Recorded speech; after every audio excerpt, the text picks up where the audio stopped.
Once upon a time, I went on a magical adventure where I travelled through time, explored great buildings, and made lots of new friends. There are forests, rivers, and ice cream. My story was one of excitement and wonder. And what happens next? Well, that's your chapter. Make Worcestershire part of your story.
It's the next delivery. There's no shot from Al Hassan through to Roderick. Sorry, Nick, yes. Another good morning to our listeners on the stream, because I think they've now got us. We're live, of course, on the BBC Sport website and app, and also on the club stream of Worcestershire County Cricket Club via their YouTube channel. Glamorgan 3 for 1. Leach are ready to finish off the first over of the day. Bowling to Al Hassan. In he comes. He's on the drive. It's all the way along the ground. It's gone through the gully region, and that'll race away for 4. So the first boundary of the morning. And the Glamorgan innings, they are away 7 for 1 at the end of that over. Al Hassan is off the mark. Harris, who came in last night, of course, faced the majority of the bowling. He's got 2 to his name. Yeah, just reviewing the Byram dismissal on the video clip. I think, to be fair to him, it was one that he would have felt obliged to play. It was probably round or just about outside off stump, but not one that he could have left, I don't think, with any confidence, and it was the angle that did for him. So well bowled to Joe Leach, and it will be, as last night, Dylan Pennington to bowl from the New Road end on this glorious, absolutely scorching September morning. Crowd, well, still not huge, but we are early in the day as Pennington is in to bowl to Harris, who lets that one go through outside off stump, not offering a shot. So, as I say, Harris will be well aware of the extra pressure on him to hang around if at all possible, and certainly try to take some of the sting out of the new ball, whatever his contribution in terms of runs. Pennington speeding in bowls and whacks Harris on the pad as he pushes at that one, making no contact with the bat. And Worcestershire very much on the offensive in these early stages, with stretching around the pillar to see 4 slips, point, cover come mid-off, mid-on, mid-wicket, and fine leg. Pennington in, bowls, Harris shoulders arms through outside off stump. It goes to Gareth Roderick. Yeah, a bit like Glamorgan yesterday. Brett D'Oliveira is on the attack here, rightly so, trying to use these early conditions where we saw the movement yesterday. Van der Hoogden in particular was a handful. It's going to be the same again this morning, especially with this virtually new ball. So the 4 slips are up. Glamorgan had 3 slips for most of yesterday, or certainly large parts of it. Already 1 back in the pavilion. Pennington speeding in, bowls. Harris has nothing to do with it through outside off stump. It's a nice athletic approach from the tall Dylan Pennington. Sadly, another of the losses to Worcestershire, another of the Nottinghamshire Academy. I'm sure they develop some of their own players.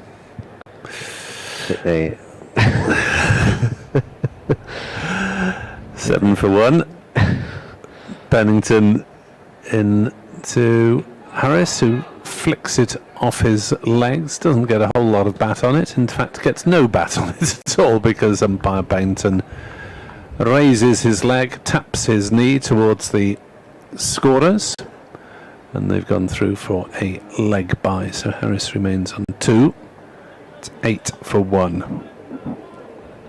Yeah, 19 wickets in the county championship for Dylan Pennington. Yes, he'll be obviously a big miss for Worcestershire when he goes at the end of this season. In many ways, the leader of the attack. Pennington in bowls, and it's turned on the leg side, fielded by the bowler in his follow through. There's no run. 8 for 1 at the end of Pennington's first over of the day. Yeah, good start from him, and Worcestershire on the front foot straight away with that early wicket of Eddie Byram. Pennington obviously will want to go out with a bang here. He's got one more game here against promotion almost certainties, Durham, and trip to Yorkshire as well. And there's the final 2 games after this one.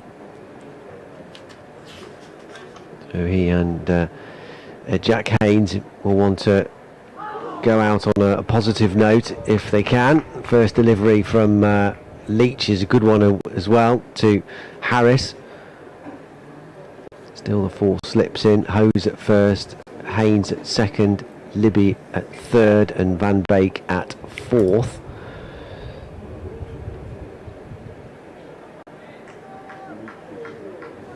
Leach now 42 wickets for the season. Another tremendously consistent campaign for him. Here he comes past the umpire and bowls. Onto the toes goes Harris, rides the bounce, pushes it out to Azhar Ali at cover, and there's no run. He was third in the list of top wicket takers in Division 2 before this round of matches, Joe Leach. Behind Ben Rain and Matthew Potts, unsurprisingly, at the top, given the season that Durham have had. Here he is, Leach, in and bowls on the drive. Harris, good looking stroke, but he's pinged it straight to Azhar Ali at mid-off, and doesn't get any reward for that very attractive looking cover drive. Just rehearses the shot with a free top hand. Goes for a little wander towards square leg.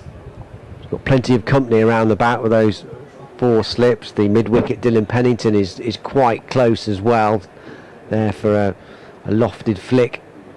Leach is in and bowls, and this is nicely steered by Harris. He's ridden the bounce, and he's just dabbed it down to the vacant third man area, and it crosses the rope now for a boundary. Allison trots off the field. So Glamorgan into double figures in their first innings reply. 12 for 1. He played that well, Harris. Yep, managed to get on top of it, as you say, and just deflecting it wide of that slip cordon. I'm impressed that Ben Allison has already got his shirt name and number printed. Yeah, they don't mess around.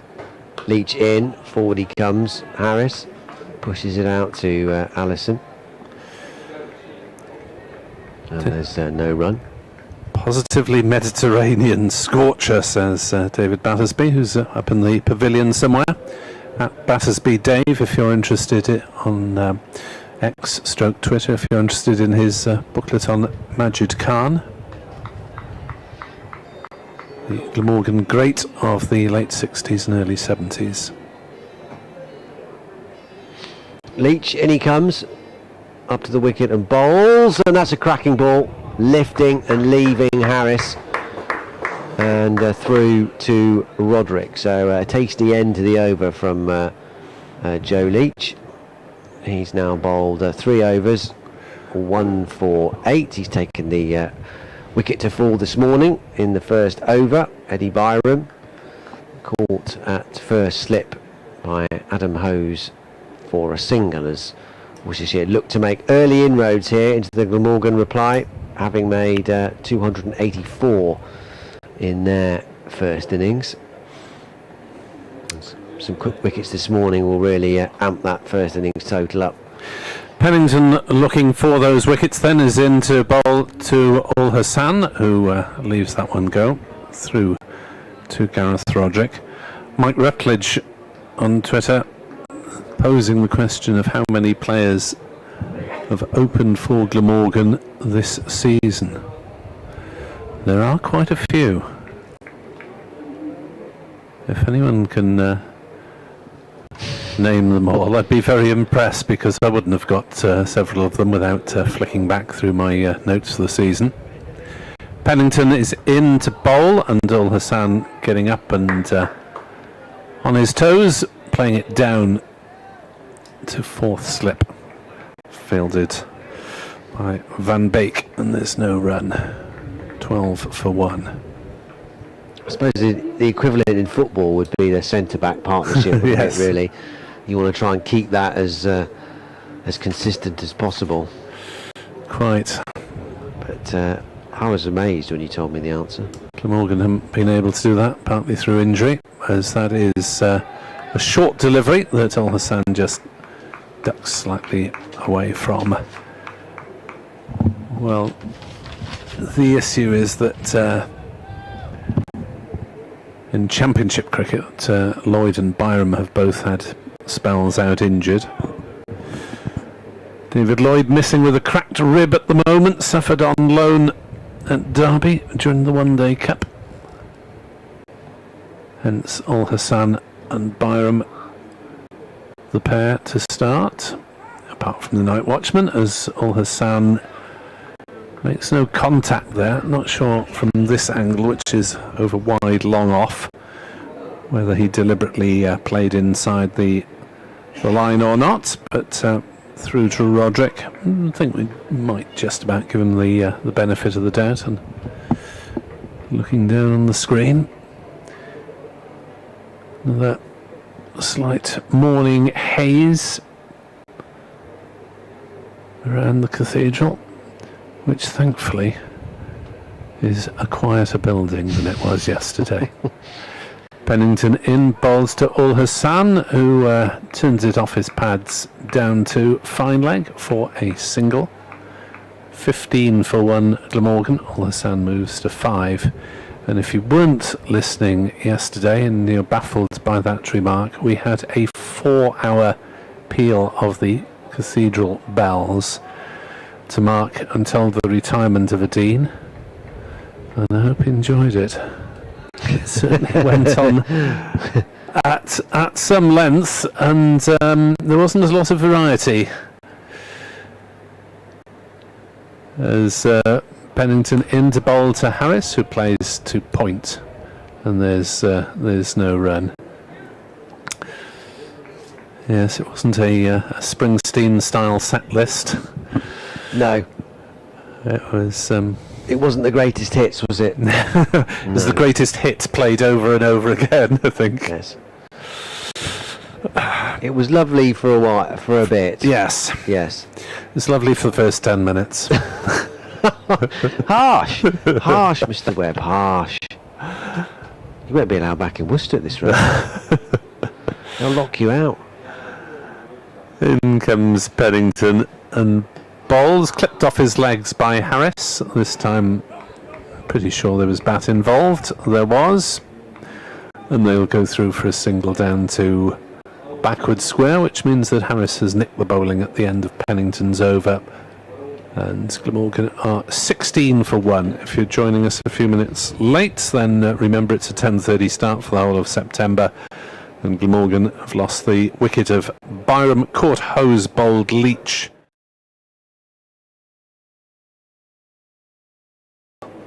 At slip.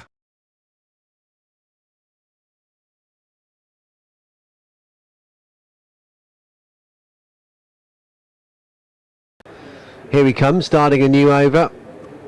Past the umpire and bowls, and that cuts back at Harris as he comes forward. There's an aborted appeal that struck him quite high up, certainly above the top flap of the pad. So comfortably going over the top, and maybe a bit leg-sidey as well, the way that cut back into the right-hander. But again, Leach is proving a real challenge here. The slips will definitely feel in business. Down they go. In comes Leach up to the wicket and edged, but down into the ground, straight at Logan van Beek, who fields, tosses it to Azhar Ali. He was good value last night, Logan van Beek, when we spoke to him. Obviously very pleased with his maiden half century on his county championship debut. Said he loved batting with Brett D'Oliveira. The pitch was challenging, and he just had to kind of just break it down, really. Little sections of time and little milestones, just stay in. Pushed up to Azhar Ali by Harris, and there's no run. Just a steady stream of dialogue between the two batters when they're out there, keeping each other focused and going. It was a really excellent partnership recovery, one that Worcestershire needed, and he settled in very well. Says he's really loved being part of the setup here at New Road. Leach is in and bowls and turns off his legs by Harris. He's timed that quite nicely, actually. Won't go for 4.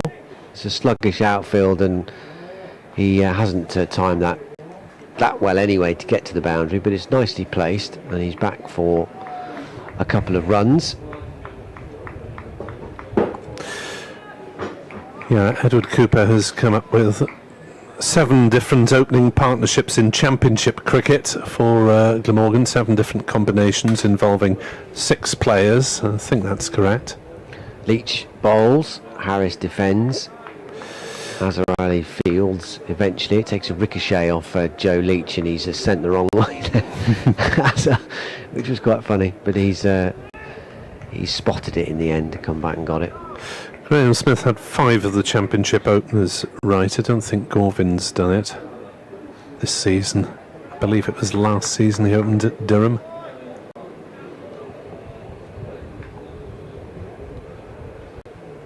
Leach past the umpire. On the drive, Harris plays that shot well. That's gone all the way for 4, straight through extra cover. Lovely stroke. Well, he's unfurled that particular stroke a couple of times this morning. Once he's hit the fielder, that time he's got it into the gap splendidly, and away for 4 by the horse chestnut tree. Lovely shot to end the over. 22 for 1. Harris is into double figures. He's up to 13, and after 7 overs, Glamorgan 22 for 1, replying to Worcestershire's 284.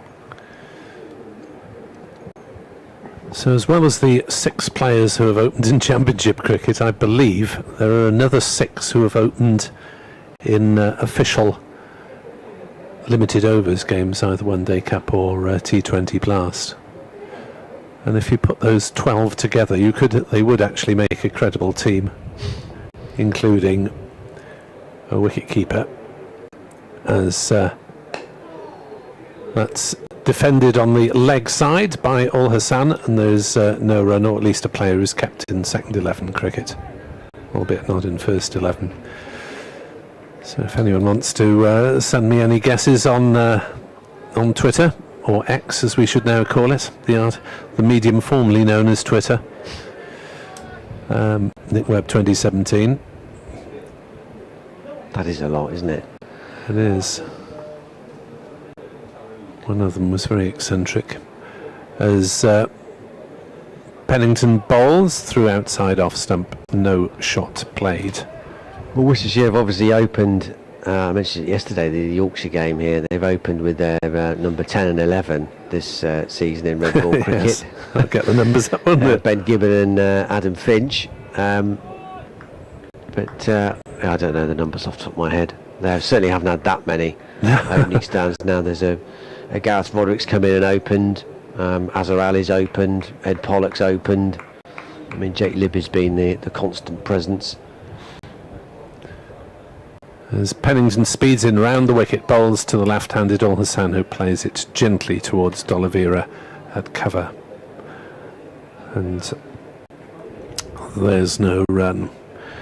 Lots of county championship cricket ongoing at the moment. Essex and Middlesex have started their game, which for was a day later than the others, possibly I think related to Chelmsford hosting the women's match on Saturday, the women's T20 International, which I saw a bit of, and Sri Lanka absolutely stuffed England, much to everyone's surprise. Pennington is in and bowls and beats Ul Hassan through to Roderick. There's an under-19s one-day international between England and Australia as well today, with Glamorgan's Henry Hurl keeping wicket for England. Australia 27 for 1 in the sixth there, which is at Hove. Essex decided to bat first. Essex trying to chase Surrey at the top of the First Division. 31 for naught in the sixth against Middlesex at Chelmsford.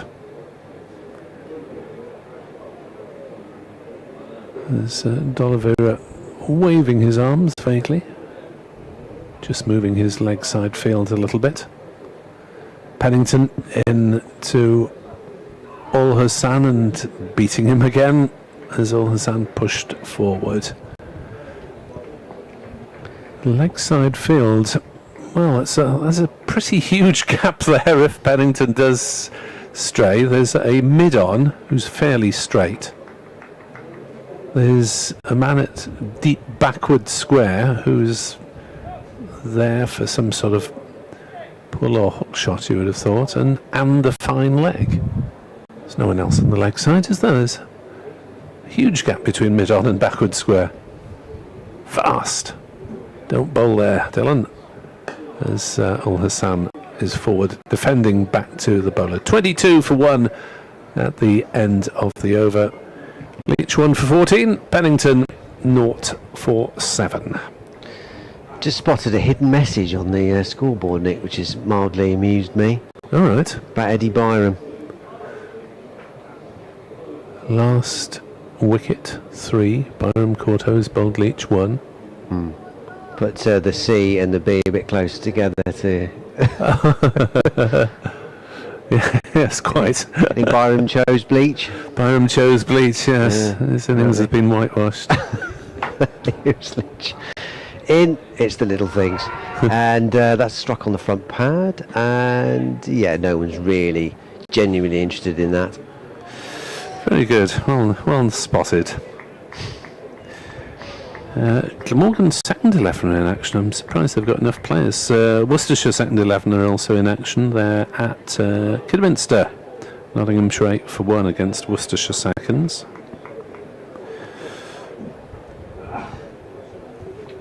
Ben Gibbons playing in that one.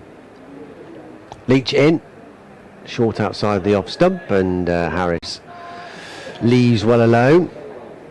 Plays no stroke. As is Pat Brown and Josh Baker. So heaven knows who's on 12th as duty for Worcestershire here today, because all the 3 players named in their 14-man squad are now involved in second 11 action, which is, I suppose, as it should be. Ed Pollock captaining that side. Here's Leach, moving past the umpire, bowls, and Harris tries to turn this one off his legs. He got something on it. I reckon that's probably pad, though. Gareth Roderick sprints from behind the stumps to field. Indeed, there goes the signal of a leg by. One more to the total. 22 for 1. And Glamorgan's second 11 are also in action. They're playing Gloucestershire away at Rockhampton. Glamorgan 23 for 1. Well, it looks like Adam Finch is going to be the 12th man for Worcestershire today. He's got the fluorescent orange bib on. 61, Finch, make a note. Not 100% fit, so that's why he's not being considered for today's game. Leach coming around the wicket to the left-handed Ul Hassan. Fields on his own follow-through. Glamorgan's seconds team, the first 11 squad includes Tom Bevan, Will Smale, Dan Douthwaite Prem Sisodia and Ben Morris, so 5 players who've played for the firsts this season.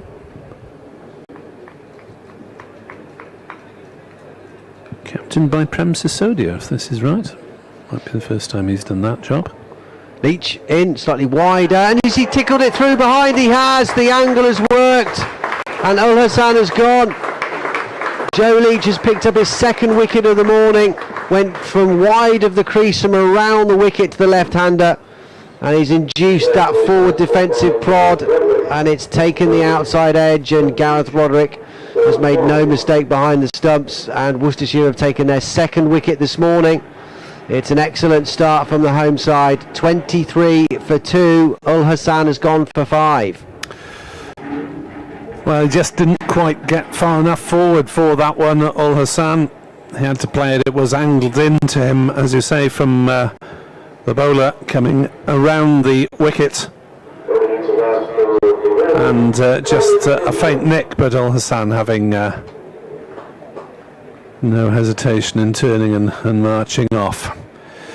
So Colin Ingram comes in with Glamorgan in some difficulty, similar pattern to yesterday when Worcestershire lost their first 2 wickets with just 28 on the board. Glamorgan now 23 for 2, and that is both the regular openers with the night watchman still there.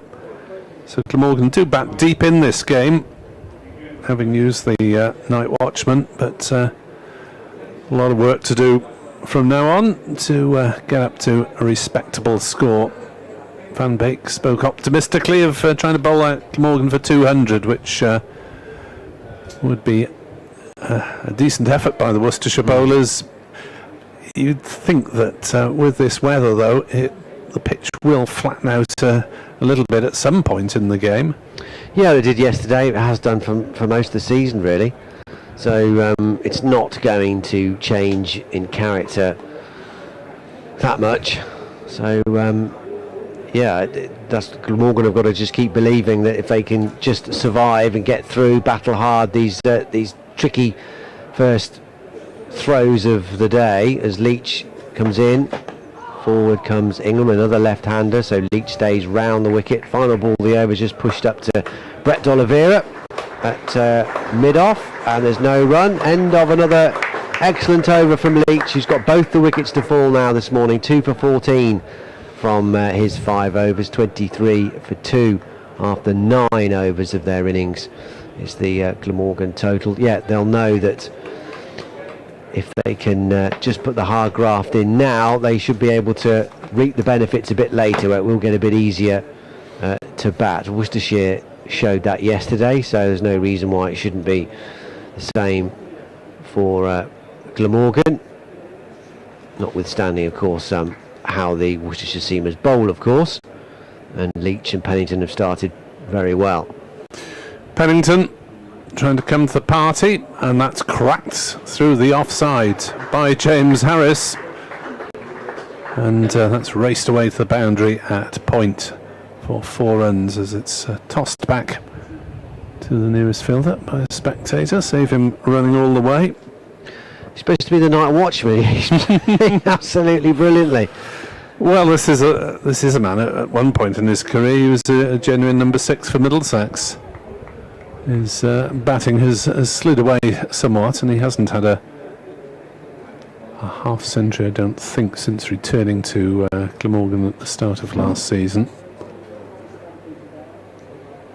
Pennington in to bowl to Harris, who defends on the leg side, and there is no run. There is highest score in this spell with Glamorgan is 47. So can he rediscover those batting instincts? He's on 17, 27 for 2. Colin Ingram, the new man. Quite a lot of batting to come with North East, Carlson, Root, Cook and Callaway. So you'd say they bat down to 9 effectively. As that's given out LBW. Harris prodding forward, didn't get much of a stride in, and Pennington, the impassioned appeal, Up went the finger from Neil Bainton, and Glamorgan in real trouble at 27 for 3. Harris leg before to Pennington for 17. Yeah, difficult to tell from our angle, but it looked pretty straight. Umpire Bainton, no real hesitation in raising the finger. May have kept a bit low, I don't know. Seemed to strike Harris quite low down, sort of middle of his shin, maybe just below that a bit. But again, a terrific blow struck by Worcestershire. Update for BBC Hereford and Worcester to come. Well, it's been an excellent morning for Worcestershire. They've reduced Glamorgan to 27 for 3. Joe Leach struck in the first over of the day. Eddie Byram caught at slip for a single. Zain Hassan caught behind for 5 was his second wicket. We've just seen the third. Harris, the night watchman, played really well for 17, but he's just been trapped in front LBW by Dylan Pennington. Great start for Worcestershire. They made 284 yesterday, and they've now reduced Glamorgan to 27 for 3 in reply. So a good time for Hereford and Worcester radio listeners to join us with that glad news for the home side, and some North East wouldn't have expected to be batting in the first 35 minutes of the day's play. But in he comes at number 5. Plenty of experience, and they're going to need it all, really, Glamorgan, to survive this initial onslaught from Leach and Pennington initially, and no doubt with the 2 championship debutants, Allison and Van Beek, to come in terms of seam, plus D'Oliveira and associated spin options if needed. But Worcestershire will be, well, hoping not to need those spin options the way things are going at the moment. 27 for 3. 2 batters freshly at the crease. North East waits for Pennington and plays his first ball slightly uncertainly through the leg side for a single. Make that 2 as it runs towards the boundary at square leg. Just pushing forward, and didn't quite get the middle of the bat on it, but got enough contact to send it 2/3 the way towards the ladies' pavilion away to our right. 29 for 3 Glamorgan.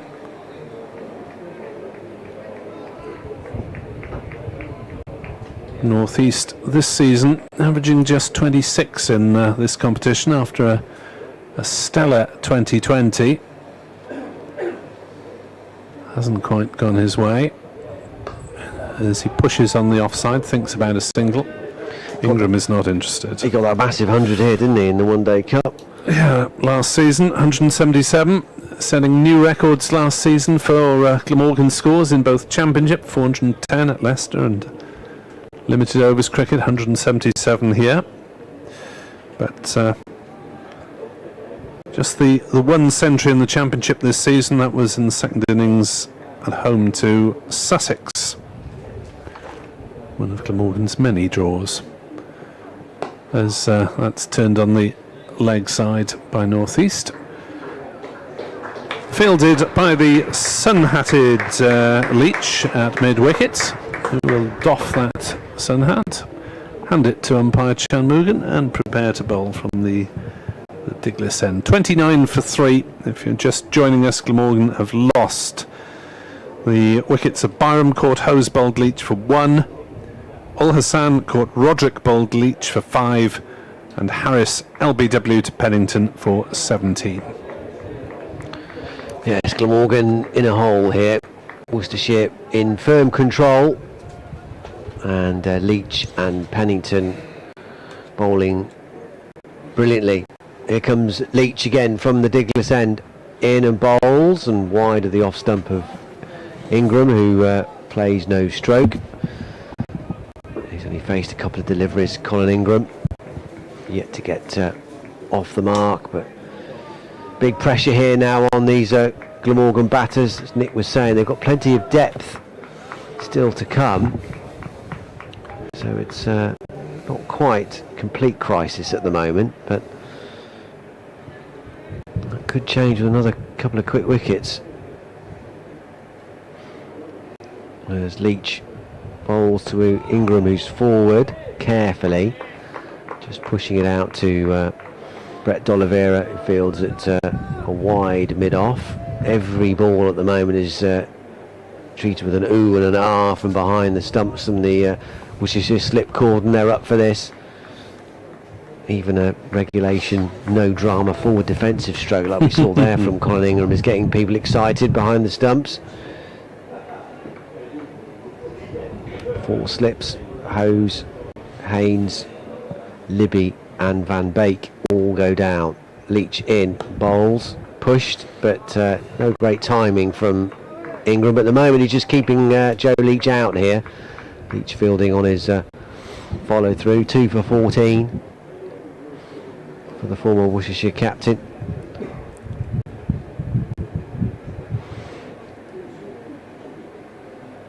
We've got a gully, well, Point, he's a bit further round, isn't he? Point in position.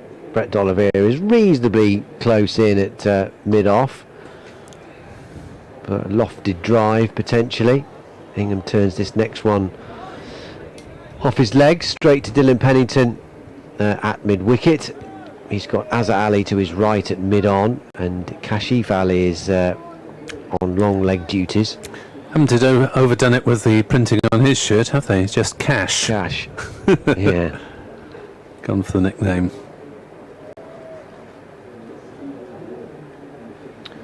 Yeah, I guess players can choose what they like, can't they? You can choose the number, can't they? Yes. As long as it's Largely.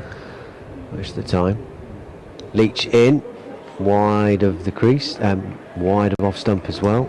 Ingram not tempted, he's quite happy just to have a look here. There's plenty of time.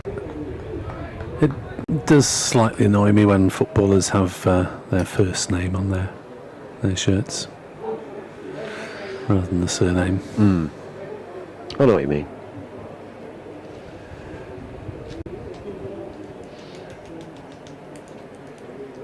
One to 11. We should go back to that. 29 for 3. Leach is in. On the drive is Ingram. He's not going to get a run here. It's a good stop at Point by Ben Allison in the game. Wonder how long we'll wait before we see him roll his arm over. Signed primarily, of course, for his bowling, although he batted very well yesterday too for his 37, I think he got in the end. Yep. Some crucial runs down the order. He's now going through some stretching exercises, so no doubt we'll see him quite soon. There's Logan Van Beek as well as an option for Brett D'Oliveira. They're the 4 pace men that he's got. No frontline spinner. D'Oliveira can share those duties with the likes of Libby, Kashif Ali and Azhar Ali if necessary.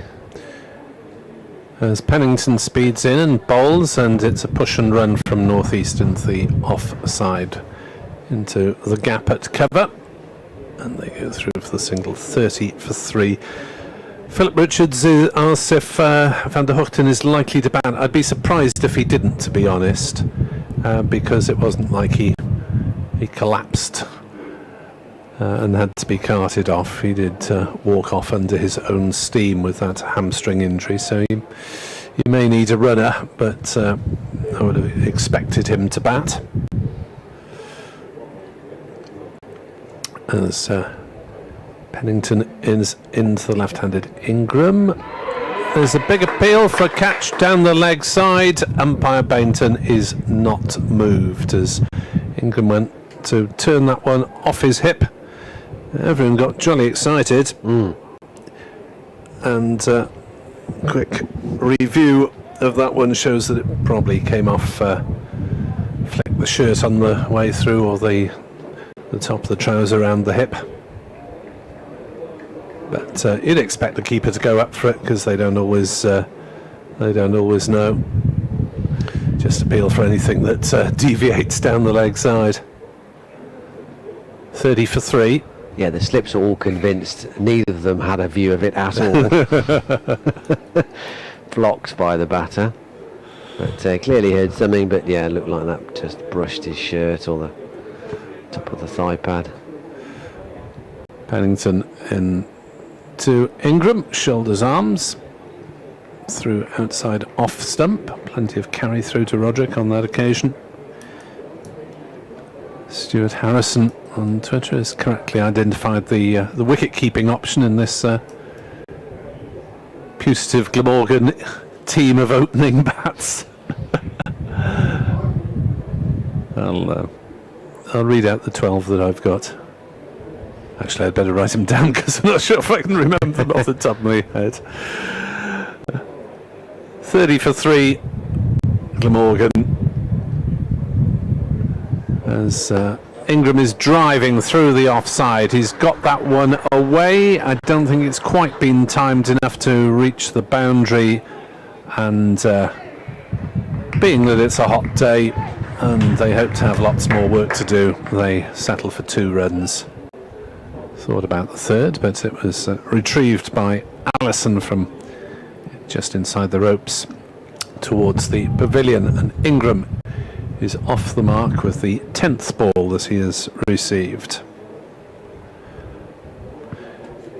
Nick Webb 2017 or Dan Wheeler Sport on social media, as Ingram glances one down to backward square and takes a single. The format formerly known as Twitter. Is there any prognosis on Van der Hugden's likelihood of being able to bowl or not? Well, I only asked the interviewee Jamie McIlroy about it, and he just said vaguely he'd be assessed over the next couple of days. Would obviously be a big loss if he's unable to bowl and or misses next week's match at home to Yorkshire. Morgan back in action at Sapphire Gardens on Sunday, as Pennington is into bowl to northeast. That one took a bit of lift from somewhere, and northeast slightly by surprised by it, but managed to get everything out of the way in time. Worcestershire, just having remembered how to play championship cricket, will now have a break until Durham on the 19th. Yeah, nearly a 2-week break before Durham come here, which again will be another very interesting situation. And then finishing up at Headingley at Yorkshire.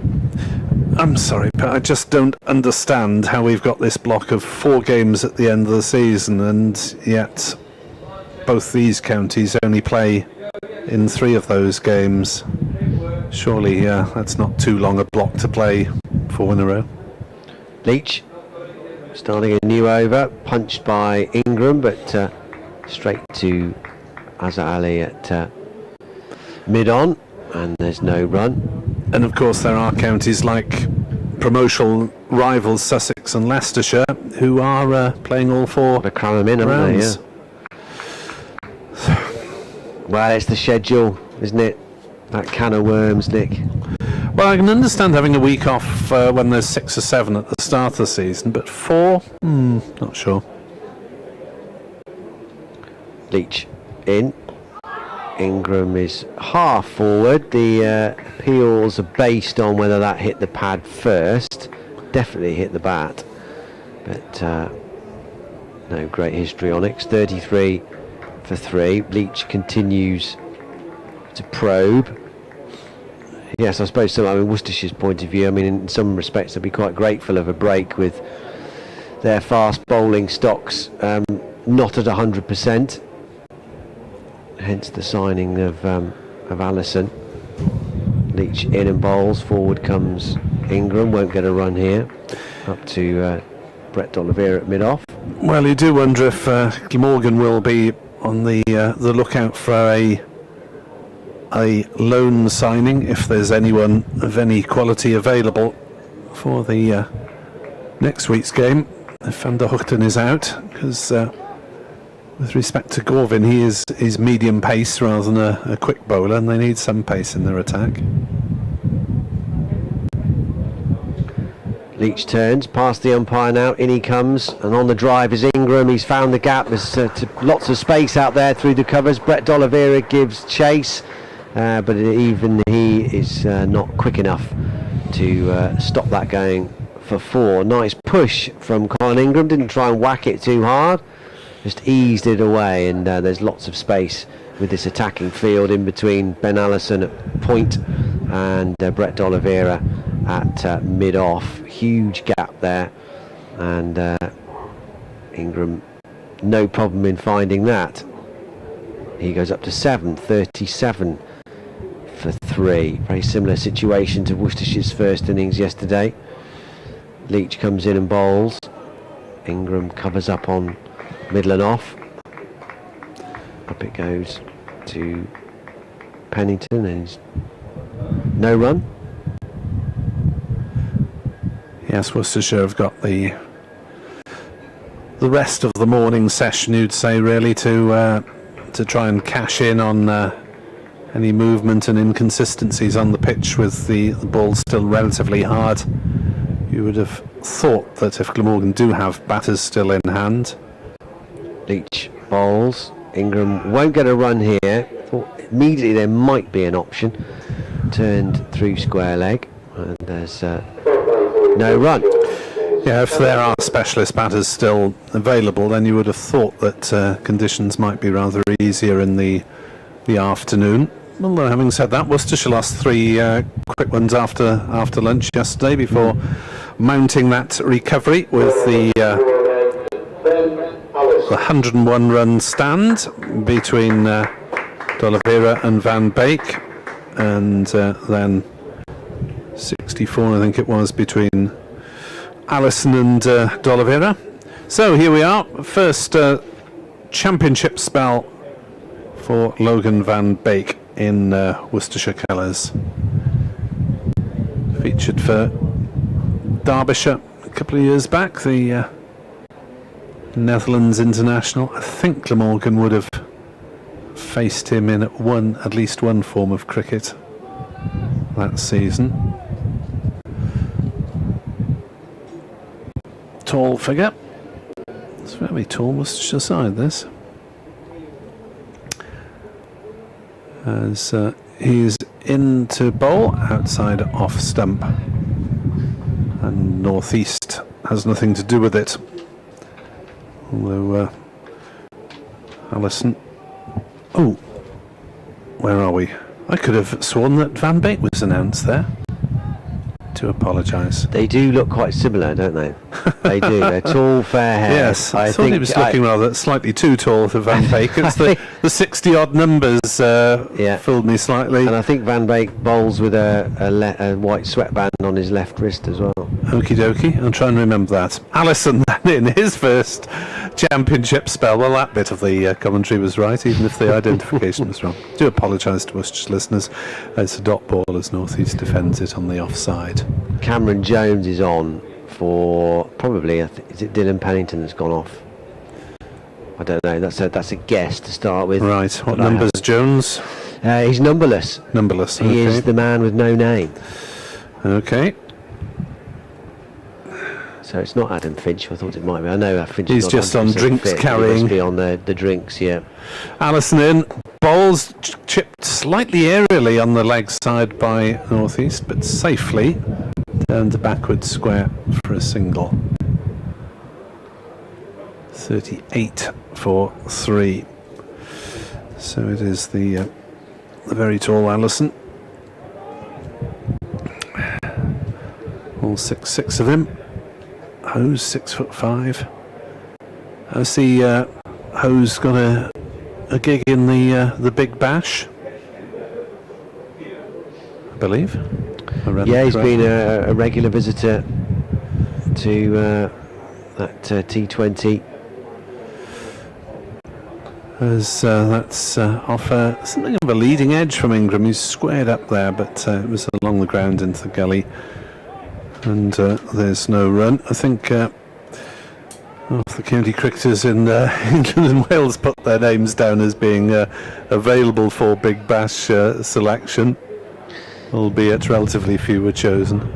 Yeah, he's been. I think he's played certainly the last couple of years. Adelaide Strikers was his team last year, anyway.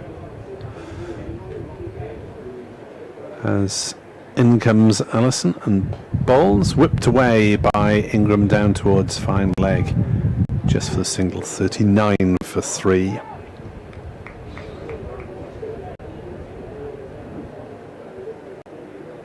He's done pretty well as well. And he's been down under. Adam Hose, of course, I guess predominantly a white ball player, but obviously wants to play more red ball cricket. Had a good chance yesterday to go on and make a big score. Allison bowls and worked down to fine leg by North East. Single taken. 40 for 3. Yeah, he remains with Adelaide Strikers, does Adam Hose.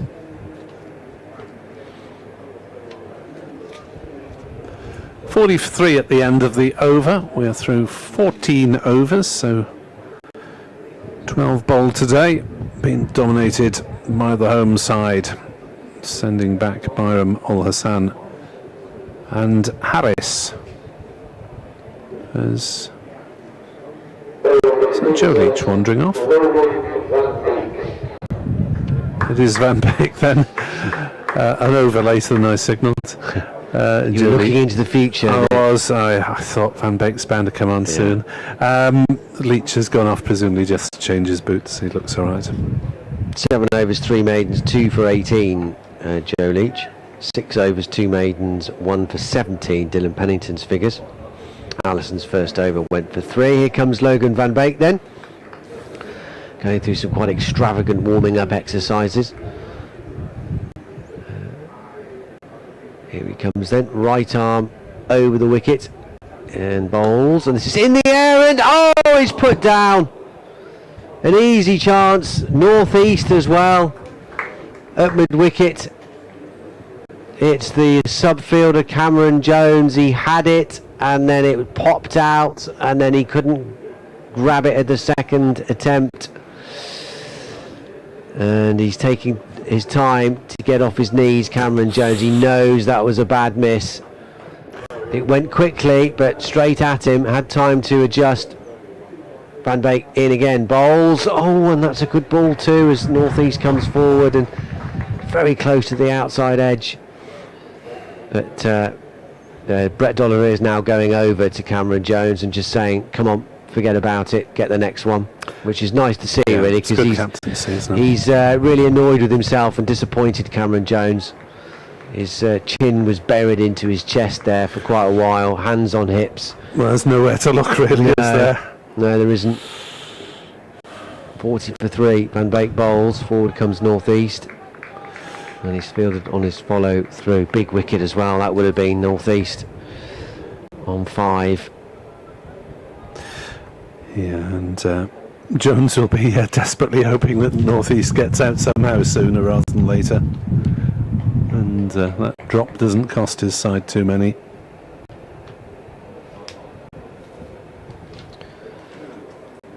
In comes Van Beek in, and this is again a bit woody and a bit leggy, but it turned out towards Jones at a square leg, who fields, and there's no run.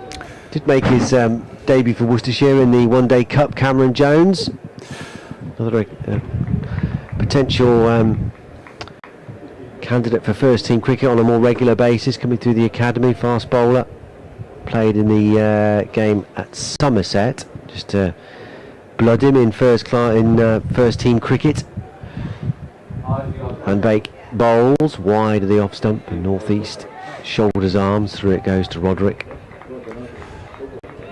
Well, that would have been quite the start for Van Beek in Worcestershire Championship colours, or Worcestershire Championship whites to be accurate, lack of colours. Wicket first ball, it wasn't to be, but he's tested North East more than once in this over.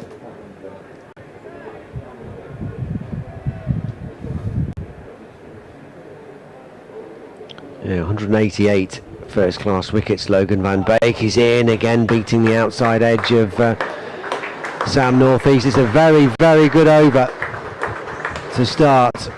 And that's nice to see as well. Logan van Beek has gone up to Cameron Jones at the end of that over, and he's just shaken his hand and patted him on the back and said, don't worry about it. It's no problem. Unless he said, you owe me a pint. He might have. Yeah, the message may well have been more sinister, I don't know, but the body language looked good, and that was good work from Brett D'Oliveira and from Logan van Beek there for the young man, just to get his head up, because of course he'll be gutted he couldn't hang on to that chance. 40 for 3 at the end of that over. North East survives, he's got 5, Ingram has 8, 15 overs gone in this Glamorgan reply. And off goes Jones as Leach comes back on, and Allison is in round the wickets to the left-handed Ingram, who plays to square leg, and there's no run. It's this business with the bowlers changing boots, you see, which probably takes up more sub-fielders' time than injuries in a lot of matches this over the course of the season, albeit not in this one, because Gorvin, you suspect, will have to field for Van der Hoogten throughout the Worcestershire second innings. Allison bowls, good wheels on that one, as it's allowed to go through harmlessly by Ingram, around about chest high, and it flew through to Roderick. Yeah, he's a tall guy, isn't he? So he'll get some lift from this. So there's no great pace in this pitch. We saw that yesterday when the Glamorgan bowlers did drop short in a genuine effort to try and get the ball up round throat height. We only saw it a couple of times. It was used very sparingly, and the batters had plenty of time to play their strokes. Allison round the wicket to Ingram, who plays defensively on the offside. And there is no run. It's an area that Glamorgan need to develop, is the production of faster bowlers. They had a series around about 15-20 years ago where every promising youngster who seemed to come through got injured and wasn't able to develop a lengthy career. Pickings have been a little slim on that front in the last decade and a half. Allison is in to bowl, defended by Ingram, and there is no run. And if Glamorgan are without Van der Hoogten for the next match, and Gorvin's the 12th man, but a medium pacer, not likely to open the bowling.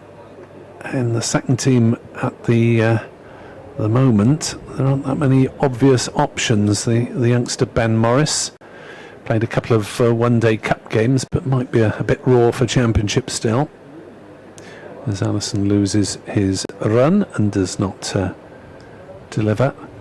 Dan Dowthwaite's playing for the second team, the all-rounder, seam bowler. Harry Podmore is not playing for the second team this week. I believe he's out injured again, since he failed to complete an over in the last match. Allison bowls, and Ingram squared up by that one. This is really good bowling at the moment, and this experienced Glamorgan pair of North East and Ingram are having to work hard for survival at the moment. Just to get through the next hour or so.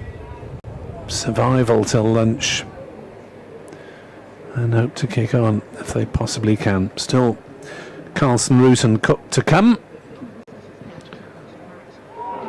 Update for BBC Hereford and Worcester coming now.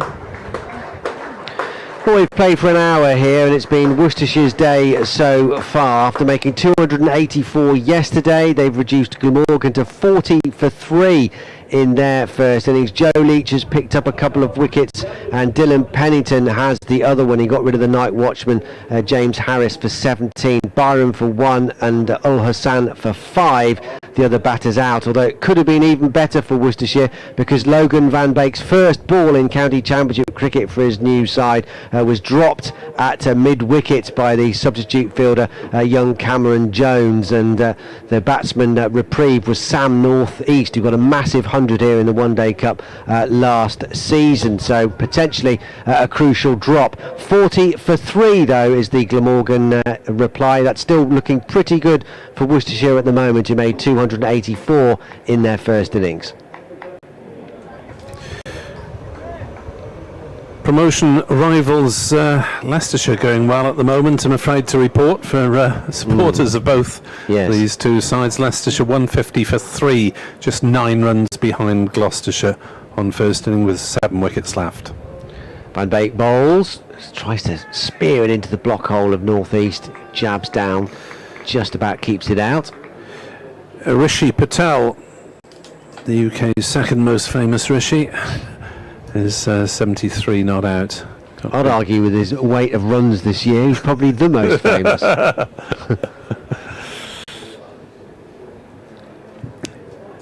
Sussex, the other challengers, they're up at Durham. Van Beek past the umpire, bowls, and won't get a run here, just cut to point by North East. Sussex were 266 all out in reply. Division 2 leaders Durham are 55 for 1. So assuming that, as everyone does, that Durham are virtually up, then a Durham victory would be a good result for the supporters of Worcestershire and Glamorgan.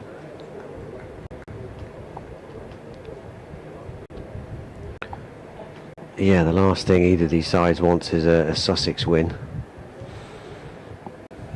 Van Beek up to the wicket, bowls, and North East tries to manufacture an angle, turning it onto the leg side. We can only find Joe Leach now, who's fielding at mid-wicket. He's back on, replacing Cameron Jones. The other game in Division 2, Yorkshire made 297 all out. Derbyshire in reply 98 for 2.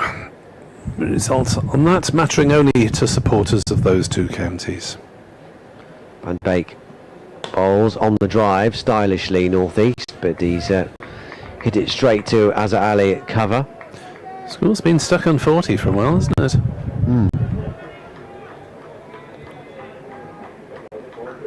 I'll see how long.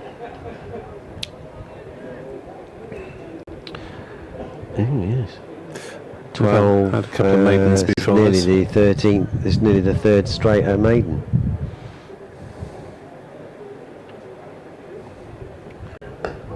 Van Beek bowls. No run here. Up to Brett D'Oliveira. It is the third straight maiden. So Glamorgan on the grind here. 40 for 3. Van Beek 2 overs, 2 maidens.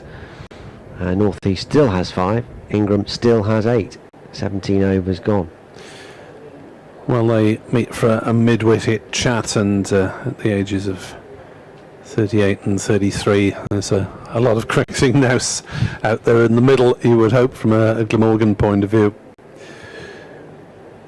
to try and resist the pressure that Worcestershire are putting them under with this newish ball. We're into the 18th over now, as Allison is in, and turning it off his legs is Ingram. They go through for a fairly sharp single, but it's helped by the fact that the ball wasn't picked up cleanly anyway.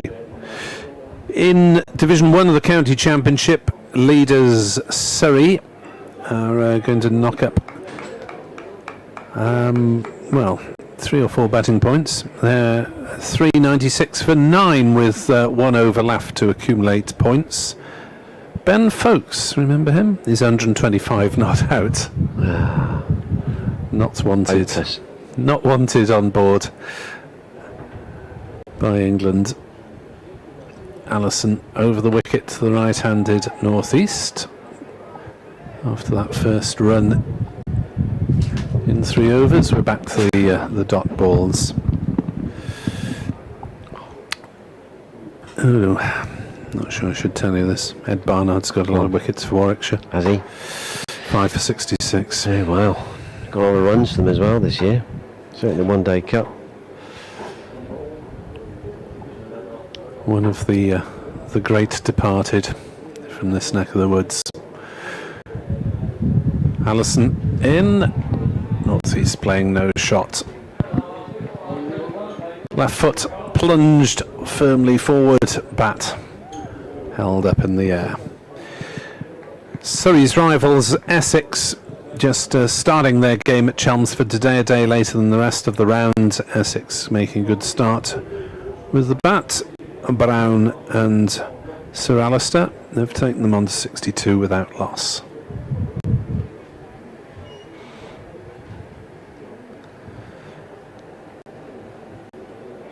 Allison in, bowls, Northeast defends to mid-off, no run. Hampshire 308 all out, have just been dismissed by Somerset at Southampton. Century there for Liam Dawson. Another England perspective over recent seasons. 5 wickets there for Jack Brooks, who was briefly here. Very briefly, yes, for the Leicestershire game. Allison in, bowls, Northeast defends on the leg side. And there's no run. Northants against Lancashire. Northants managed 232 all outs. Lancashire in reply 105 for 4. And Northants at the bottom, pretty much buried, you would have thought. 22 points behind Kent at the start of this round of matches, albeit with a game in hand. As Allison loses, well, this time he's held up. Yes, So- Northeast not ready, is he? Umpire Bainton held out his hand. Northeast wasn't prepared. Maybe there's just a few words being exchanged rather too late in proceedings in the field. Allison in, bowls, Northeast forward defensively. That is the end of the over. Single off, 41 for 3 Glamorgan in 18 overs. Losing Byram for 1, Ul Hassan for 5 and Harris for 17 this morning. The first 2 to Joe Leach and then Dylan Pennington joining in. In terms of relegation, well, it looks like it's 2 out of Middlesex, Kent and Northants. Middlesex going into this round, 10 games played, 84 points. Kent 11 games played and 81 points. Northants 10 games played and 59 points. So could be replaced by one of these sides. And of course, going the other way. Quick break for refreshments. We're ready to go though. Van Beek to continue from the Diglas end. Right arm over the wicket. Big leap at the delivery crease and through he comes, and Ingram pushes it up to Brett D'Oliveira at mid-off. And there's no run. Ben Allison is taking the opportunity to have a chat and a drink with Adam Finch and a bit of a towel down. Hot day to be bowling fast, certainly. It's a day to dig out the sun cream, isn't it, if the players have put it away for the last couple of months? Yep. It's the bottom of the kit bag somewhere. Van Beek bowls, steered to Kashi Valley at point by Ingram. And there's no run. Still the 4 slips in place for Worcestershire, and why not? 41 for 3. Should have been for 4 with that drop by Cameron Jones at mid-wicket off Logan Van Beek's first delivery. when North East had 5, so he's still got 5 at the moment, so there's no damage to the scoreboard yet from that, from his point of view. Drilled by Ingram up to mid-on, and it's field. Van Beek again looking for that Yorker. You get the feeling that Worcestershire bowling well to their field at the moment, don't you? Because there's a lot of the more aggressive shots being tried by this pair that have been drilled straight to fielders. Yeah, that gap in the covers has now been plugged that Colin Ingram found off Joe Leach. Azhar Ali now has gone in there at cover.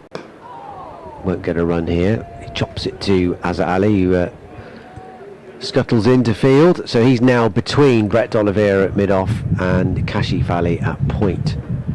So that wide open space is not available. Well, it's still there, but it's not as wide or open as it was before.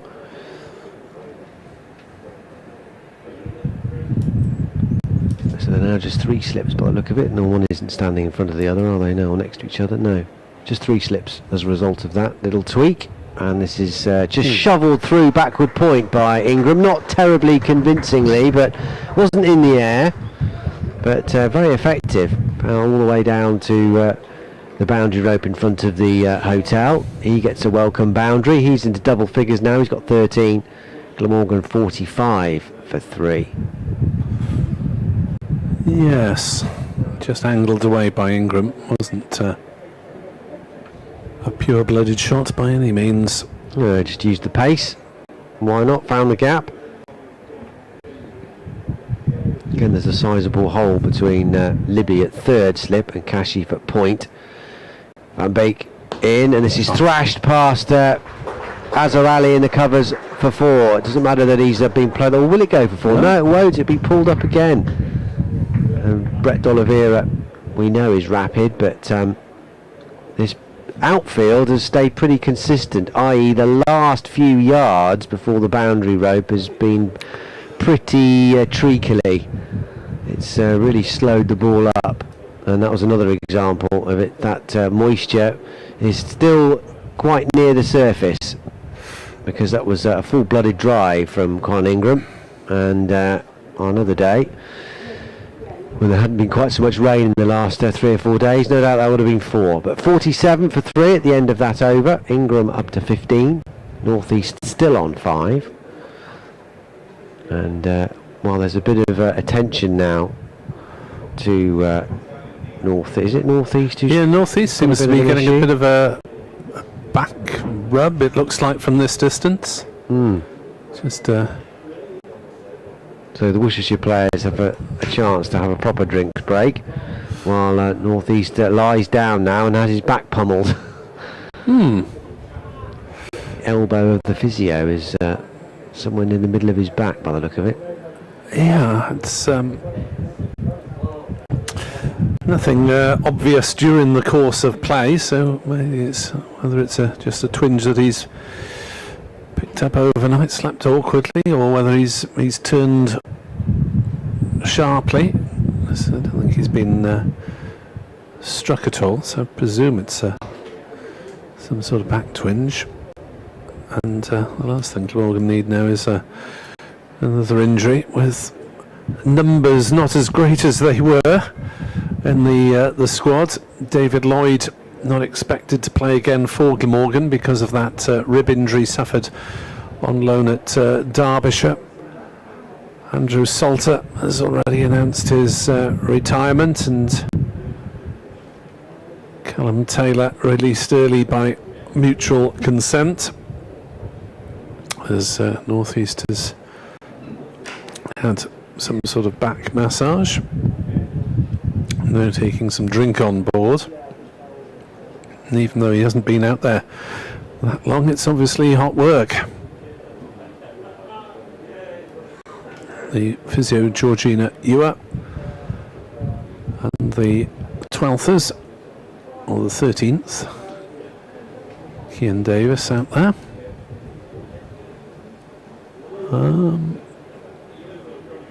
Is North East just taking some sort of tablet? Yeah, maybe some anti-inflammatory. He's obviously felt something go in the middle of his back there. It's quite a lengthy delay rather than the Worcestershire players are ready after their drinks break. And umpire Glamorgan strolling across to see what's going on and maybe saying, look, you know, you either can play on or you can't. Let's get the game going again, and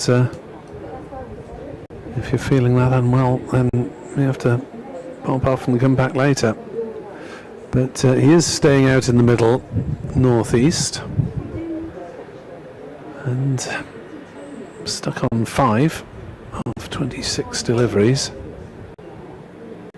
Has not really hit any sort of gear as yet, having been dropped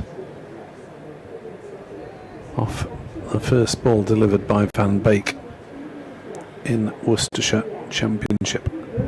This kit. Players must have a lot of kit these days, with a couple of limited overs kits and the whites.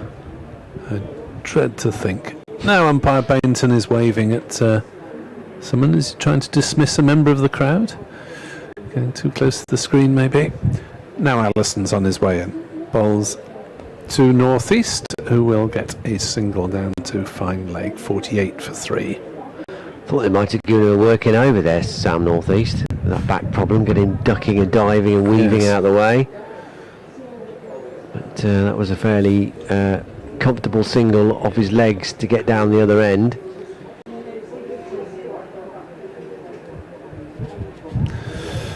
I'd forgotten that Allison had played for Gloucestershire, actually. Born in Essex, from whom he is on loan. And he's bowling to Ingram, who shoulders arms through to Roderick.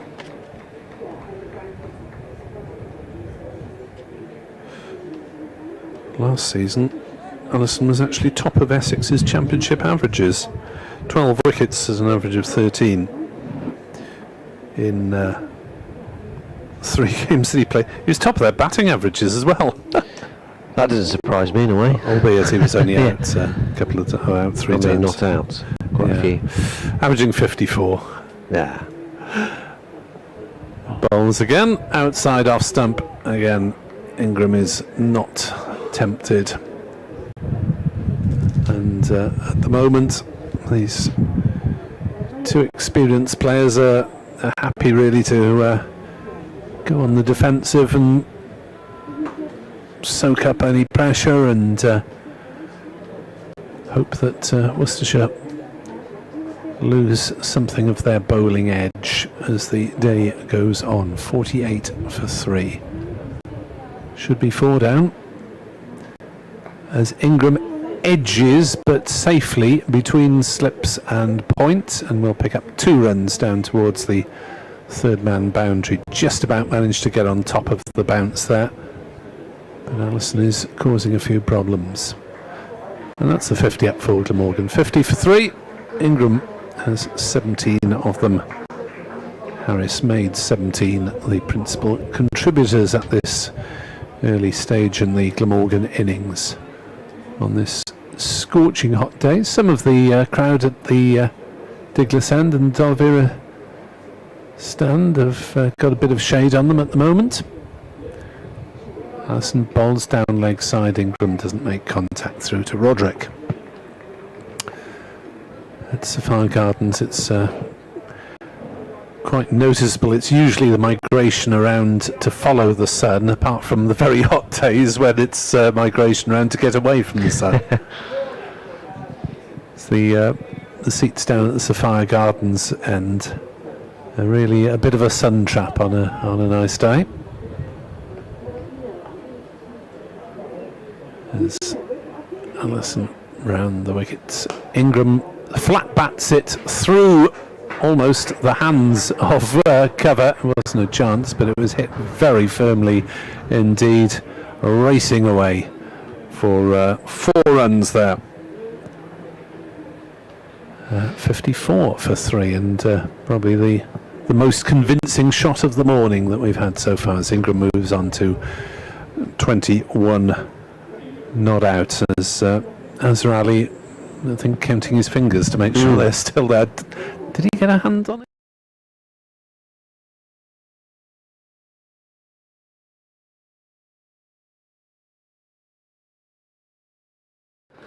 And I think that's just gone straight through him. Picked it up late. He got a right hand on it. The way he's wringing his right hand and stuffing it under his left armpit and giving it a squeeze. Yeah.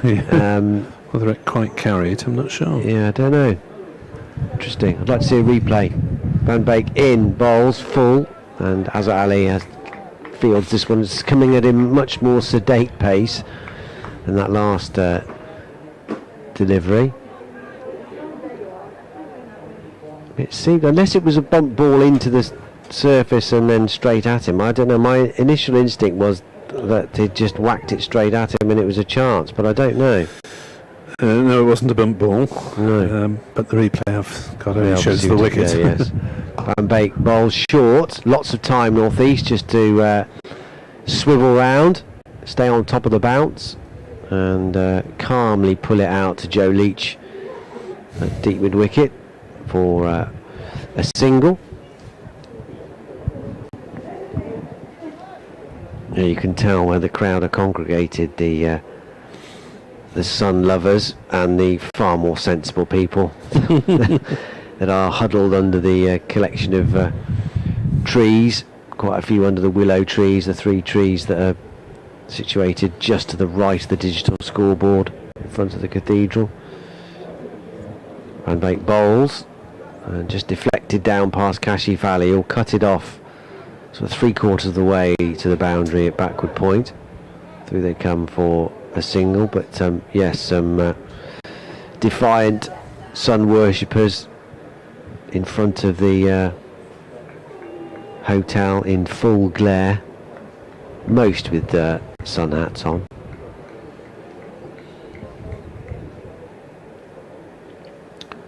But yes, the Basil d'Oliveira stand, the most populated in the shady part at the moment. Understandably, Van Beek in, no run here, played out to Azhar at cover. Few in the marquee, sitting under the canopy of the horse chestnut tree. A few more sitting on temporary, they brought their own seats to sit just in front of the car park, that nice little area there. 56 for 3. A few more in than yesterday, it would seem. This is short into the ribs of Northeast, who covers up, drops it down into the onside. Van Beek, with the momentum of his follow through, is closest to the ball and fields out there. There's again no mid wicket. There's Joe Leach right on the fence at square leg, and Brett d'Oliveira at mid on. That's it. On the leg side there's a deep backward square as well, but there's no one in saving a single, or for that lofted flick which Northeast has already produced to Van Beek. That was put down. End of the over. 4 overs, none for 8 now of Van Beek's very tidy figures. 56 for 3 is the Glamorgan total. What are we? Just over half an hour away from lunch. Northeast has 7. Colin Ingram has 22. Yeah, just trying to make out on a replay of the stream whether that carried to Azhar Ali. The Ingram flat batted slash through the covers is hit very, very firmly. Might just have been a technical chance. 56 for 3. Allison to continue to Ingram, who drives nicely down the ground. Will this one run away for 4? It's a shortish boundary straight, and it does indeed reach the ropes ahead of the chasing d'Oliveira. As Ingram moves to 26 and the total to 60 for 3 Glamorgan. This in reply to Worcestershire's 284 all out. Worcestershire 1 batting point, to which they have already added 1 bowling point. Glamorgan with the regulation 3 with the ball. As Allison in again to Ingram, who works it off his legs, will get more runs down towards the Diglis end. It's played fairly gently and it's picked up just inside the fine leg boundary. Was there bat on it? Yes, don't see any signal from Neil Bainton.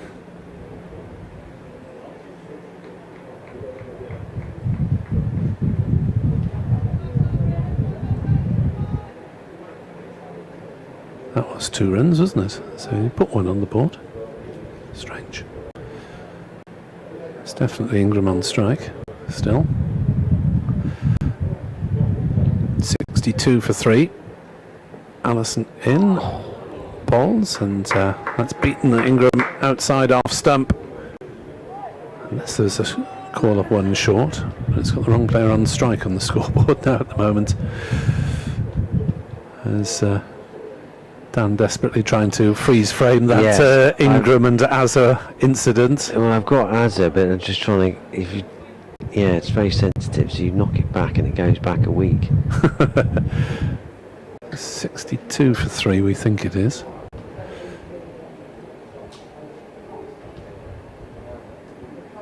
As Allison is in and Ingram plays no shot. Through outside off stump.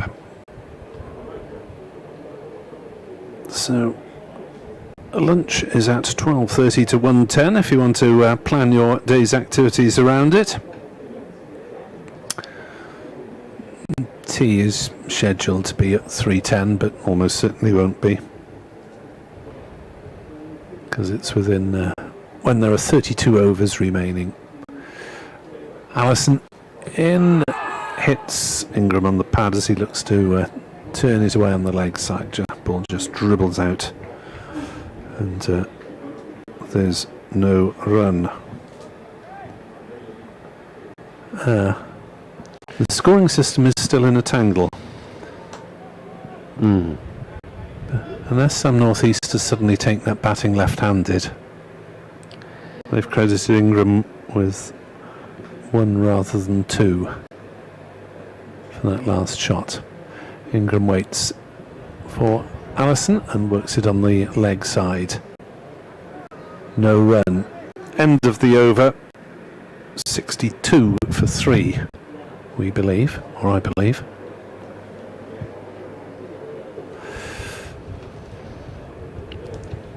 Yeah, still no absolute clarity on that, because you just get a glance of Azza at cover. Yes, maybe one to check with some of our colleagues in the written media at the luncheon, because they might have had a more direct angle on it. Yeah, I think that might have been a chance, but I stand to be corrected. 12 o'clock here at New Road, midday, 62 for 3. Half an hour to go before lunch. Dylan Pennington is back into the attack from the Diglis end for the first time today. He bowled his 6 overs from the New Road end before, 1 for 17. Here he comes, tall, fair-haired, right arm, played calmly by northeast to Kashif Ali at point. Kashif, one of 3 very sensible Worcestershire players, wearing the white sun hats. Why you'd wear a cap when it's this sunny, I don't know. Protect those ears. Sun hats fall off more easily though, don't they? Yeah, I guess. When you're chasing. Slow you down, I suppose. There's much more drag, isn't there? Pennington in and bowls. And northeast is up onto his toes, covering up on off stump, no stroke. I wouldn't know about that. I'm not going very fast in the first place, so the Don't think I could blame the drag effect of a sun hat for running any more slowly. It's my hat of choice, really, like a sun hat. Even when it's raining. In fact, especially when it's raining. Yeah, quite. 3 slips, and they've been joined by a short mid-wicket as well. Logan van Beek is in there now. There's a query over the ball. Umpire Glamorgan says, no, it's red and it's round. Get on with it. It's round enough. So the request to have a look is rejected. Here we go then. Pennington is ready, and here he comes. Up to the wicket, bowls wide of the off stump. North East leaves alone, but a zip from Pennington, who's bowled with good pace today, good rhythm. He's picked up the 1 wicket today. LBW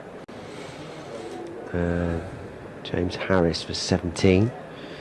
Joe Leach has picked up the other 2. 62 for 3.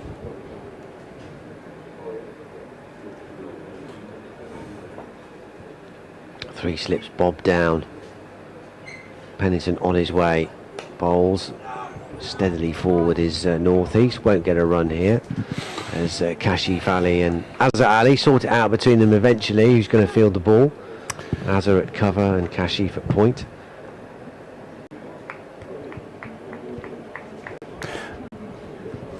Here comes an update for BBC Hereford and Worcester.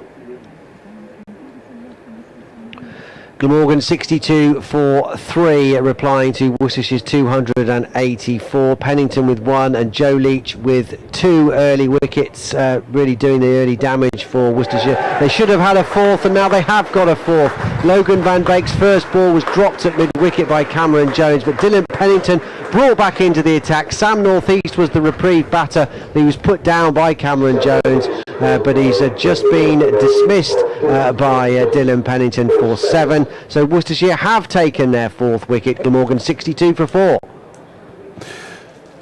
Yeah, North East never really looked very happy out there, did he? With a little bit of medical treatment and being dropped, and then a rather tentative push at Pennington, and it's carried to Libby very comfortably in that slip cordon. Easiest of catches, really, or as easy as you can hope at first class level in the slips. 62 for 4, North East 37 balls.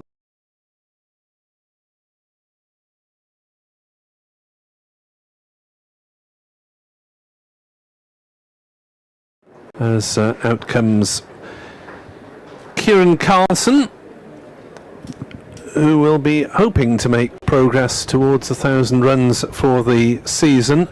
Looked like getting there a couple of seasons ago, but fell away slightly in September, so he'll be hoping not to repeat that. But 888 runs so far for Carlson this season as an average of 52.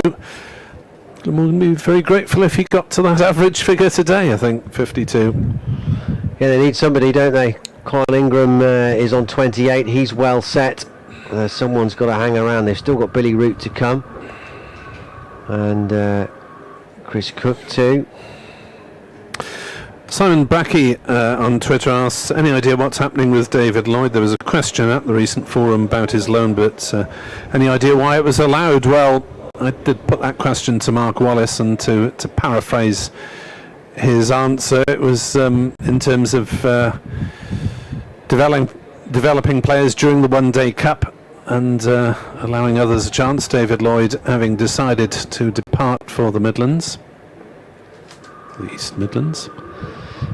4 slips in place now for the new batter. Pennington in, forward comes Carlson, and survives his first ball. The last delivery of Pennington's successful over. He's picked up a couple of wickets, joining Joe Leach now on a 2 for 17 from his 7 overs.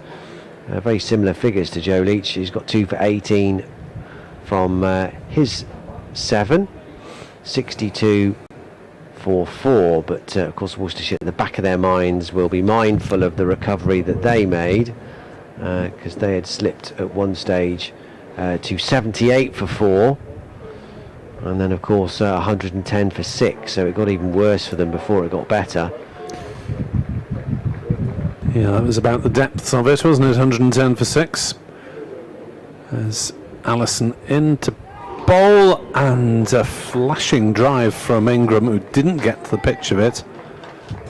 Almost fell over as it went through to Roderick. So, yeah, the absence of David Lloyd, I suppose, allowed Tom Bevan to get a little run. He played half the one-day cup games before they went to the more experienced pairing of North Eastern Byram.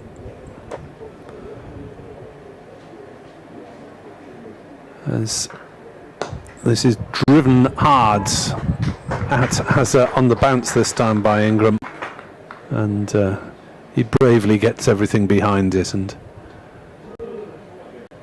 makes the stop. So yeah, Simon, I know where you're coming from. I found it a bit surprising this is Lloyd was allowed to go on loan, and of course it has come back to bite them with him getting injured as well. Allison in, and well, Ingram was really squared up by that. I think it looked as though he was trying to play through mid-on, and the balls ended up going through the covers for a single. But it was safe enough, and didn't carry too far in the air. So Ingram moves to 29 not out, and Kieran Carlson faces up to Allison for the first time. Second ball that he's retrieved. As Allison is in and bowls to Carlson, who jabs at that one. It's run off a thick edge past the slips, and it'll run away for 4 runs. Carlson not entirely in control of that, but managed to get enough bat on it, and it was wide of the slips, and not a chance. I don't think it would have carried anyway, but it was somewhat of an involuntary shot, I think. Yeah, his hands were soft enough, weren't they? It wasn't one of those loopy edges that gives a slip fielder a chance. It sort of went straight down, and even a 4th slip, but they probably would have stopped it, but I don't think it would have carried to them either. Allison to Carlson again, who is dropped at slip this time. A very similar shot, and this time it did loop a little bit, and I think it carried to 3rd slip, and it wasn't held. Yeah, another difficult one to see from our position whether it carried. Again, it looked like it did. It's one of those ones for Jake Libby where he got both his hands to it, and then as his elbows jammed down on the turf, that kind of stopped, sprang the ball out of his hands. That looks like what happened there. Allison bowls to Ingram, who drives to mid-off, no run. So sympathetic applause from the crowd for Ben Allison, who might have got his first Worcestershire wicket there. And Carlson, it appears, has had an early life. Yeah, that carried quite comfortably in the end. Thought so. It was, as you said, he managed to control the previous edge, but not that one, which did loop up slightly. Yeah, he seemed to push a lot harder at that one, didn't he? Very next ball, and Libby, he'll know that he should have held on to that. He got his both hands to it, seemed to get both on the ball, and then, as I said, just as his elbows came down onto the turf, that's what knocked the ball loose. Yep. And out it popped. So Worcestershire have put down 2 catches, possibly 3 with that Azza Ali chance at cover as well. I'll have to get some confirmation at lunch about whether that actually carried, but seemed to. So 3 catches have been grasped, so it might have been even better. Well, they've got rid of North East in the end. Pennington, new over, cracked off the back foot by Carlson. That'll feel good. Out of the middle of the bat and racing away for 4 through extra. Well, typical Kieran Carlson, his favourite method of defence is attack. If you see what I mean, he will try and play strokes, you would have thought. And obviously dependent on the pitch to some extent, but he'd rather get the scoreboard moving and play his way out of trouble and take some of the pressure off that way, and maybe force Worcestershire to lessen that menacing slip cordon of 4. Pennington steaming towards us now, bowls, and Carlson defends, and no run. Pennington picks up on his follow through, but yes, Worcestershire will know that it could have been 6 down with these two batters both back in the pavilion. Ingram set on 29. That's a flat bat slash to Azhar Ali in the covers, seemed to go straight through him, and that drop from Jake Libby, who has taken 1 catch today. Forward comes Carlson. He'll get a run, and he might even get 2 here. It's the nicely timed push, perfectly in between Kashif Ali and Azhar Ali, who will grab the ball 3/4 of the way to the cover boundary. So back they come for 2. Carlson goes up to 11. It's 74 for 4.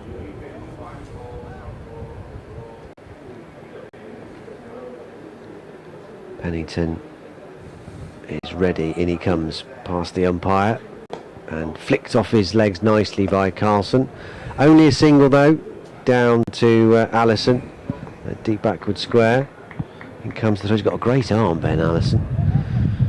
Straight over the bails for Gareth Roderick. Although someone's dropped the ball, it was all a bit messy. Joe Leach has had to trot over from the other side of the field to collect it at mid-on. Now there's a swap. The 4 slips have become 3. Logan van Beek is going out to a point area, so Ben Allison is moving past him. It's like synchronised synchronised fielding. Allison's gone to cover Van Beek at point. Bit of pace in that delivery and lift from Pennington through to Roderick, who takes it almost shoulder high with the palms of his gloves pointing skyward. Yeah, they're using their height, aren't they, these Worcestershire bowlers, nicely. Pennington and Allison. Yeah, Pennington. Allison's got that ability as well. We've seen in his first few overs anyway, going round the wicket to the left-handers. He has produced the ball that's slightly held its own and all just left the left-hander off the pitch, and this is almost played on. Ingram looking to muscle that through the covers. It's taken an inside edge, it's ricocheted onto his back pad, and it's trickled past the leg stump. A bit more than trickled actually, because it's gone all the way down to fine leg. Kashif Ali feels as they come through for I'm presuming a run, so that has, yep, not the leg by, so there was definitely some bat on that, and but nowhere near where Colin Ingram intended to play that. So a bit of luck for the left-hander, could easily have gone back onto his stumps. 76 for 4 at the end of that over though. Pennington 8 overs, 3 maidens, 2 for 25. Change of ends for Van Beek. So D'Oliveira swapping things round. Assume we'll have a second Leach spell, or will we before lunch? Only quarter of an hour to go till the interval. Everything's half an hour earlier in September. Van Beek is in, and that's driven nicely by Ingram, but stopped by Azhar at cover, and there's no run. Joe Leach with the first 2 wickets, and memories of his performance here against Glamorgan last year, of course, when he took 6 for 44. Had them in all sorts of trouble first time round. That's edged and caught, and Ingram has gone this time, caught it slip, 76 for 5. and Van Beek, having switched ends, strikes straight away with his first championship wicket for Worcestershire, and Glamorgan behind the 8 ball. Yeah, Jake Libby's held on to a good catch there. It was straight at him, but it went very quickly, and he's caught it almost Adam's apple height, and just falling back with the momentum of that catch, rocking back onto his backside and back, and then back up again. But a good catch. That went very quickly, and Ingram a bit of a slash there, and out for 30. He was looking good. It stayed in, been around, was settled, set, but a bit of a loose shot. And Van Beek has struck, and Libby, after putting catch down in the previous over from this New Road end, has now made amends with Ingram gone for 30, and the first wicket in red ball cricket for Logan Van Beek, which will feel good. So first for Van Beek. Allison should have had one, but he's still waiting for his first Worcestershire success. 2 to Leach, 2 to Pennington, 1 to Van Beek. Glamorgan 76 for 5. It has been a pretty disastrous morning session for the Welsh side. They have never really looked at home. Even Ingram, who looked settled, appeared to have been dropped at cover and then inside edged one just past his stumps. So Carlson, Root and Chris Cook to come, and Callaway. Resources starting to run out for Glamorgan as Root just manages to get everything out of the way of that delivery. That Worcestershire really are getting a bit of lift from this pitch, aren't they? Yeah, and he's fired up here, Van Beek. He's charging in, he's really bending his back. Oh, he's a strong guy anyway, but he's really hammering it into that pitch. And he's bowling at a fair speed as well. And Worcestershire sense now that they can really blow this game open for them. Next delivery from Van Beek finds Root's shouldering arms. A few oohs and ahs as it must have done a bit late on. Roderick just stepping slightly to his right rather than the left that you'd expect with the natural trajectory of the ball. Must have done a bit late on, and Glamorgan, well, just survival for the next 10 minutes will do them at the moment. All sorts of a mess. Van Beek to Root, who will clip that one off his legs. He's timed that beautifully. It's racing away towards the scoreboard away to our left on the Cathedral side, and Root is off the mark with a boundary. He has 4 and Glamorgan tick on to 80 for 5. The follow-on figure, Just thinking that 135. So that's the next possible conundrum for Worcestershire to wrestle with. I mean, it's premature, isn't it, to think about it now, with 5 wickets still needed. Van Beek bowls, and Root slashes that one away through the offside for 4 runs in Billy Root's favourite area. Square of the wicket on the offside. Found a gap between point and the slip cordon, and flat batted it away. 84 for 5. Root has 8. Yeah, 2 lovely shots from Root. The first one for me was shot of the morning so far. That clip off his legs, beautifully timed, raced away through square leg. And that last boundary just used the pace of the ball, really. It was a bit short and wide from Van Beek.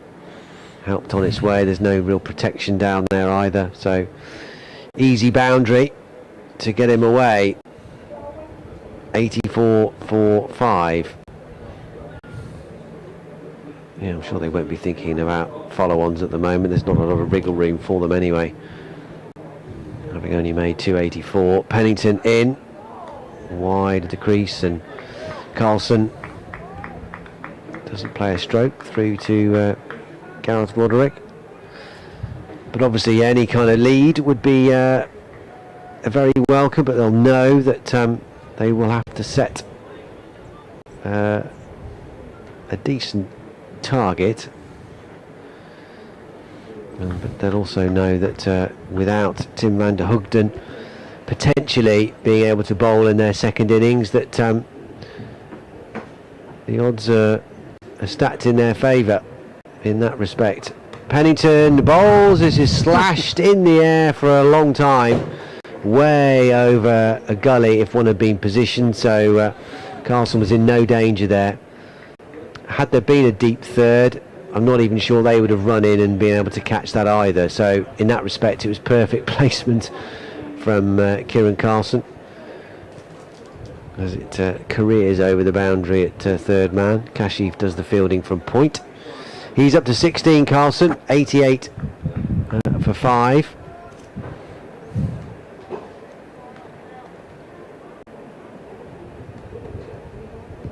Pennington is ready, and he comes steaming in from the Diglis end, bowls, and Carlson won't get a run here. He's forward solidly, pushing it up to Allison at cover, at mid-off rather, and there's no run, so they trail by 196 at the moment. Glamorgan still with 5 wickets in hand, so barring any spectacular collapse, they'd back themselves to avoid the situation of being asked to follow on. Pennington bowls. This is nicely played by Carlson and well fielded by Logan van Beek at 4th slip, because it was a rising delivery, it was quick, and Carlson sort of dropped his hands on it and kept his hands close to his body in control of the shot, and crucially kept it down and bounced in front of Logan van Beek by some distance, so it was well controlled by Carlson. 4 slips and a short mid-wicket for Pennington, who bowls, and he's forward again and picking up more runs down through third man. Again it's controlled and a mere just opening of the face. Forward defensive stroke yields 4. Using the pace well here, the Glamorgan batters. Billy Root in the last over from Logan van Beek, and Kieran Carlson in the last little while certainly there from Dylan Pennington. He's gone up to 20 off just 12 balls. So he is motoring. That's Carlson for you. If it's going to happen, it happens quickly. He's past 900 runs for this first class season. Van Beek's gone a bit wider. He's now gully. Edged, oh, and he's put him down. Logan van Beek had just moved himself to that gully position. It was really, went very fast to his left. He got his left hand on it, and it one of those that either stick or doesn't. And sadly for him and for Worcestershire and for Dylan Pennington, it didn't. He just parried it away. Sharp chance, but it's gone down. Had he stayed where he was, maybe it'd have been a more comfortable catch. Don't know. But another catch goes down. That's 4 catches now Worcestershire have dropped. Well, they're not helping their bowlers particularly, even though they've taken 4 chances. So Libby caught 2 and dropped 1. Hose and Roderick also hanging on to earlier fairly regulation chances off Leach, as Van Beek bowls to Root, who shoulders arms, and Roderick goes flying across, almost behind first slip to take that one. Well, Carlson should definitely be back in the pavilion. Will Worcestershire get 1 more over in before lunch? They'll be keen to do so. Just over 4 minutes remain as that is played down to point by Root. No run. I didn't see how many he had when he was dropped by Libby. 4 at the time. 4, so he's been dropped on 4 and 20. Yes. I'm tempted to say Blackbirds, but I won't.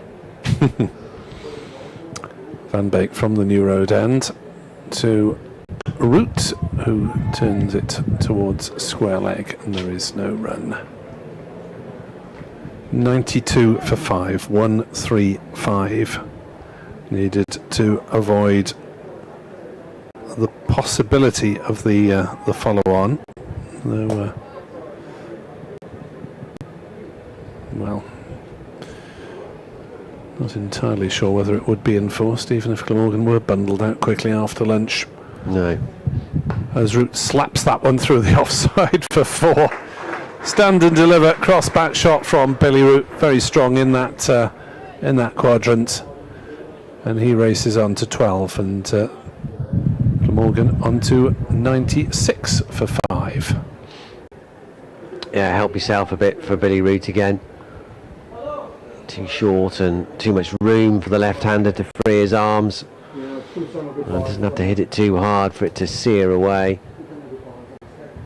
Using the pace generated by Van Beek, who continues to charge in. As he does so again, bowls to Root, who stuns that one, getting on top of it and playing it down into the pitch. Rolls up to D'Oliveira, it's mid-off, no run. We've got 2 balls left here, Van Beek. He's walking with real purpose, so he's doing his bit to try and get another over in before lunch, which they should do. This is the last ball coming up. Yep. They'll definitely get another one in now. As Van Beek is in to bowl to Root, who plays it to point, no run. Root has 12, Carlson has 20. Glamorgan 96 for 5, the men out this morning. Eddie Byram for 1, Zain Ul Hassan for 5, James Harris for 17, Sam Northeast for 7, having been dropped, and Colin Ingram on 30 for 30, also having been dropped. 2 wickets apiece to Leach and Pennington, and 1 to Van Beek. Yeah, so last over of the morning coming up, and a super morning it's been for Worcestershire, who, well, would have dreamed of picking up 5 wickets this morning. Would have, 2 or 3 would have been very nice, but 5 is a brilliant effort and puts them firmly in control. They know Glamorgan are down here, but they haven't been snuffed out completely in this first innings. 4 slips and a gully for Pennington last over before lunch. In he comes, and Carlson just got to survive these next 5 balls. He's negotiated the first one okay. Hose at first, Haynes at second, Libby at third, Allison at fourth, Van Beek in the gully. And Joe Leach is reasonably tight at mid-wicket as well, for that lofted clip. As Pennington comes up to the wicket and bowls, and Carlson is calmly behind this, playing it up to Azhar Ali at mid-off. And there's no run. 2 for 33. Pennington into his 10th over this morning. All of the Worcestershire bowlers have done well. They've looked really threatening, and for some slightly more secure catching would have been even better than the 5 wickets that they have managed to take. Pennington bowls and runs here for Carlson. Just a nice easy push through the cover point region. Kashif Ali does his best to try and cut it off, and then in the end has to try and negotiate one of the covers, which he ends up on top of the middle one of the 3, and now looking for the ball, which has disappeared underneath. 100 is up with that boundary for Glamorgan. Update for BBC Hereford and Worcester on the way now.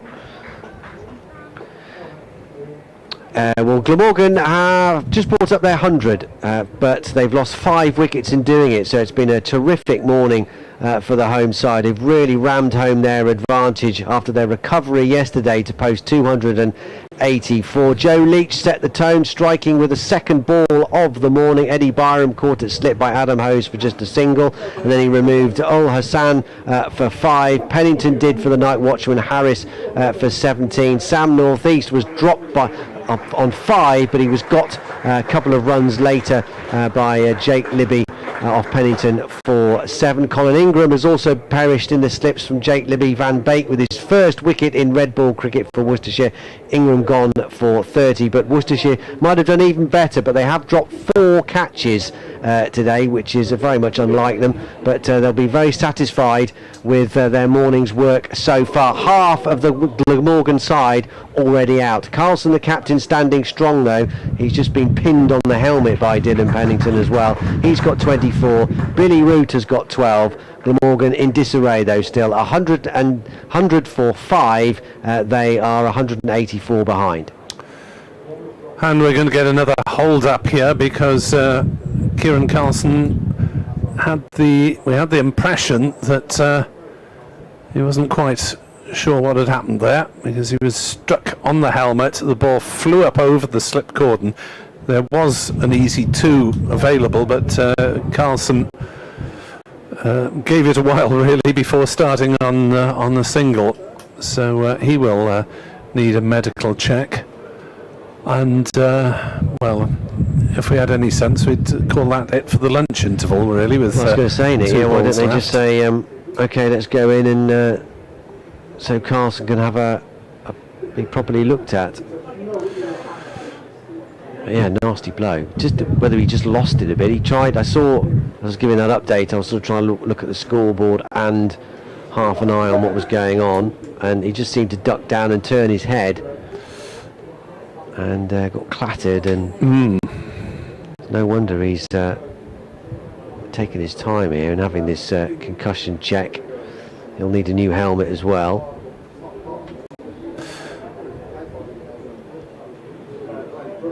Yeah, it really is a morning of a lot of bounce off the wicket. I mean, we're nowhere near in line, so it's difficult to assess what movement is going on, but there was a lot of playing and missing early on, and this Worcestershire attack with plenty of height in it apart from Leach really have caused Glamorgan problems in terms of the bounce. A lot of balls have gone through chest high this morning, so it hasn't been the easiest surface to bat on, as Worcestershire found when they were 110 for 6, and Glamorgan now need to find the same sort of partnership that Worcestershire did between D'Oliveira and Van Beek if they're going to get on any sort of parity in this first innings. Isn't it strange how the innings have almost mirrored each other, haven't they? 101 for 5, 110 for 6 Worcestershire yesterday. So it's almost playing out, one overlaying the other. But the question, of course, for Glamorgan is who is going to, as Nick was saying, who is going to perform that D'Oliveira, Van Beek, and even you can throw Ben Allison into it as well with his useful late order runs, because between them, those three added best part of 160, I think, for that one wicket that fell. So somebody is going to have to do something similar, or 2 or 3 people are going to have to do something similar for Glamorgan. Otherwise they're going to finish well short of this Worcestershire first innings, and it's going to put the proper context on that 284, which we all felt yesterday was as good as the recovery was still below par. But these two now with Chris Cook to come. This is where Glamorgan's hopes really rest. Carlson's looked good for his 24 until he was clonked then. Root has looked in fine touch with his boundaries, exclusively accounting for his 12 runs, 3 fours he's got. Well, Carlson is going to try and play out these remaining 2 balls before lunch, which means that the afternoon session will now be a 1:15 start, because we're coming up to, or just after 1:15, coming up to 1:36 on the digital board already. And in fact, of course, Carlson will be the non-strikers end initially, because they eventually ran ahead by. The ball nearly went for 4. Just picked up inside the rope. Up to, I don't think Carlson will be in any hurry to run a single now, as Root's on strike and Pennington comes in. In he comes then. 2 balls to go. Pennington bowls, and there's a little bit of a fiddle outside the off stump from Root. Again, it's one of those ones that, did he play? Did he take the bat away? But the good news from Kieran Carlson is that he's not going to have to face the delivery now. He can just look forward to his lunch and clearing his head a little bit after that. Couple of aspirin maybe. Yes. And gather himself to come out for a vital second session for Glamorgan. Here we go then, last ball of the morning. Pennington round the wicket to Root, who leaves alone. It flies through chest high to Gareth Roderick. And there is lunch, the end of a very fruitful morning's work for Worcestershire, who take firm control of this match now, this really important one in the race for promotion to Division 1 next season. Glamorgan started 3 without loss this morning, but Joe Leach's second ball of the morning set the tone. Eddie Byram caught at slip by Adam Hose for a single, and then Leach also doing for Zain Ul Hassan for 5. Dylan Pennington got rid of the night watchman Harris for 17, and then Sam Northeast, who was dropped on 5 by the substitute Cameron Jones off Logan Van Beek's first delivery, was then gobbled up by Jake Libby, who himself put down a catch for 7. Carlson, who's been dropped twice, has managed to get himself to 24, but he got that nasty whack on the helmet from Dylan Pennington in that last over before lunch. Hopefully he's okay and comes out after the break. And Billy Roots looked good for his 12. Worcestershire's bowling figures: 2 for 18 from Leach, typically excellent. 2 for 37 from 10 overs from Dylan Pennington. Ben Allison unlucky not to claim his first wicket when Carlson was put down by Libby at third slip.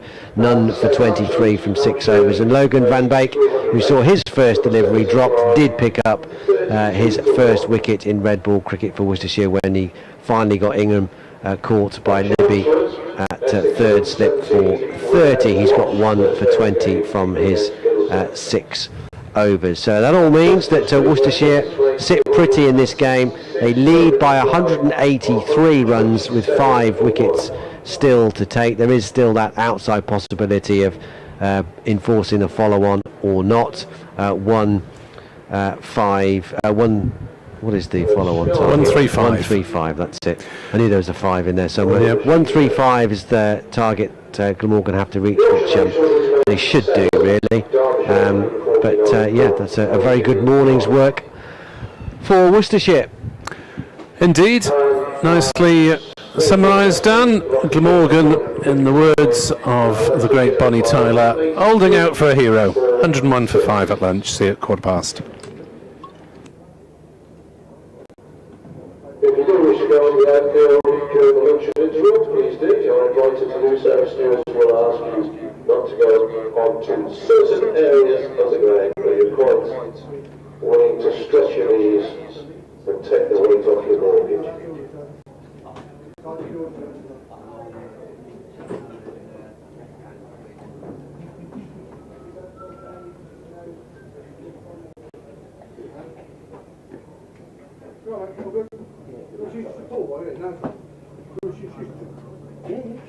So it's going to do the picture you on the black hair picture on the look by the way. Yeah.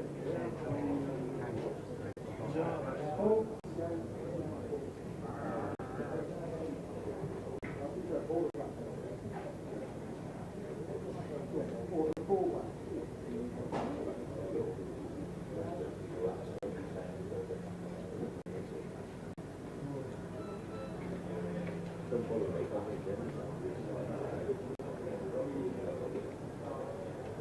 hello. You're not eating the food, are you?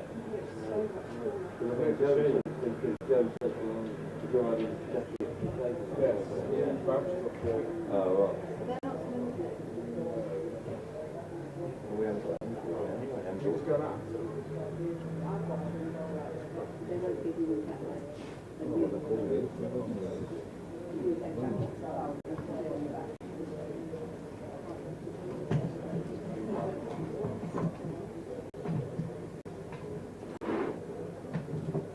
Joe, got any food though?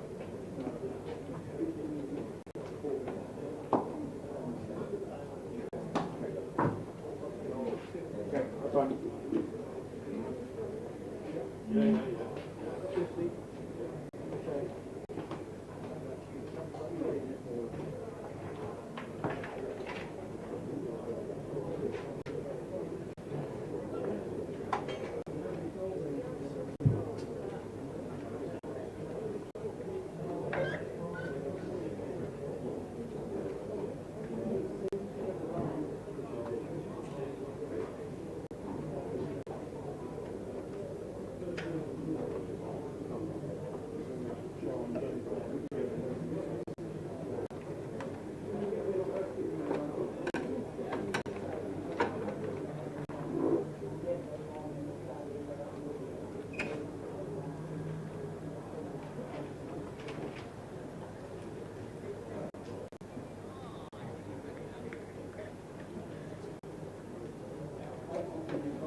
As per my previous announcement, spectators are asked to not go on the outfield at lunchtime.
Nobody knocking out one yesterday.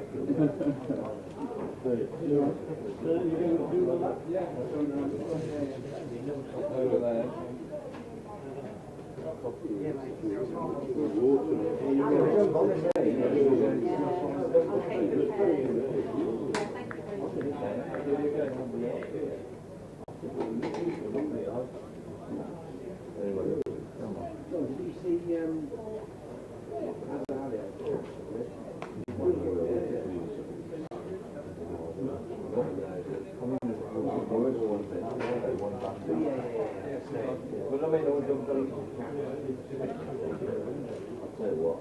We're having this conversation here. I'll have to go up this level now that we do get so much harder than we ever used to.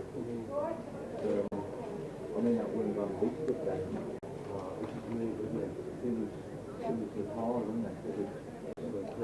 Yeah. I mean, the wood was coming together. Well, at least one coffee. And the other one that was Roger. The only one so far, yeah, but only one of them could be crossing so far. The only probably put that on the train to the south where the one yeah, but the other two have been casting, haven't they?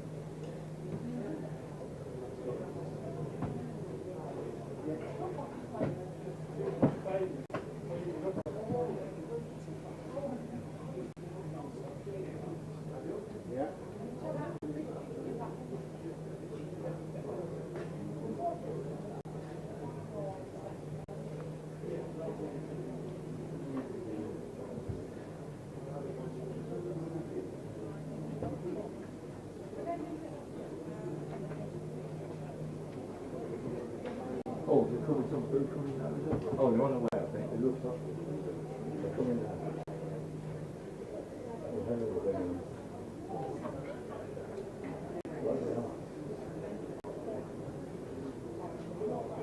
Yeah, I can't help me with these if you like.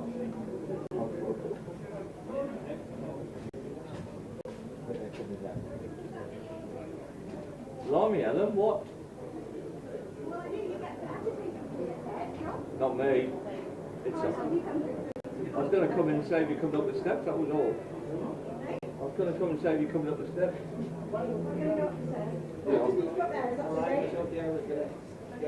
Thanks for your start. John's going to take the other.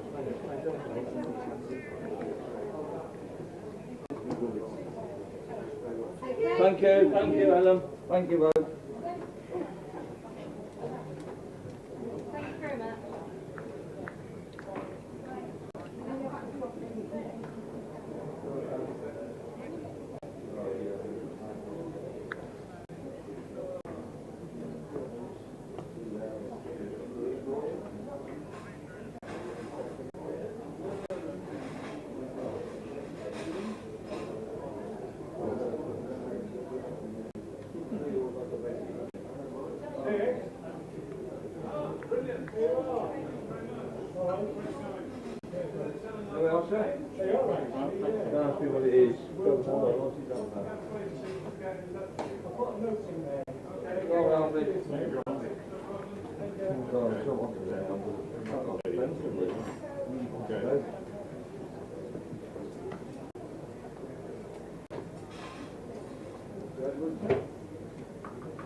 The mirror itself fine.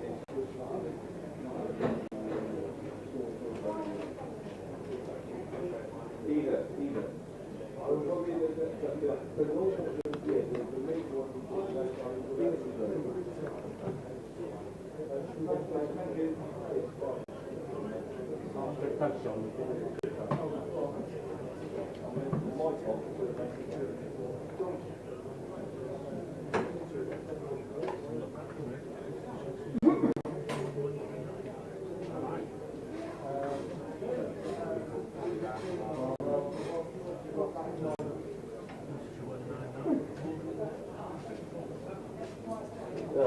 Oh, lovely. Thank you so much.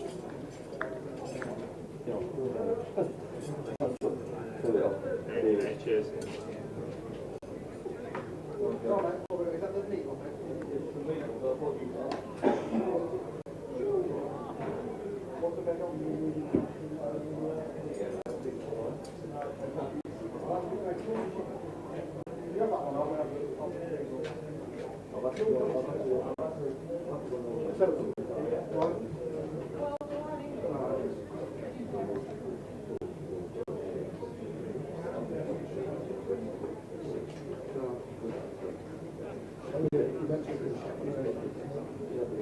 We have to follow process. Thank you very much.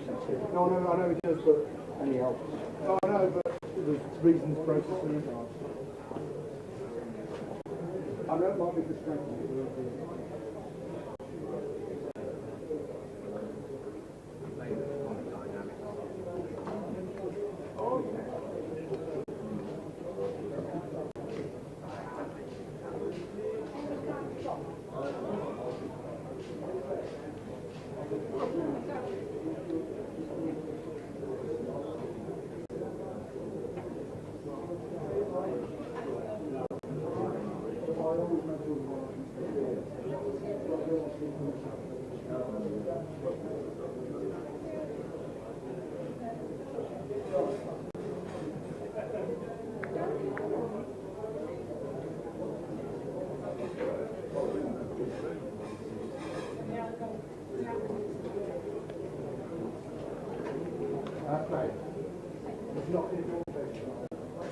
No, Reggie left now.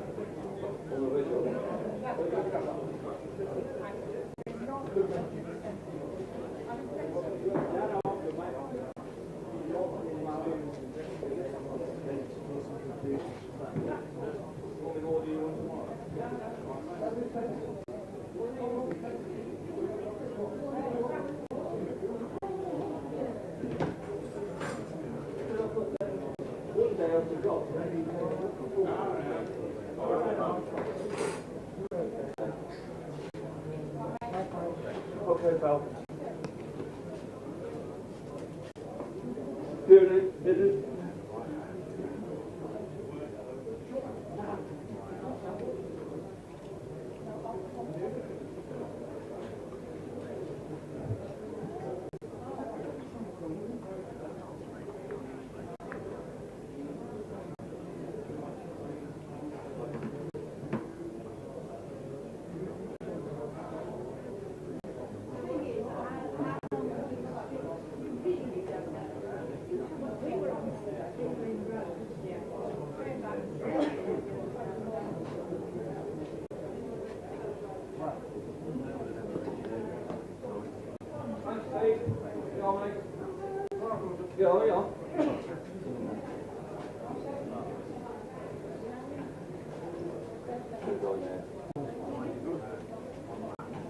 enough.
Dave's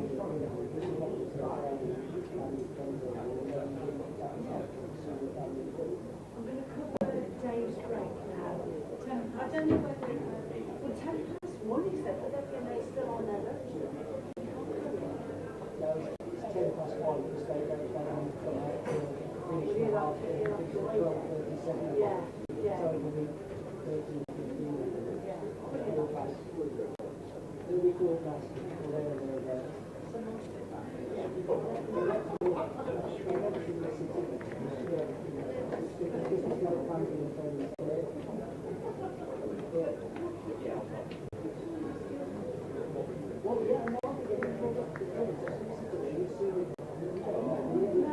It's obvious because And you know them all. and I know them anyway. They're all, but you know them. But of course it's not just young people.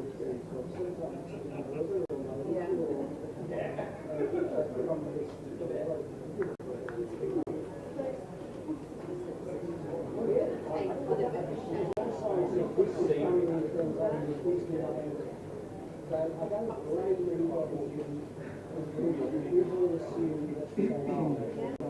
Everybody has a question of what's worth concerned is worth what's just come back and got up to the that's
Yeah, okay.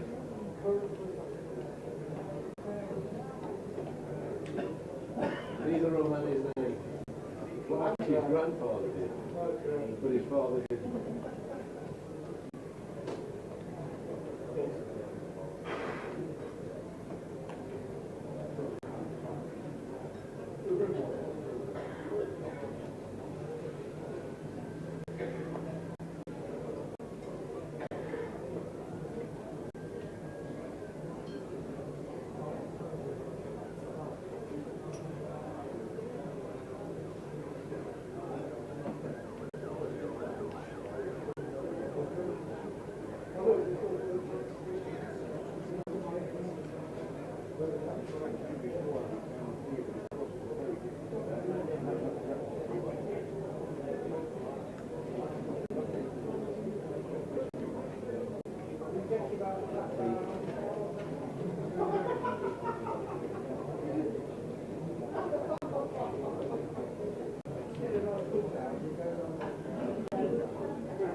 it's all there, ready to come out.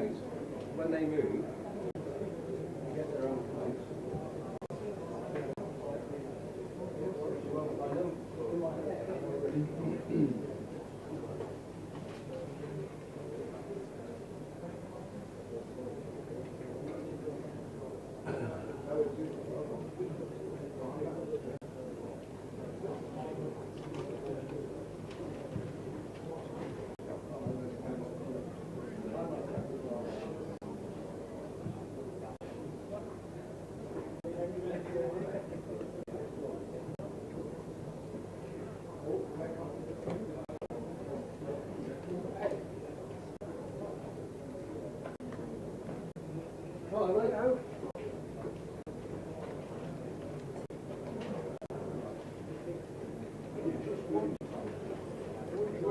Come along, sir.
Debating and semi-Sheffield heading back towards the middle.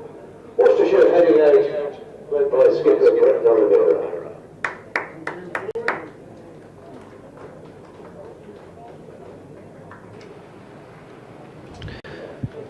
Good afternoon, everybody. Welcome back to New Road. If you've been with us all morning, you'll know that Worcestershire in firm control of this match. If you're just tuning in for the first time, we've missed a really good first session for the home side, who've picked up 5 wickets in this Glamorgan first innings reply, and really look now to push home their advantage by wrapping up this Glamorgan innings as soon as they can, and maybe give themselves a chance of enforcing the follow-on or not. 135 is the follow-on target that Glamorgan have to get to. They're 101 for 5 at the moment, so odds are they're going to do that. Whether it would be enforced or not would be a moot point anyway. But what is beyond any doubt is Glamorgan have to find some runs. Once upon a time, I went on a magical adventure where I travelled through time, explored great buildings, and made lots of new friends. There are forests, rivers, and ice cream. My story was one of excitement and wonder. And what happens next? Well, that's your chapter. Make Worcestershire part of your story. Preparatory work beckons for Glamorgan, and Worcestershire, of course,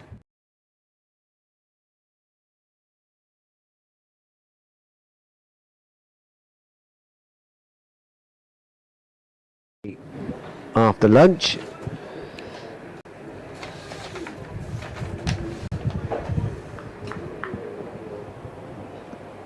As Ben Allison will open up from the New Road end with the first ball of the afternoon session, and Carlson comes forward and deflects it out to Kashif Ali at point, and there's no run. I'm Dan Wheeler. Alongside me is my co-commentator and colleague from BBC Radio Wales, Nick Webb.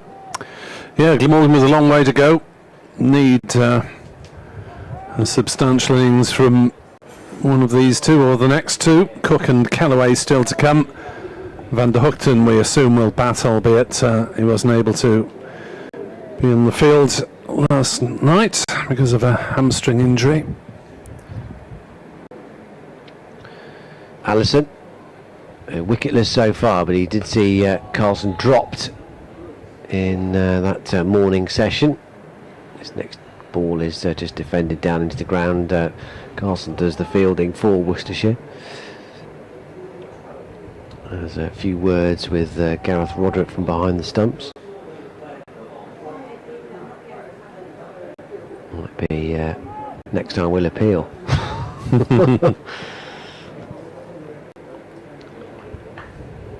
101 for 5. Allison into his 7th over now, none for 23. In he comes and bowls. This strikes Carlson on the pad, but even from here, with our commentary position at a wide long on, that looked very leggy and a bit high as well.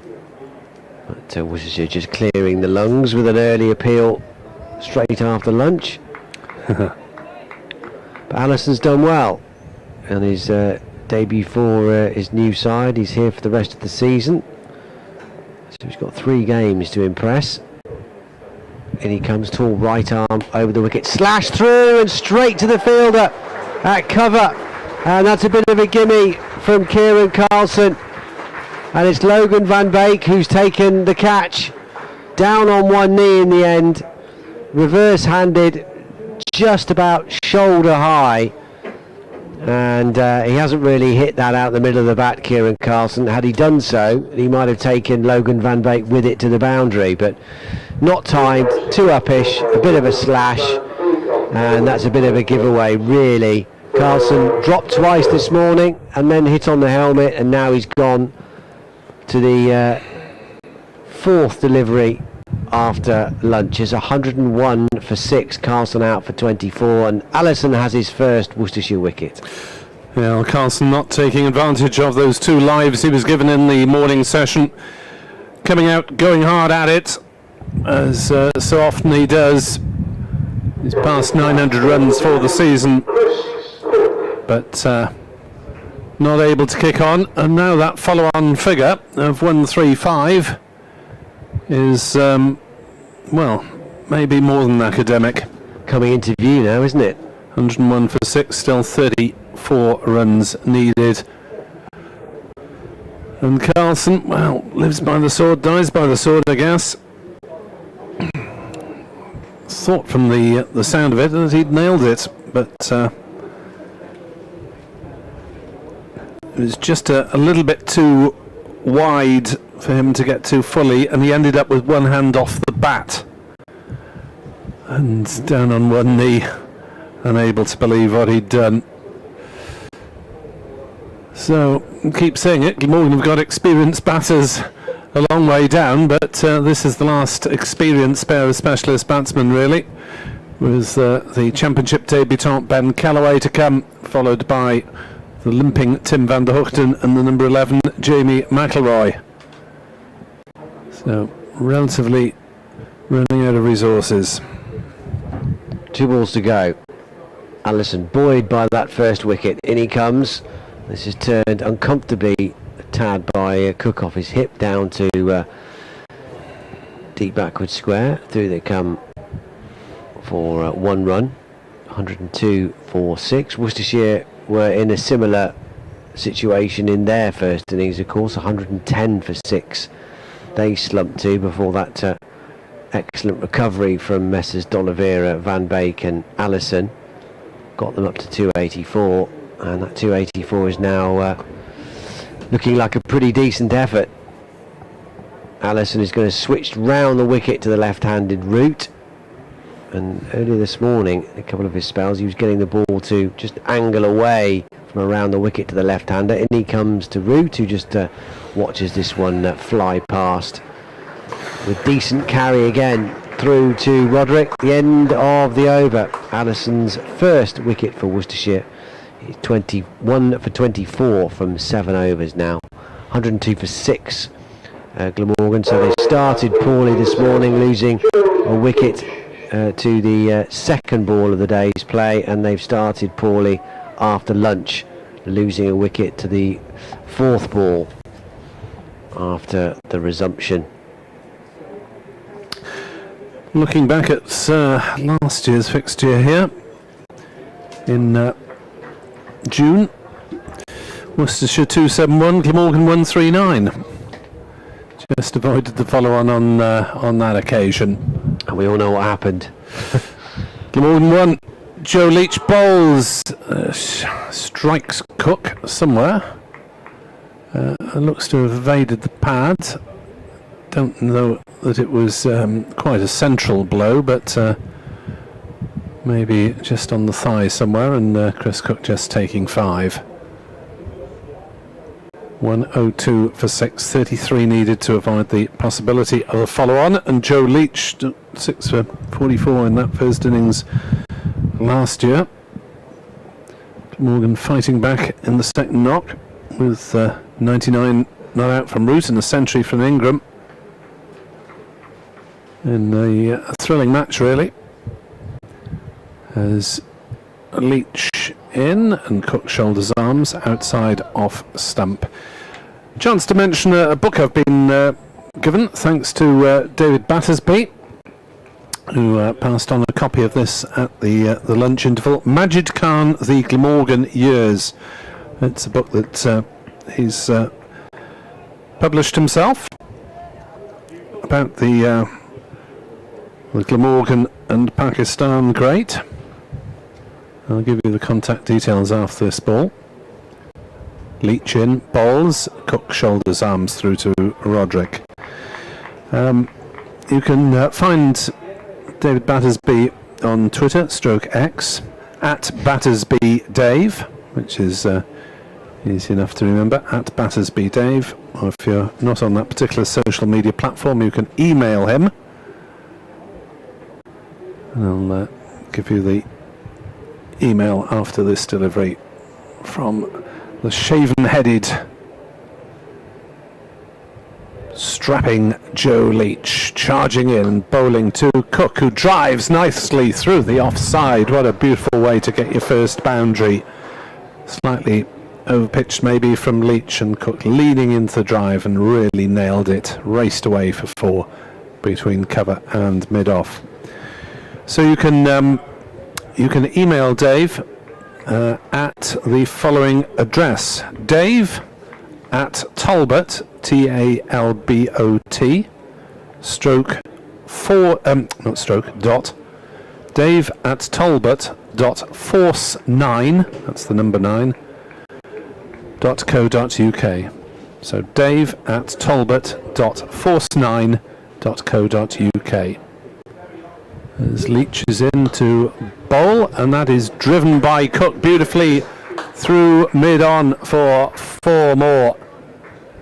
A real punchy drive from Chris Cook, and he moves up to 9, and Glamorgan on to 110 for 6. Yeah, it was close enough to Joe Leach on his follow through to almost be a half chance caught and bowled, but he hit it hard and almost too quick really for Leach or anyone else to react in time to get that right hand up.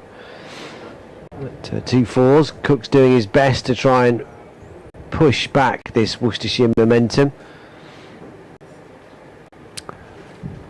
Yes, things are progressing apace. We're in the 31st over of the innings. We had just 27 bowled in the morning session because of the fall of the wickets and a couple of hold-ups apart from that.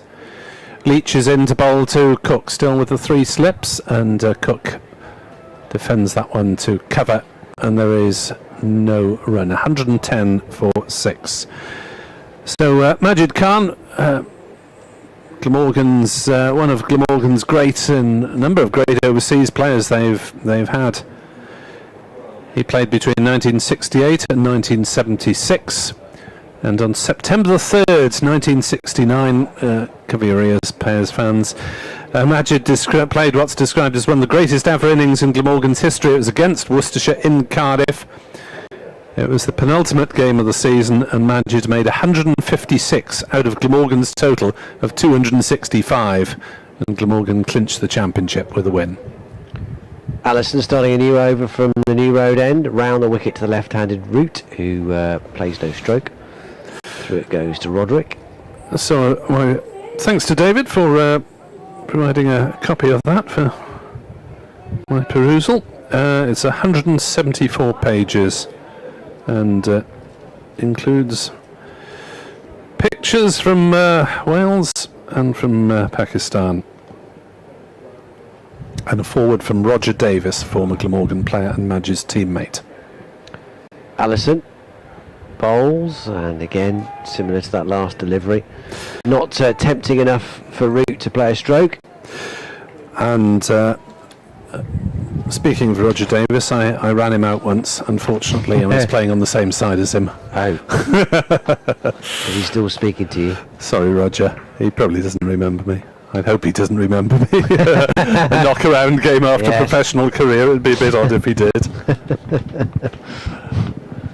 You never forget, though, particularly those sort of situations, Nick. I'd be worried. Allison in. This time it does induce a stroke from Root, who comes forward, just pushing out to the covers. Van Beek fields, and there's no run. So I look forward to having a look at Majid Khan, the Glamorgan years. One evening this week, perhaps. My greatest claim to cricketing fame is sort of playing in the same team as Clive Lloyd. Ah. Allison past the umpire, bowls wide of the crease. That doesn't really get up very much at all. Roderick takes it tumbling to his left, but very low to the ground, and there's no run. Sort of. Yeah, technically I played in the same game as him. He was the director of the radio station which I worked for at the time, and it was a charity game. So it was Clive Lloyd. Rodney Ontong was playing for some reason, the Glamorgan captain. Allison turns, runs away from us now, and bowls. Root has a flick down the leg side, and I think he's got plenty of bat on that. Yes, he has. A leg glance. Roderick's dive is in vain. Down it goes to the fence again. 110 for 6 becomes 114 with that boundary. Root up to 16. Yeah, and alongside Clive Lloyd, the West Indies great, and Rodney Ontong, the county stalwart, were an assorted bunch of DJs, newsreaders, reporters, etc. It was a motley crew. Unfortunately, although we started the game and we had a chance to admire Clive batting for a while, and then it rained, so I never actually got onto the pitch, which is why I said sort of played in the same team as him. Were you on the team sheet? If we'd had a team sheet, yes. Officially the match was begun, so I think that counts. Allison in, and no stroke offered by Root. End of the over. 114 for 6. Root has 16. He's dealt exclusively in boundaries, 4 of them.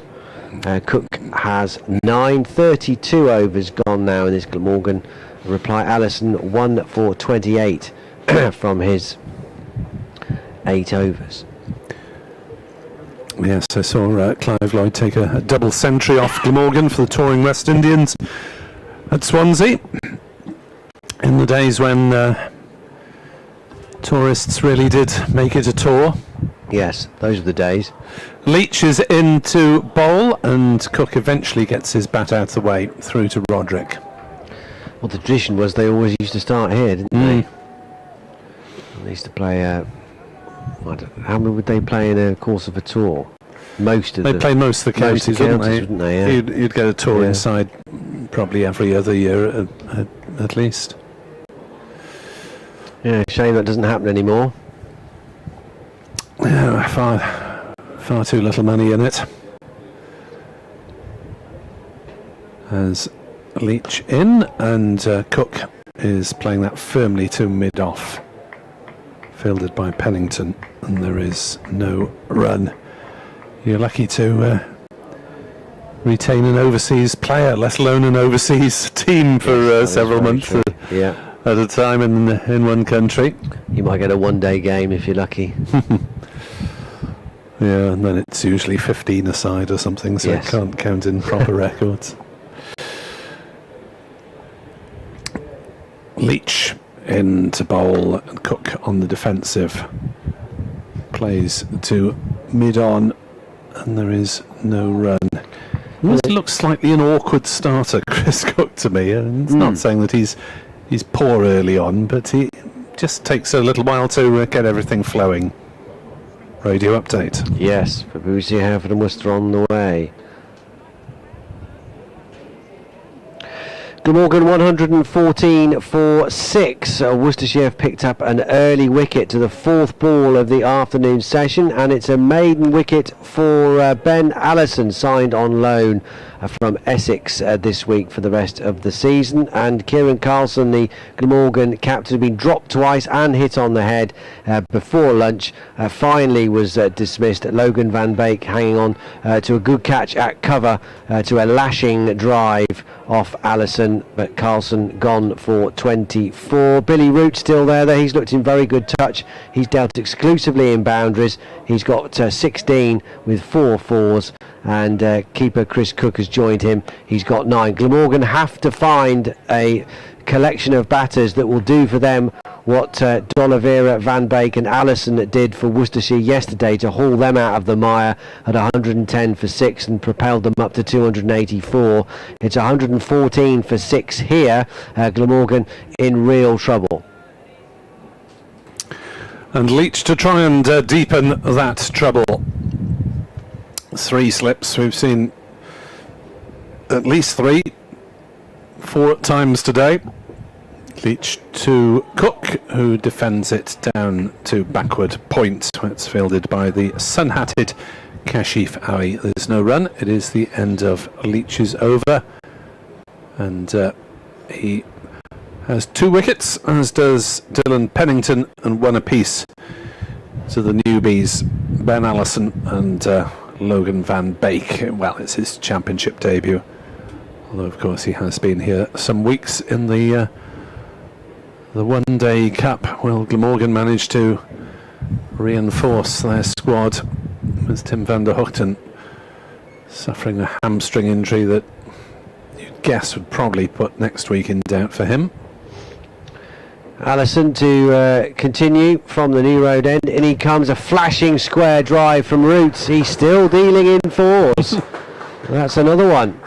He's up to 20 now with his 5th boundary, wide and full, and got the full treatment from Billy Root, who smeared it away through cover all the way along the ground for 4 more. And maybe he's the Glamorgan hero that they need in this first innings to stop them from completely collapsing in a pile. 118 for 6. Allison, what replies he got here? In he comes, and forward is Root very carefully, defending it out to Azhar Ali at cover, no run. Speaking of completely collapsing, I thought we were at this point yesterday afternoon when it really was very stifling, and I must thank Dan for bringing in an excellent, large and mobile fan, which means that today's working conditions are considerably less oppressive than yesterday's. How better, aren't they? Yeah. I did feel slightly silly dragging that in. Thinking, they're going to let me in with it. It's worth it. They did. So yes, that's a welcome addition. Allison bowls. This is tucked off his hip again by Root. I reckon he's probably got enough bat on that to get to the boundary, has he? Let's double check with the umpire. No, leg by. But 4 more to the total, and at the moment that's all Glamorgan will care about. Down to fine leg off the thigh pad that time. So 135 is the follow-on target. 122 for 6. So 13 runs away. Not sure Worcestershire would enforce it anyway, given the fact that it's a hot day, and they know that Glamorgan are without Tim van der Hoogten. This is low outside the off stump. Doesn't really get up for Roderick, who's had to cope with some pace and bounce and lift through. He's also had to grab a few by his bootlaces as well. Yeah, not the greatest for a keeper when he doesn't know he's going up or down, which way up the hands have to be. And well done to him, he hasn't messed anything up so far. Allison bowls, and threatens to just turn Root around a little bit there. He was looking to perhaps turn the wrists and put that one through mid-wicket, and in the end it's kind of readjusted and he's outside edged it straight to cover. It's taken that sort of area of the bat anyway. Azhar Ali does the fielding. Root redraws his guard with his right boot, and he's ready to go again. Last ball of the over. Allison past the umpire, and Root big stride forward, but no shot played. Through to Roderick. Did have a bit of carry in that last delivery. 9 overs, 1 maiden, 1 for 32 now for Ben Allison. 122 for 6 is the Glamorgan total. Cook has 9, and Root with his 5 fours has 20. So Glamorgan needing a further 13 runs to avoid the possibility of being asked to follow on. And Worcestershire's bowlers using the pitch well today. Plenty of height, plenty of bounce. Leach a skiddier bowler, and it's turned on the leg side by Cook. He's timed that one quite nicely through mid-wicket, and they'll jog back very easily for a couple of runs. 1, 2, 4 for 6. Cook moves into double figures at 11 on another virtually cloudless day here in the West Midlands, with just the top couple of rows now in the shade in the Basil D'Oliveira stand, the open stand opposite us. And Leach bowling to Cook, who edges over third slip for 4 runs. Well, that was a case of flash, flash hard, and it wasn't far over the slip cordon. There's a bit of jumping around, but no one got a hand to it, even the lofty figure of Adam Hose in there.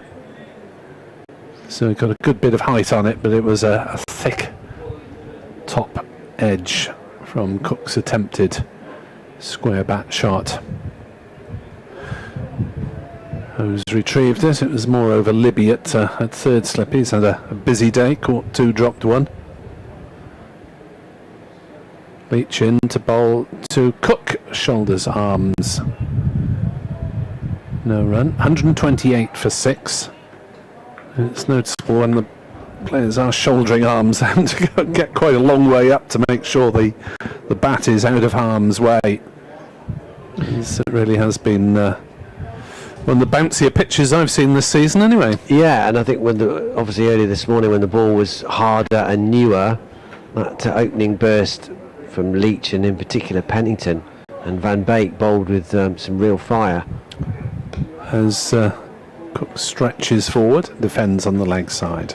So much so, it actually looked like a bit of a different game, didn't it, from what we saw yesterday with the Glamorgan bowlers, who are, not quite so tall, a bit skiddier. Yeah, and probably less pace on average. Yes, yeah. Certainly Pennington was sharp, and Van Beek, who's a dynamic cricketer already, you can tell. He likes to make something happen, take charge, whether he's batting or bowling. His half century yesterday, he bowled with real gusto as well this morning, picked up that first wicket. As Cook runs another one down towards third man, we'll look for a second run and get it comfortably.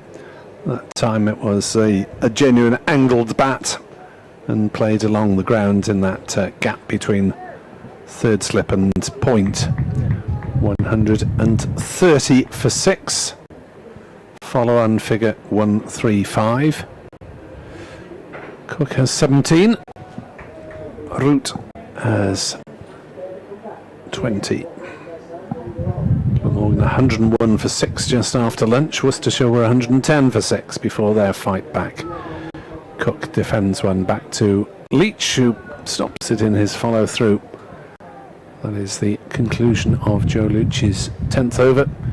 2 for 34, with one edge over the slips and one genuine shot through the slips delivered in the course of that over.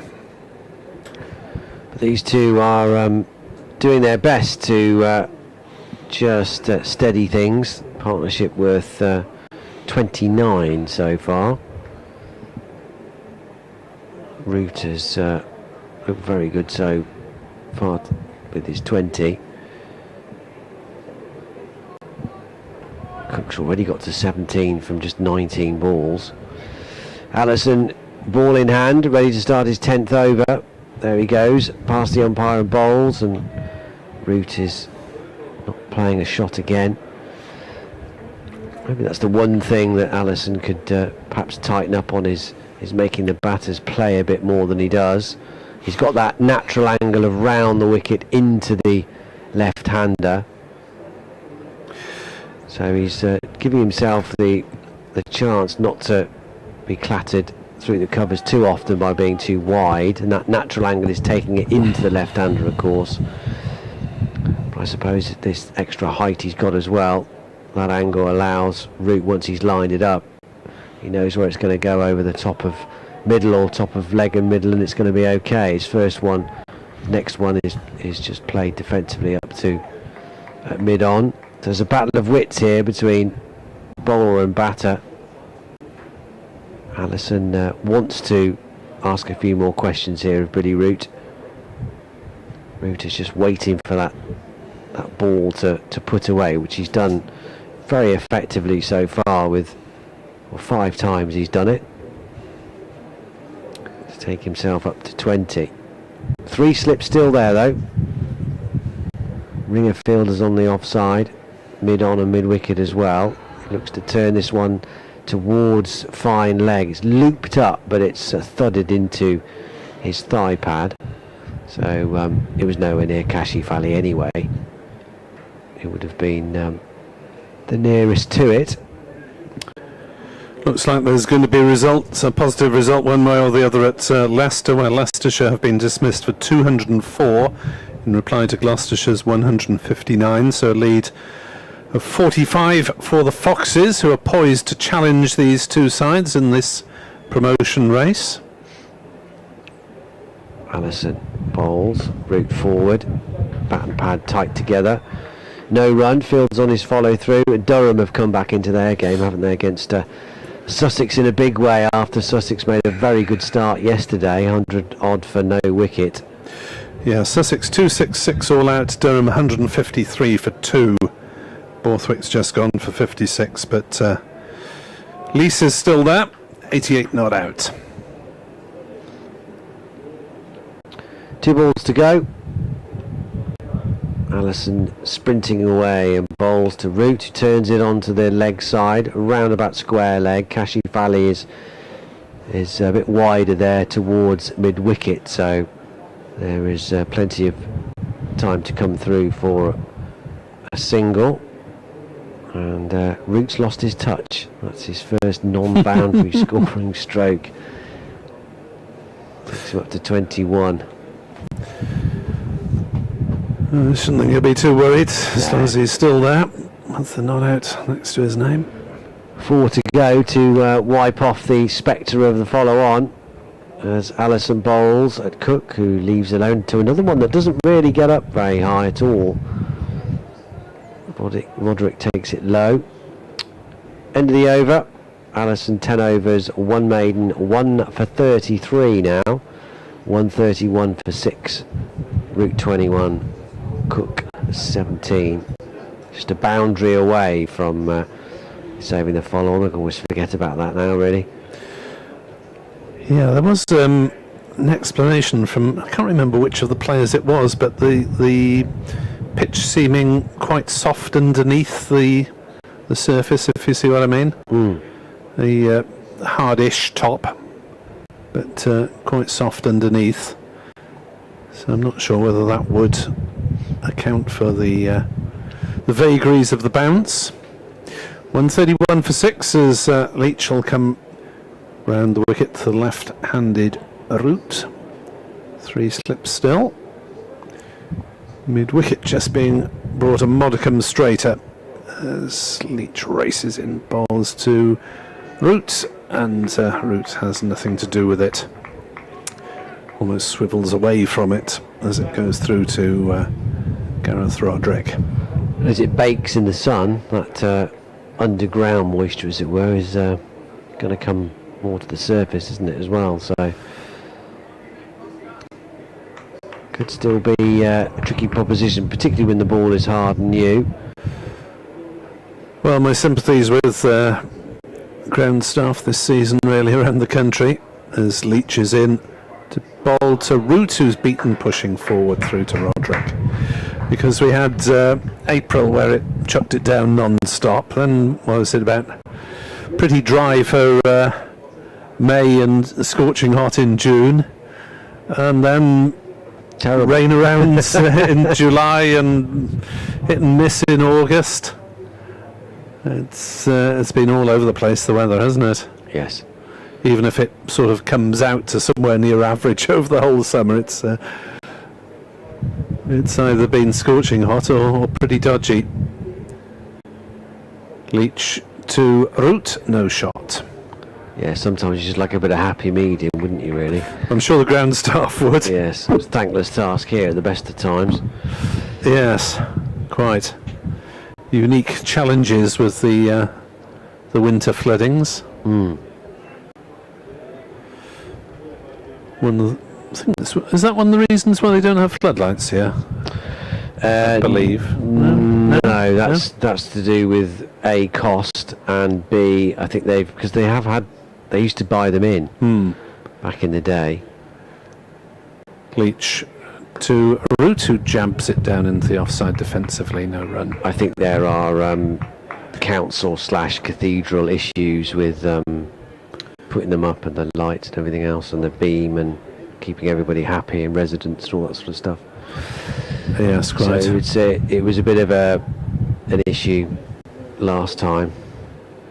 So yeah, it's just not been here for a long time. I shouldn't imagine the flooding would help anyway, No. even if they did manage to get it through the other obstacles. Yeah, Glamorgan unfortunately not allowed to use the lights for championship games, as that is edged by Root, but safely. Will it reach the third man ropes? Yes, it will, just about. As he managed to play that softly enough to send it down into the ground and wide of the slip cordon. And Root picks up 4 more and moves to 25, and Glamorgan on to 135 for 6, and we can stop worrying about the follow-on, because it is no longer an option with the deficit now under 150. 135 for 6, but Glamorgan, despite that minor consolation, still need to produce a decent partnership of some sort, as Root slightly tucked up but plays it nicely enough into the leg side, fielded by Pennington at mid-wicket, no run. 135 for 6 at the end of the over. Cook has 17, Root has 25. They have added 34 for this 7th wicket. Yeah, Worcestershire always given a few games grace at the start of the season as well. They never start immediately at home. They always play the first couple of games away, just to give them that extra time to get New Road ready, because the challenges of the winter and the river and everything else just gives them that bit of extra opportunity to get things in tip-top condition. So Ben Allison is out of the attack. 10 overs, 1 for 33 are his match figures. And Logan van Beek is going to be brought back. 1 for 20 so far from his 6 overs. Here he comes. 135 for 6. And bowls, and Cook onto his toes. Plays it out to Allison at cover. And there's no run. I say Allison, or is that Pennington? I think it's Allison, isn't it? Yeah. Someone lofty.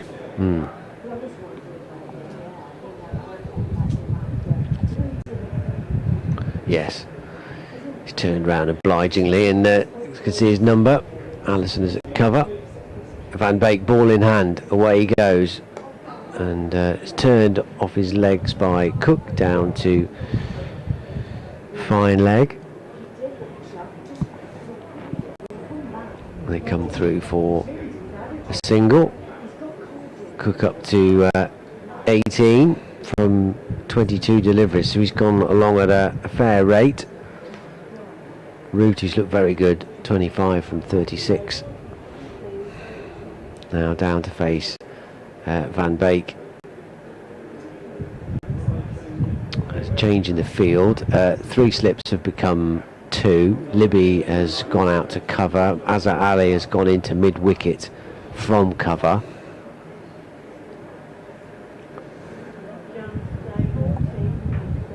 There's a point in position as well. Van Beek bowls. This is taken off and flew over the shoulder of Billy Root's bat through to Roderick, who had both feet off the ground when he took that. Again, some lift and pace from Logan Van Beek. Billy Root comes down to do a spot of tapping. In the end, he did quite well to drop his hands out of the way. That spat up from a length. Van Beek in. This time he's forward, pushing it back to the bowler. Yeah, I haven't seen a pitch with this much bounce all season, I don't think. No. It's not just the new ball, because we're 38 overs in, and 2 pretty tall men in Pennington and Allison in particular, but Van Beek getting to fly there as well. Yeah, he's arguably the quickest, him and Pennington. In he comes again, and that's just dropped down into the gully by Root. And they'll trot through for a single. He goes up to 26, 137 for 6. Yeah, him and Pennington have been the 2 bowlers that have really hurried the Glamorgan batters today.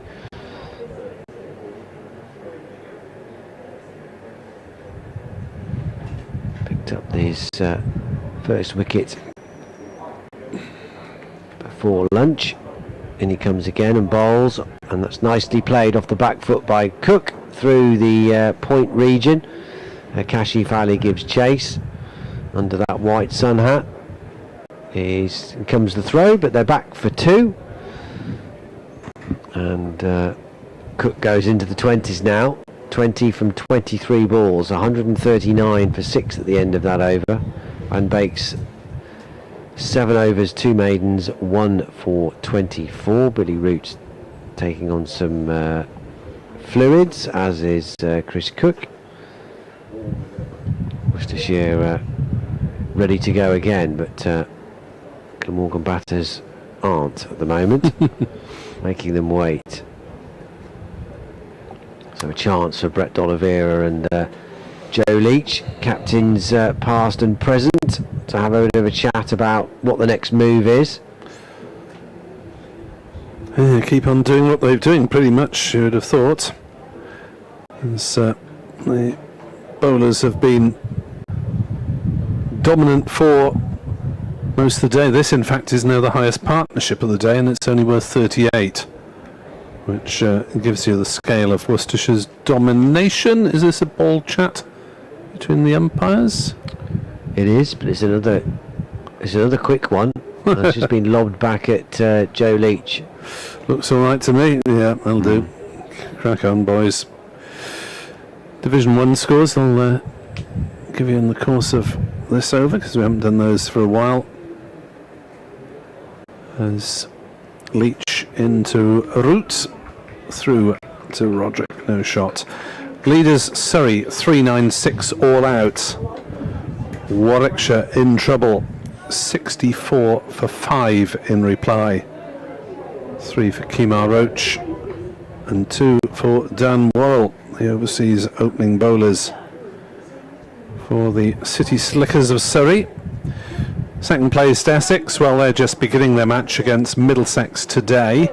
Essex 155 for 3.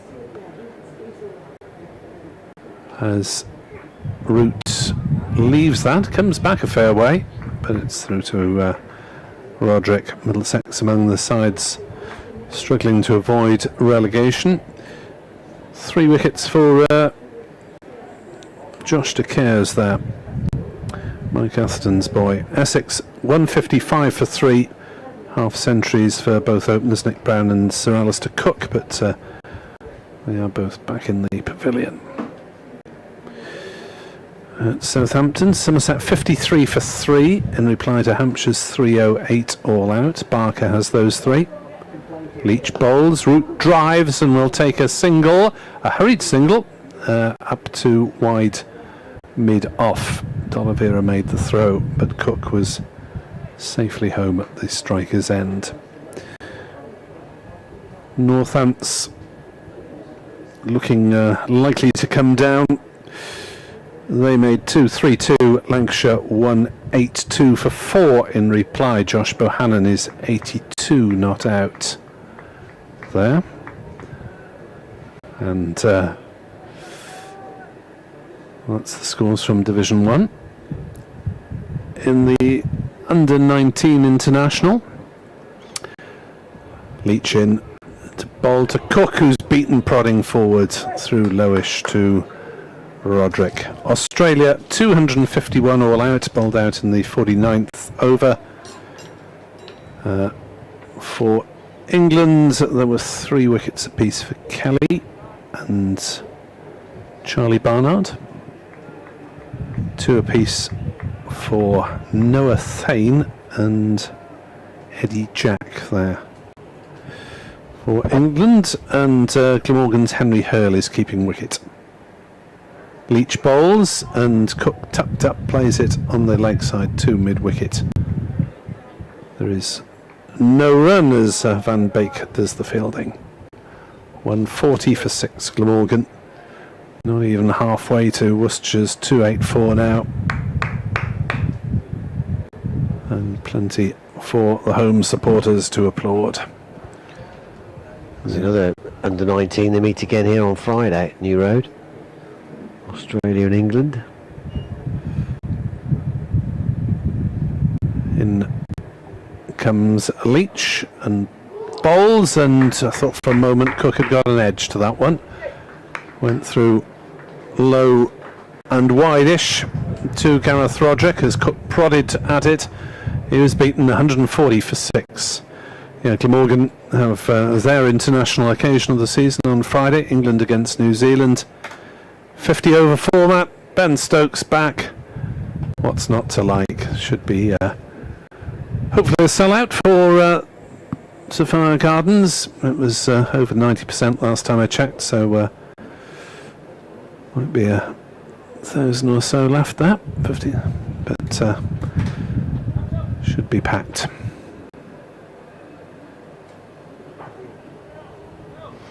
Slight delay here as Logan Van Beek just adjusts his field. He's pushing Dylan Pennington a bit finer at third man. In he comes, attempted Yorker, and Roderick does very well to hang on to that. Low, fired in, diving to his right. Looks as though the ball's still moving, doesn't it? From yeah, we're judging by the last over where Roderick's taking it. Yeah. Fired in, seemed to maybe swing late after it passed the stumps. There's the mysteries of reverse swing, I wonder. Van Beek past the umpire. Bowls, and he's caught behind, is he? Worcestershire are confident, umpire Bainton isn't. Logan Van Beek didn't even bother to look behind then. a la Stuart Broad. Just sort of trotted down the pitch past the batsman with his hand in the air. But the main man unmoved.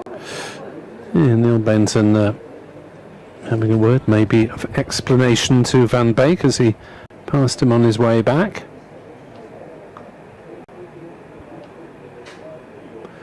Maybe flick the top of the pad. Obviously a noise. Van Beek in again. This again is a bit paddy as Root looks to just turn it round the corner. Yeah, there's the signal of leg by from umpire Bainton. No, I can't get the I can't get the replay quick enough, Nick. It's all a bit. Yeah, I couldn't really tell from the angle that it was shown at anyway. No. Anyway, he's not out. That's all that matters. Van Beek is ready to the right-handed Cook this time on 20. 3 slips go down. Cook is forward, defending it to Azhar Ali at cover, and there's no run. Azhar swapped his white floppy sun hat for a green Worcestershire cap post-lunch. Here comes an update for BBC Hereford and Worcester. Well, Glamorgan are proving obdurate people to try and dislodge here. They're batting well. Cook and Root are going splendidly. 141 for 6, though, is the pretty sorry overall tale of their first innings reply, it has to be said. They lost an early wicket, their captain, to the 4th ball after lunch, and a first wicket for Worcestershire for Ben Allison, caught by Logan Van Beek out for 24. But Billy Root on 27 and Chris Cook, the keeper, on 20 have looked really good so far in repairing some of this damage, but they're a long way behind. 143 runs to be precise, Glamorgan, 145 for 6, replying to Worcestershire's 284. End of the over then, 145 for 6, 8 overs, 1 for 28 now. Cook and Root continue their steady and encouraging progress as far as Glamorgan are concerned, as they pass the follow-on target, but it's still 3 figures, the deficit. But these two are offering some kind of hope here, coming together on 101 for 6.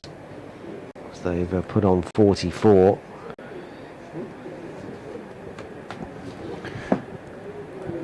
Leach in consultation with D'Oliveira. Quite a few years' experience in that exchange of opinions or suggestions as well. Glamorgan yet to develop a 50 partnership as Leach into Root, who defends. I wonder if we'll hear the phrase uttered, "There's always a ball with your name on it," in the post-match interviews tonight. I think Van Beek might have said that yesterday. Did he? All right. So, yeah. Missed that bit. Yeah. You do get that sense, don't you? Yeah, no one's particularly looked at home, have they? Ingram dropped on the way to 30 as the highest scorer so far.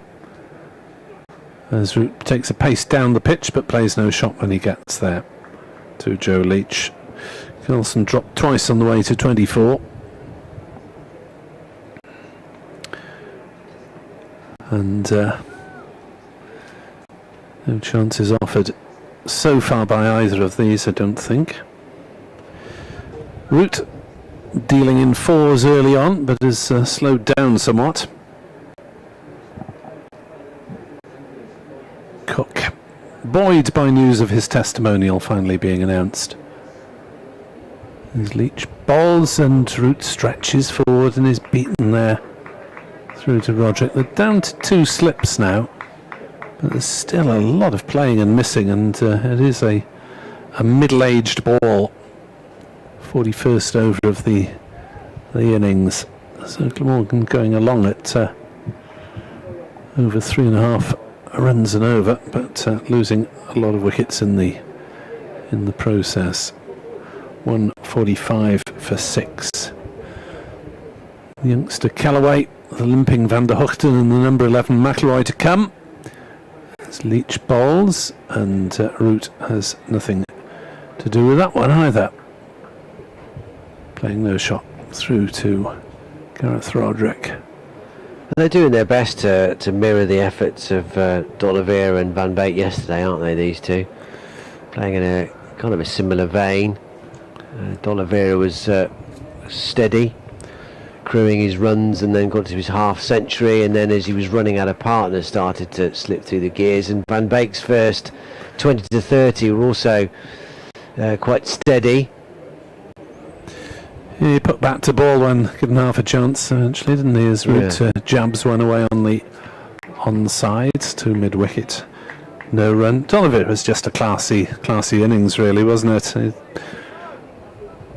played everything on its merits, and allowed Van Beek and Allison to try and accelerate things at the other end. Not that they particularly needed to, but say not the sort of pitch where you can be comfortable for long periods or feel that you're completely in. You wouldn't have thought, as Leach bowls to Root, who plays it off an angled bat into the gully. Leach ends another over. It's 145 for 6 still, and the board, as yesterday, is it when it's one particular end? It seems to lose a figure off the end of the board. It swallows the wickets. Swallows the wickets, yeah. and sometimes the wickets to each bowler as well. Maybe when the bowling's from that Diglis end.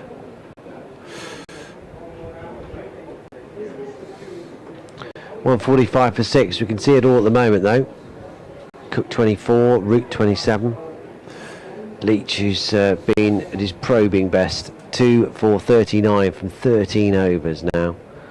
Van Beek ball in hand. He's ready to get going, itching to get started, but he's being made to wait here by a combination of Cook, and to be fair, the Worcestershire left fielders are a little slow to stop the chat. Brett D'Oliveira wants a word as well with Gareth Roderick, so that's added to the slight delay. We're ready now, and Van Beek is on his way, bowling to Cook, who's on the drive, doesn't time it, but finds the gap between cover and mid-off.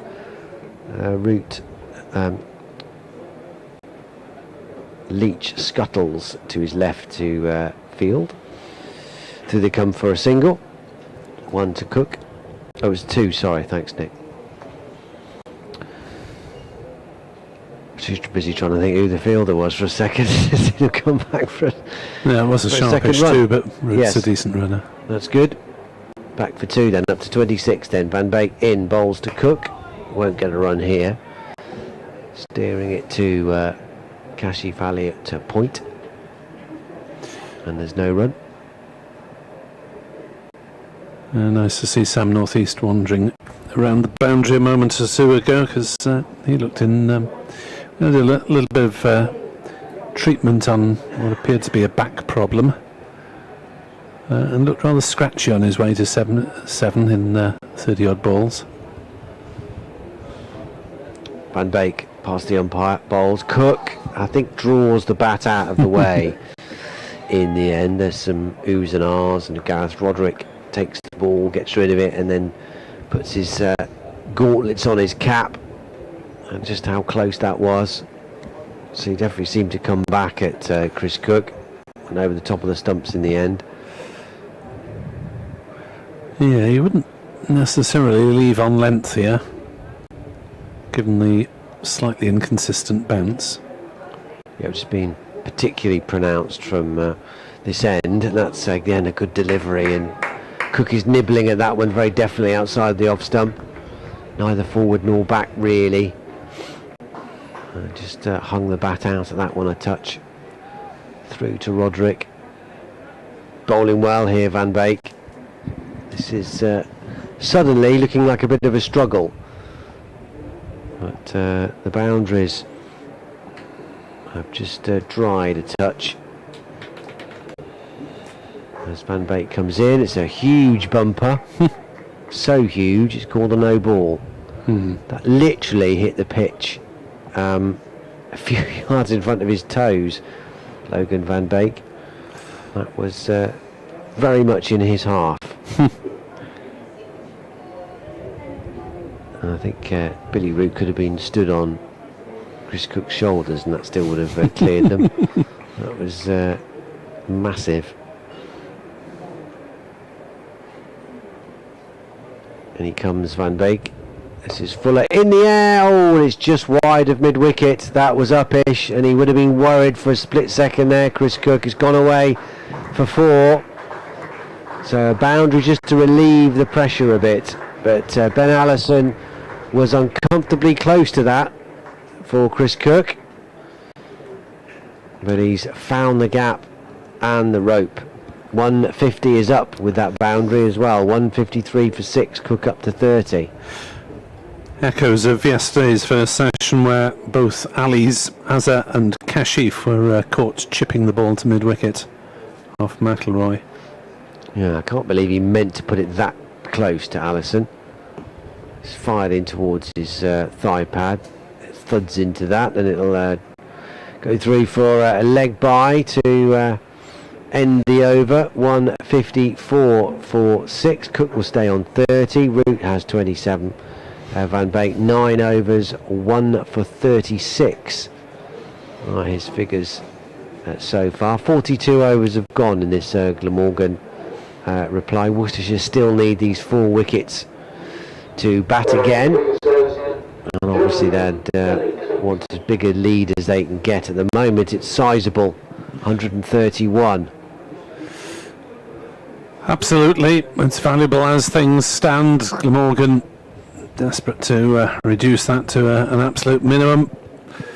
Maybe asking too much to get their noses in front with, unless we have a particularly impressive partnership, but no one has looked quite comfortable today among the Glamorgan batters. But that is the first half-century partnership of the innings between these two. Cook is on strike, and it will be Dylan Pennington to take over from Leach at the Diglis end, down leg side, worked away by Cook. Will pick up a couple of runs, a scrambling stop by the man at fine leg, just about keeping the ball inside the ropes. 156 for 6.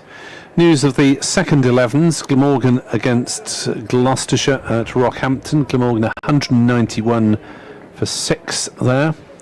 A few players getting in, not able to go on.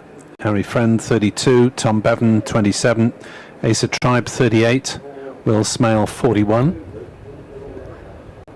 As that's through outside off stump.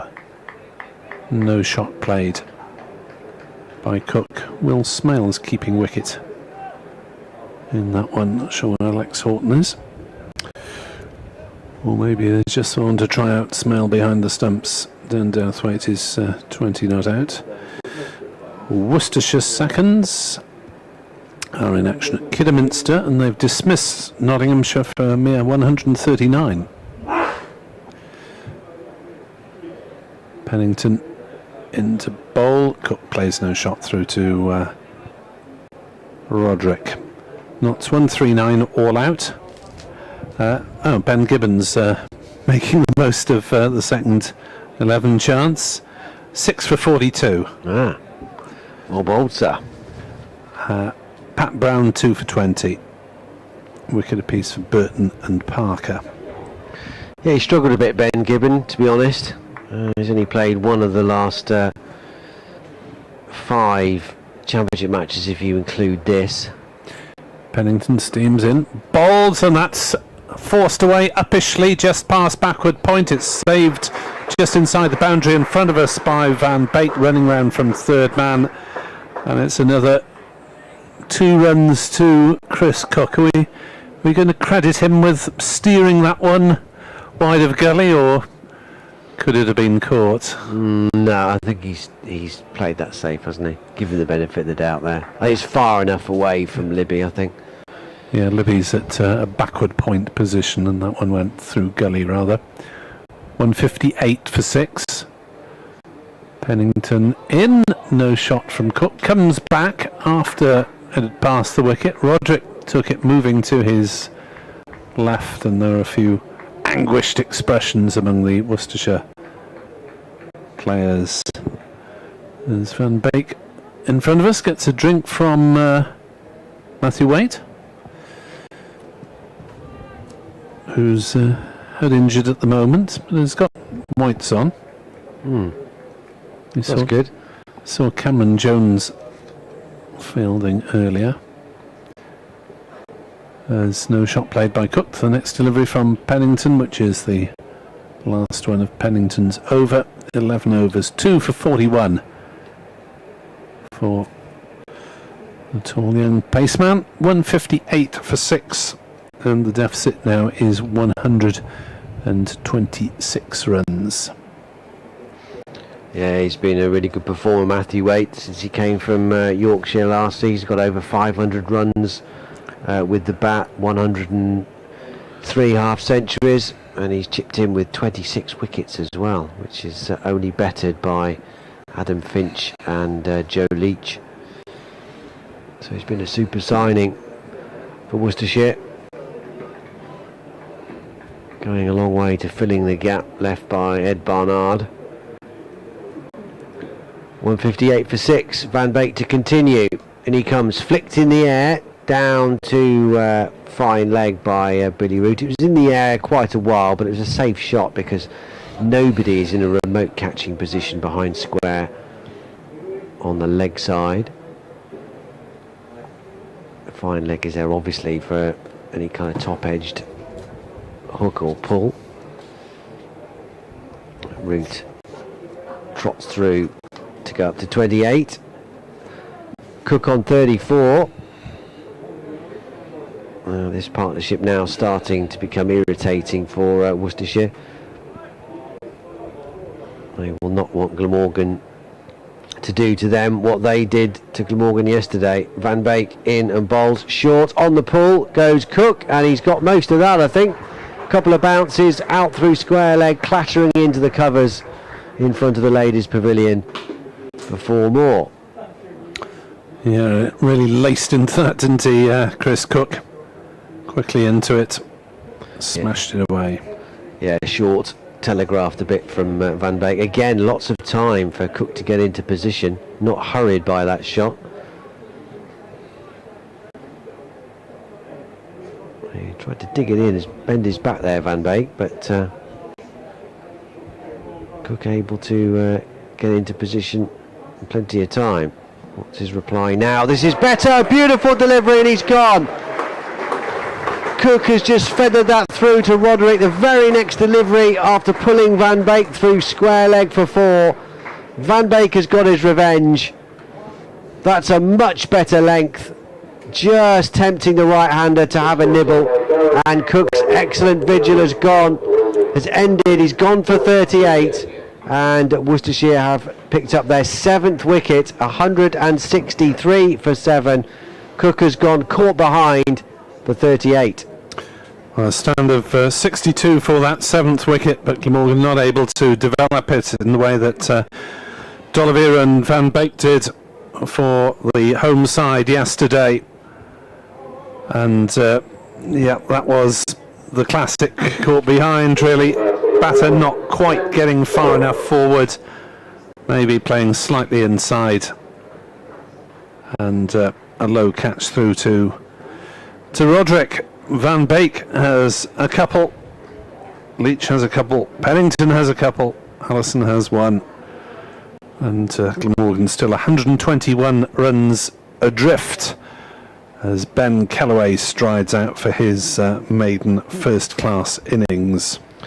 Well, he won a lot of admirers with the way he batted in the one-day cup game here a few weeks ago. 82, I think he got then, or 83. 82, yeah. Absolutely superbly. Astonishing, really, that he played with such freedom, confidence and maturity in his first List A game. I know this is a different kettle of fish, red ball cricket, different match situation with Glamorgan really under the pump here. They don't want to concede 100 deficit, which they're looking at the moment. So this is a big moment for the young man, but showed already that he's got the temperament. But he comes in to face a fired up Logan Van Beek, who's charging in.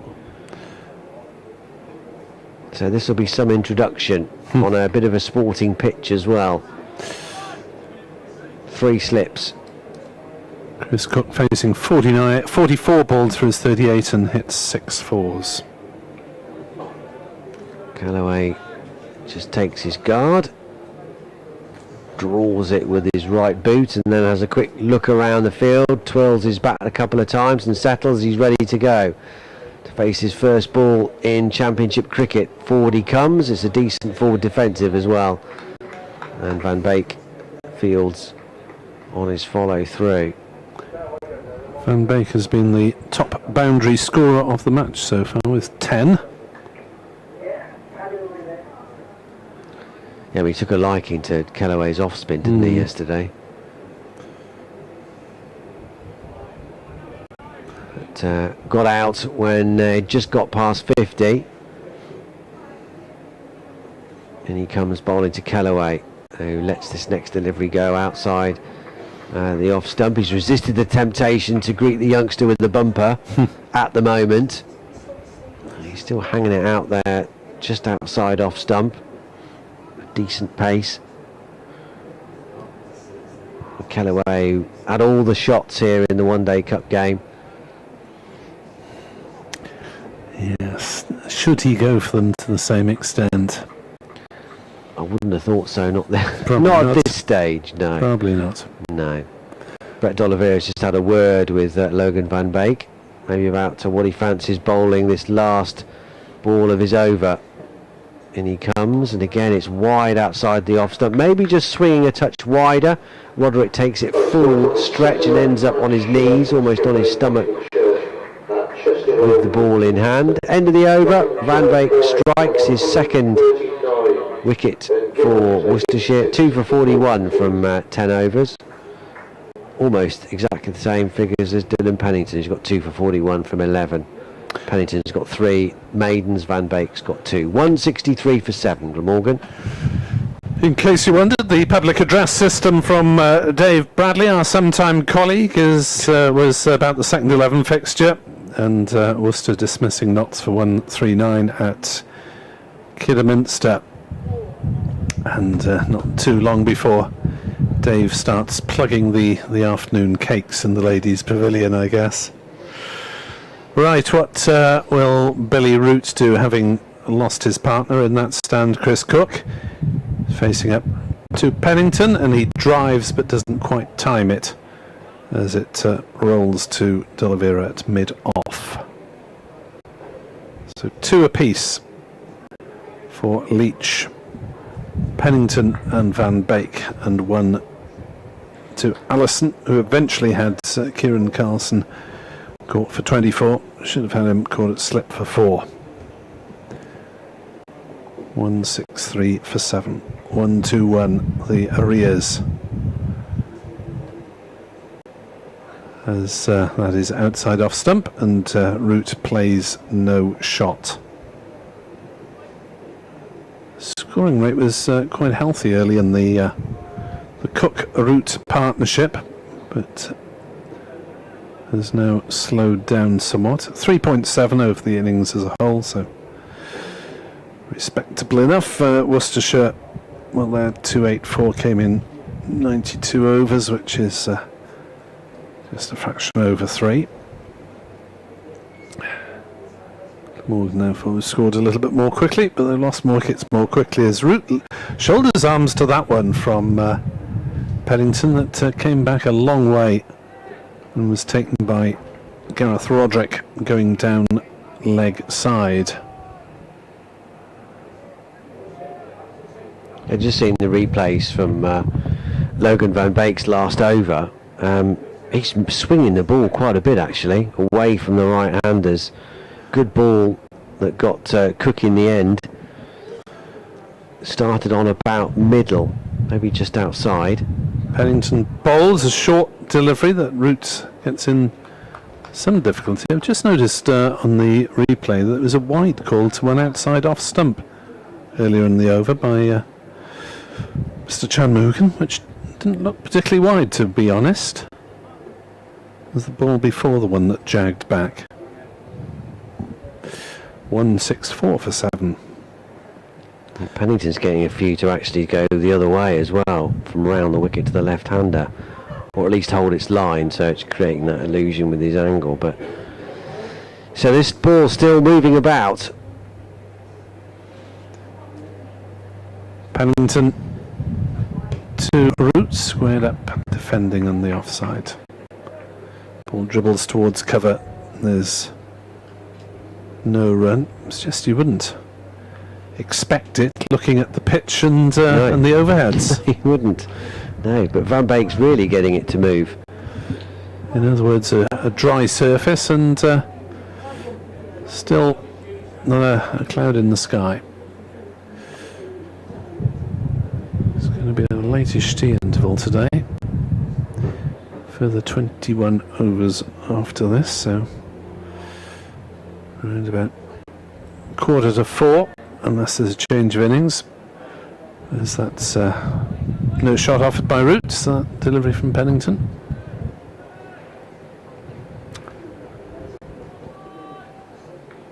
And Worcestershire looking to ram home their advantage in this first innings. 14 points ahead of Glamorgan before this championship game, so Glamorgan really need the win to level things up. As Pennington in bowls down leg side, it's flicked something on the way through. No, it hasn't. It's flicked absolutely no bat, no pad. It's just moved a long way, and Roderick was beaten, and 4 byes are added to the Glamorgan total. 168 for 7. A bit of a wild finish to that over from Dylan Pennington. 2 for 42 now from his 12 overs. Gloucestershire aren't helping themselves, or Glamorgan or Worcestershire really, in their game against Leicestershire. Having bowled Leicestershire out for 204, having made 159 themselves. They're now 12 for 2 second time round, so they still haven't wiped off that deficit, and they've already lost 2 wickets. So Leicestershire in the driving seats there. Worcestershire still in control here. 168 for 7. False start from Van Beek. Been a transformation at Leicestershire, hasn't it? Yeah. One Day Cup finalists. Did well in the T20 as well. Van Beek bowls down the leg side. Kellaway can't lay bat on it. Taken by Roderick, and there's no run. Update for BBC Hereford and Worcester on the way. Still Worcestershire's match so far. It's been a good day for them again. Glamorgan 168 for 7 in reply to Worcestershire's 284. So Worcestershire are still 116 runs ahead. Logan Van Beek has picked up his second wicket in County Championship cricket for Worcestershire in his first appearance in red ball matches. He's got the Glamorgan captain Chris Cook out, caught behind with a lovely delivery that just swung away from the Glamorgan skipper, took the edge of his bat, and Cook had batted very well for 38, had put on over half a century stand with Billy Root at the other end. Root is still there on 28, so the mini recovery for Glamorgan has been nipped in the bud. They were 101 for 6, and Cook and Root took them to 163 for 7. It's now 168 for 7, with Kellaway on his first class debut, yet to get off the mark. Billy Root still there on 28. Nervous moments for young Ben Kellaway if he suffers nerves. Didn't look like he did in the 50 over game. Yeah, needs to get off the mark. That's true. Van Beek comes in and bowls to him now, and he won't get a run here. To point Kashi Valley Fields. What's he faced now? 7 balls. Yeah, maybe just a few extra butterflies kicking in. Where's this run coming from? Just watch the ball. 2 balls remaining. Can he get off the mark with either of these two? Van Beek bowls to him now, and he's coming forward and is very close to his outside edge. Not a convincing stroke from Ben Kellaway, but it's hard out there because Van Beek is swinging it round corners at the moment at a decent pace, so it's not easy for any batter really. It's a challenge, but for someone playing their first class match, even more so given the match situation as well. Van Beek bowls to him and he's edged, and is he caught? He is! Jack Haynes has hung on. Flashing drive from Ben Kellaway. His first class debut ends in disappointment. He's out for naught, and Jack Haynes has held on to a screamer there at second slip. That went very fast, and Van Beek has picked up his third wicket, and Worcestershire now 2 away from wrapping up this Glamorgan first innings reply. There are 168 for 8. Kellaway gone for naught. You did fear that was coming, didn't you? With Kellaway clocking up the dot balls, eventually going for one that he shouldn't have, or not putting it away in the way that he should have, and rather disconsolate trudge back to the pavilion for the youngster. It was wide-ish, but there wasn't quite the foot movement that there might have been. Now have we got Tim van der Houten limping his way out? Will he be accompanied, or will we have McIlroy batting at 10? Just peering to try and see who's heading out towards the middle. Kellaway has disappeared. You just feared that was coming. Yeah, it's tough, isn't it, cricket sometimes? Yes, he is out, and he has a mate with him.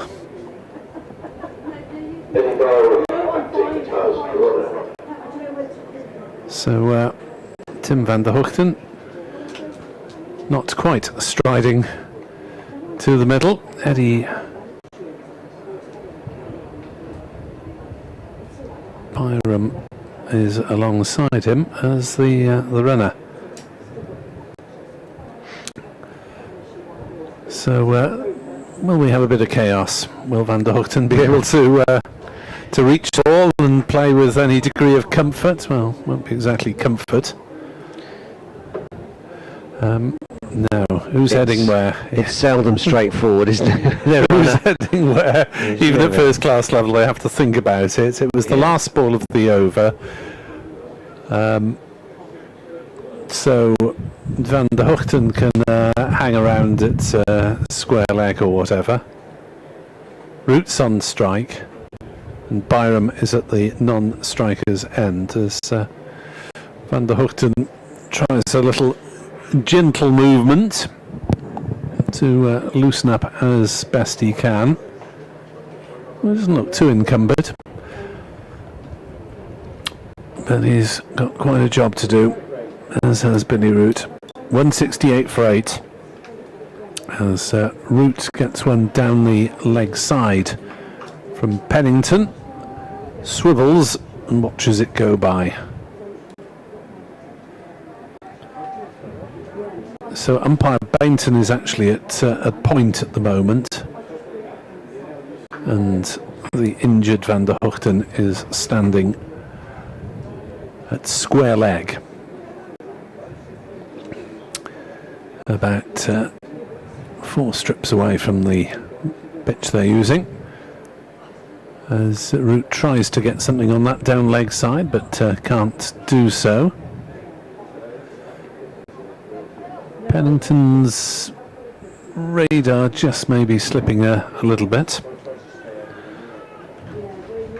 Wickets since lunch to Ben Allison, his first for the Bears, and the second and third victim for Logan van Beek, bowling for the first time in championship action for Worcestershire to add profitably to his half-century with the bat. Pennington bowls to Root, who runs it into a gap on the off side. Byram trots through for the single, and he now will head off somewhere. Where do you want me? Van der Houten is on strike, and well, Mr. Bainton's heading off to point for both batsmen. So it's a right-left combination, and umpire Bainton is at point for both batters, and therefore Byram will go and stand at square leg. Can you imagine if you'd never watched cricket before and this was the first time watching it? It's confusing even if you've been watching cricket for years, isn't it? Who's standing where now? What? Yeah. Pennington to Van der Hoogten, who gets one outside off stump and doesn't bother to go after it. And then, of course, you bet your bottom dollar as soon as Van der Hoogten hits the ball, they'll all run, won't they? It is the natural instinct, isn't it? He'll forget he's got a bad hamstring. But I suppose it does answer the question as to whether he'll bowl or not, because if he's not fit enough to run for himself, then he won't be fit enough to bowl. You would have thought in Worcestershire's second innings. Pennington into Van der Hoogten, edges, caught at slip. Second ball, he's gone. 169 for 9, maximum bowling points for Worcestershire, and a third victim for Pennington. Yeah, another good ball, too good for Van der Hoogten, incapacitated as he is. Regulation catch, he went quickly again, and he's bowled with real pace today, Dylan Pennington. He's really cranked it up, and he's got plenty out of this surface. Another length delivery, challenging Van der Hoogten, just had a little jab at it, and Haynes has taken his second sharp catch in the slip cordon. Safe hands from him. Worcestershire have put 4 chances down today, but their catching post lunch has been absolutely spot on. 169 for 9 now, and Billy Root, a bit like Brett D'Oliveira in Worcestershire's first innings, looks like he might well be left high and dry here. Well, this is quite the collapse, isn't it? 3 wickets in the space of 6 runs now. Neither Kellaway nor Van der Hoogten able, as they say, to trouble the scorers. And Jamie McIlroy is in at 11. This might be the stage at which Billy Root does try to farm the bowling, as McIlroy, even though he's averaging 15, has a highest score of 11. Courtesy of several not outs. So it looks like being a century, a 3-figure lead for the home side, who will get the chance to develop it. And well, you wonder at this rate whether we will be here into a 4th day. Might be all wrapped up by Tuesday night. As McIlroy and Root have a little conversation. McIlroy is a right-handed batter, even though he bowls left arm. Takes guard. Well, that's a start. That's more than Michael Hogan did sometimes in his career as Glamorgan's 11. Never out LBW in first-class cricket. Usually because his legs were never in line to start with. 169 for 9. McIlroy faces up to Pennington, and it's down leg side. Well taken by Roderick, diving away. Well, that wasn't the most consistent over from Pennington, but it got the wicket anyway. Van der Hoogten caught it slip. Pennington 3 for 43, Van Beek 3 for 41, and Worcestershire have just used the 4 seam bowlers, and they have all been successful. Yeah, vindicating their choice to leave Josh Baker out and play the extra batter in this match. I'm pretty confident the pitch wasn't going to obviously deteriorate and help the spinners. They do have some spinning options in the ranks, of course, but no front liner. Van Beek 3 for 41, about to start his 12th over. He does need another wicket if he wants to bring up his best figures in county cricket. He got 3 for 20 odd in his Derbyshire career, 3 for 20. in his season there. In he comes, bowling to the left-handed Root, who's forward and defending back to the bowler who fields. Root stuck on 29. He's played really well, but a bit like Brett D'Oliveira, he's running out of partners. And he's being offered the single here, isn't he? With yes, his favourite point position is back on the ropes, third man back, cover not quite giving the single, square leg back, fine leg back. Van Beek bowling to the left-handed Root, who turns this one to mid-wicket. No run there. Cameron Jones, the sub-fielder, who should be feeling a lot better about his drop catch earlier today when he put Sam Northeast down off Logan Van Beek's first delivery of his Worcestershire red ball career, but ending up not costing Worcestershire dear, both in terms of Northeast score, because he only added a couple more runs, but also the story of the match so far. Driven by Root, pings it to Jones again, who's dropped a bit deeper, out at still at mid-on, but quite deep. Yeah, I think we're into cat and mouse territory, aren't we? Yeah, so for the first 3 balls, the first 4 balls, they're not bringing the field in. Have a single if we want one. We want to bowl at the number 11. Even if it is for a couple of deliveries, if he takes one off here. But it's a short ball, so that's kept Root where he is. 2 balls to go. Field is still back. That's strange. They're usually in for the 5th ball, aren't they? Oh, now they are in. Now they are in. Come on, wakey wakey. Someone's just radioed through. Even those chaps on commentary have realised. Come on, lads, in you come. Brett D'Oliveira is winding them all in. Save the single. Still a single down to third man and fine leg. Everyone else now reasonably tight.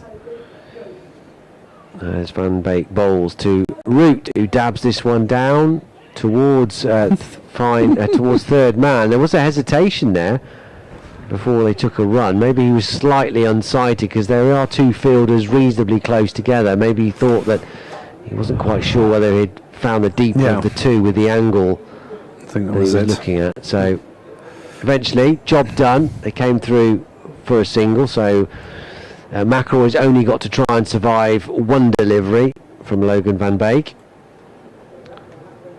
170 for 9.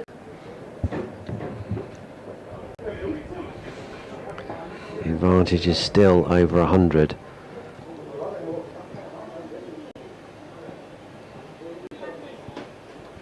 Last ball coming up then. In he comes, bowls. Oh, cleaned him up. Perfect Yorker. Logan Van Beek takes his 4th wicket and achieves his best ever county championship wicket haul on his Worcestershire red ball debut. To go with his half century in the first innings, this is a terrific start to his red ball career, which might even only last 3 games, but he's making the most of it, Logan Van Beek. What a performance from him. And Glamorgan have been cleaned up for 170. McIlroy gone for 0. And Billy Root has remained high and dry on 30 not out. He's played very well, but he's just simply ran out of partners. And Glamorgan, 170 all out. Worcestershire will bat again with a very nice lead of 114. Logan Van Beek finishing with 4 for 42. Impressive figures all round from Worcestershire. Dylan Pennington 3 for 43. A couple, the first 2 wickets. Joe Leach started the damage. Ben Ellison bowled tidily as well, just picking up the wicket of Carlson, but added to the pressure on Glamorgan's batters.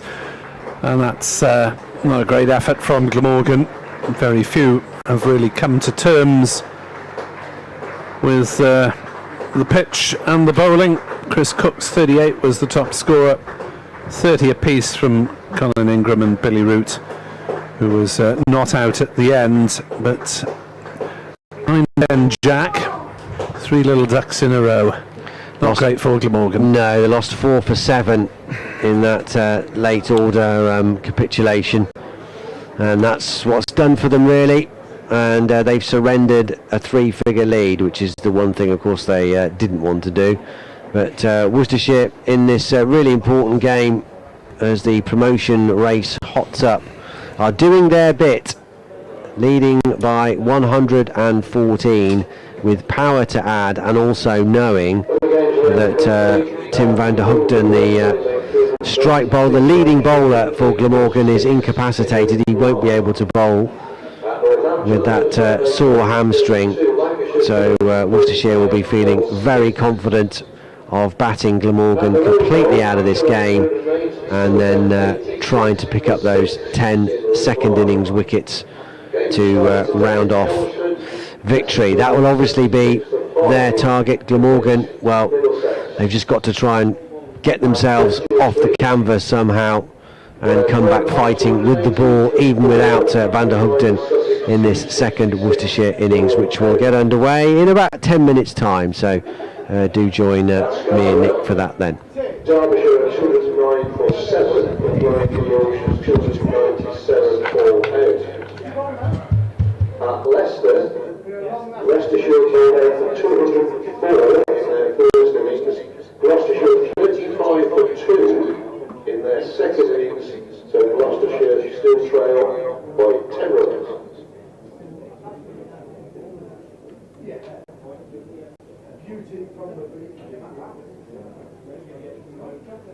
Following occasion end of time, during the tea interval, the burger bar, middle side of the ground, the sports bar in the view, kind of behind the side street, the cafe, and the grey people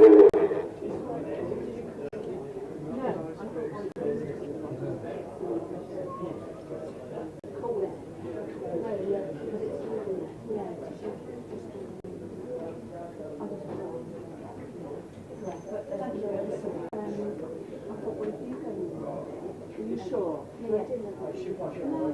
You may not want to do what they will, and then you can see how it's done. It is if you see that it is. I mean, I can go around there. I will still get in the areas, but you can. Yeah.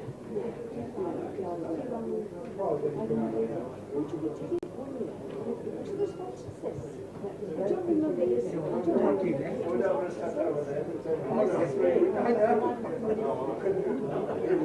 You just feel a bit overwhelmed with it.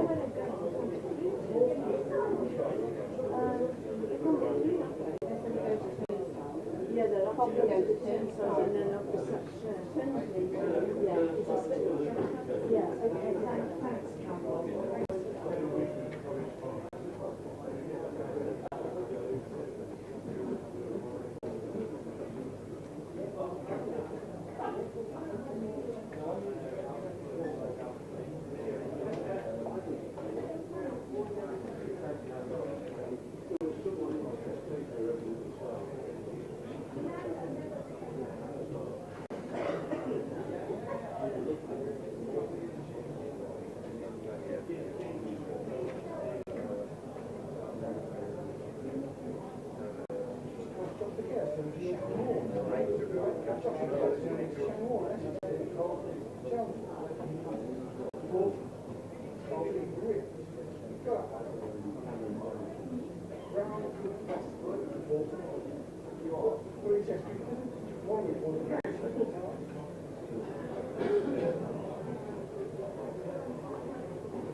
Oh, mate. Yeah, you. Yeah. Cool. What's that? No. No? Well, she said a bit of 10 past 3, isn't it? 10 past 3, yeah. Yeah, long time. I thought the same. But not, but the thing is, for the Worcester. I'm going to bolt it down. They're open bowlers. I do.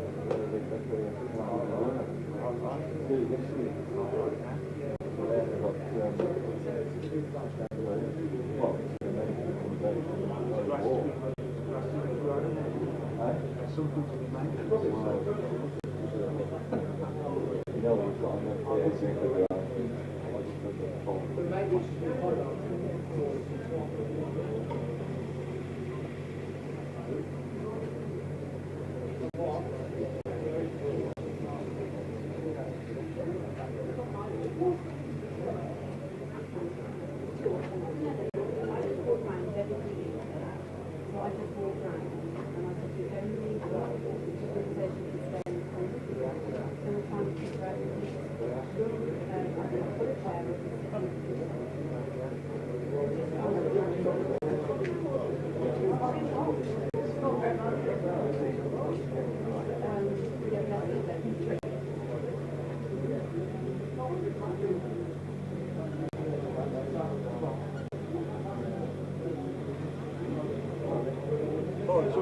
Yeah, when you, I was just saying about that last part, Matt, because I've been reading that then the other and it's just if I can get the last one, you'll grind it. Cool? Yeah, I've got the last one, you'll grind it. Yeah, right, thank you. Okay, Matt.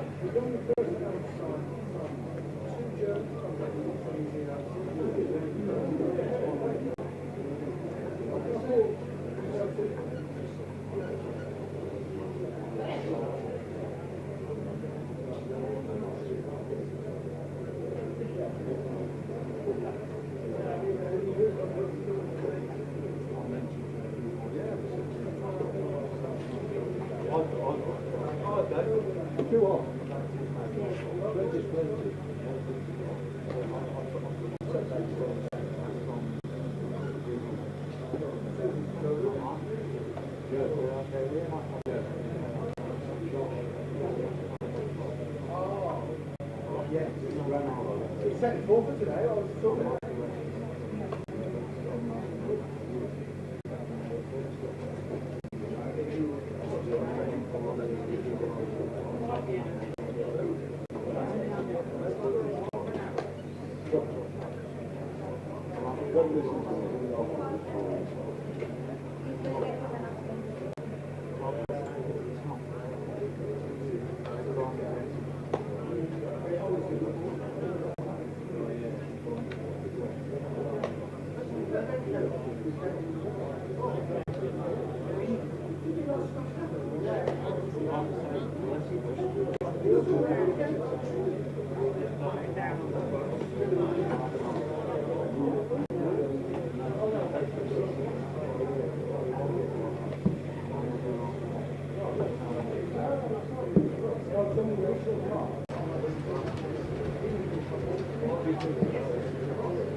Sure, that's been more than 10 minutes.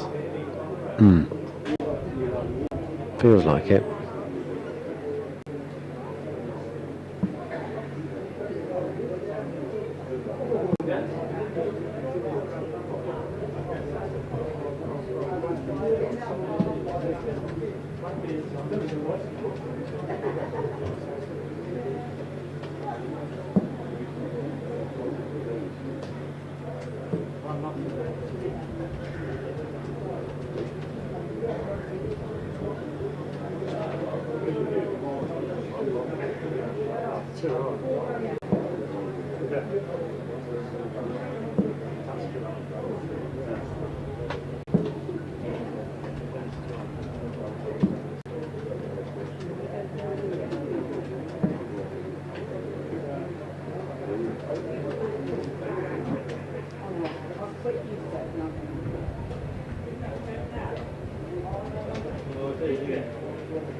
Glamorgan and Neil Baton heading back for the post-tea session.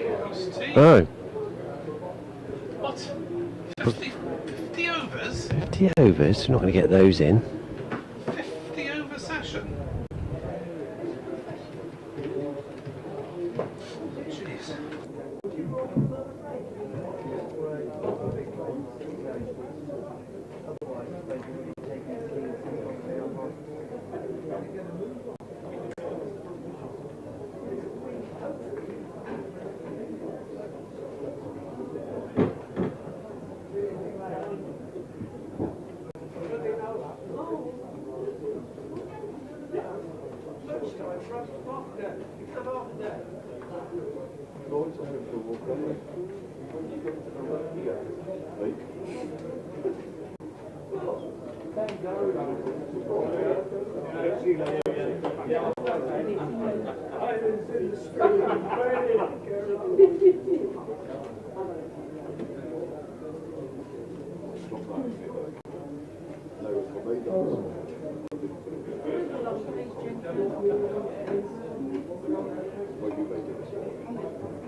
Worcestershire firmly in control of this one. They bowled Glamorgan out for 170. They did threaten a late order Raddy with Billy Root and Chris Cook, the captain, but a late collapse of 4 wickets for just 7 runs did for any late revival from the Welsh county, and Worcestershire start their second innings with a very healthy lead of 114. Logan Van Beek, the pick of the bowlers, a county championship best of 4 for 42 on his championship debut for Worcestershire, the pick of the home bowlers. Pennington with 3 and Leach with a couple weighed in as well. Worcestershire starting their second innings now, they lead by 114.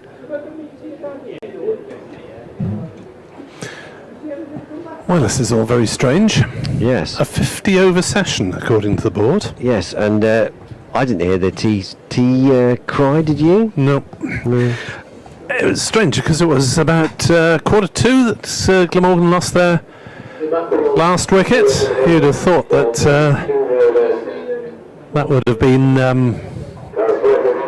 early enough to make it worth playing. Well, it would have been 16 overs, wouldn't it? At least. Anyway, Glamorgan are going to have to grit their teeth and get through this session somehow and limit the damage with the first innings lead of Worcestershire worth 114 runs. Gareth Roderick and Jake Libby to open up as in the first innings, when Roderick made 43 and Libby was out cheaply. McIlroy to bowl, and there's an appeal for a caught behind, and he's out first ball. Gareth Roderick's gone low down to Chris Cook. Glamorgan's celebrations, Worcestershire 0 for 1. Well, what a start. Well, that's the way to start a marathon 50 over session, isn't it? And Roderick has gone for a golden duck, first ball of the innings. Caught behind by Chris Cook. Have to see the replay on exactly LBW. Well, that was strange because the ball went through to the keeper. And they all went up as if it was a catch, didn't they? They all went up as if it was a catch.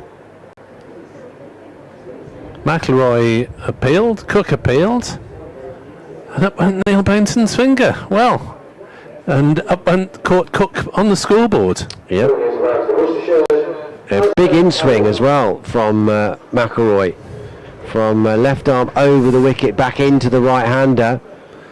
And Roderick done for. Well, I think what we're saying is that it was out whether he hit it or not. Exactly, it was out. Yes. So what a start. Effectively 114 for 1, Worcestershire, with that healthy first innings lead. Nevertheless, that is obviously not the start they had in mind. The scoreboard is now altered from the way Cook took it before. I suppose when you're a keeper, the natural instinct is to grab the ball. Anyway, but it looked as though he'd caught it and was appealing as a result of catching it. Anyhow, it is Roderick back in the pavilion. Leg before to McIlroy. 114 runs with 9 wickets in hand for the pairs. McIlroy in from the New Road end, bowls, and Azhar Ali is forward defensively.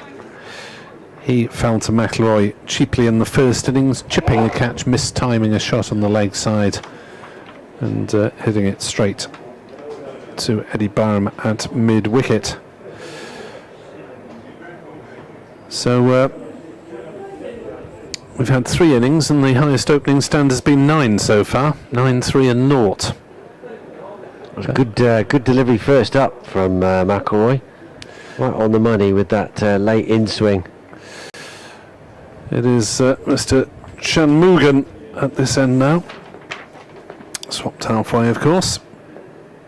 Sri Shanmugam as McIlroy in, and Azhar Ali takes a step down the pitch and then defends when he gets there, just playing the ball down in front of him. And there's no run. Mr. Shanmugam is one of the regular UK panel of umpires, despite being born in India. This is his 2nd season in the senior list. As McIlroy bowls and Azhar Ali slaps it away through the vacant covers for 4 runs. Well, it may be a slightly problematic pitch, but not when you drop it short outside off stump. And Azhar Ali had no hesitation in dispatching it through that rather gaping gap in the covers. Mr. Shanmugam is just 39 years old, so a relative youngster among the umpires.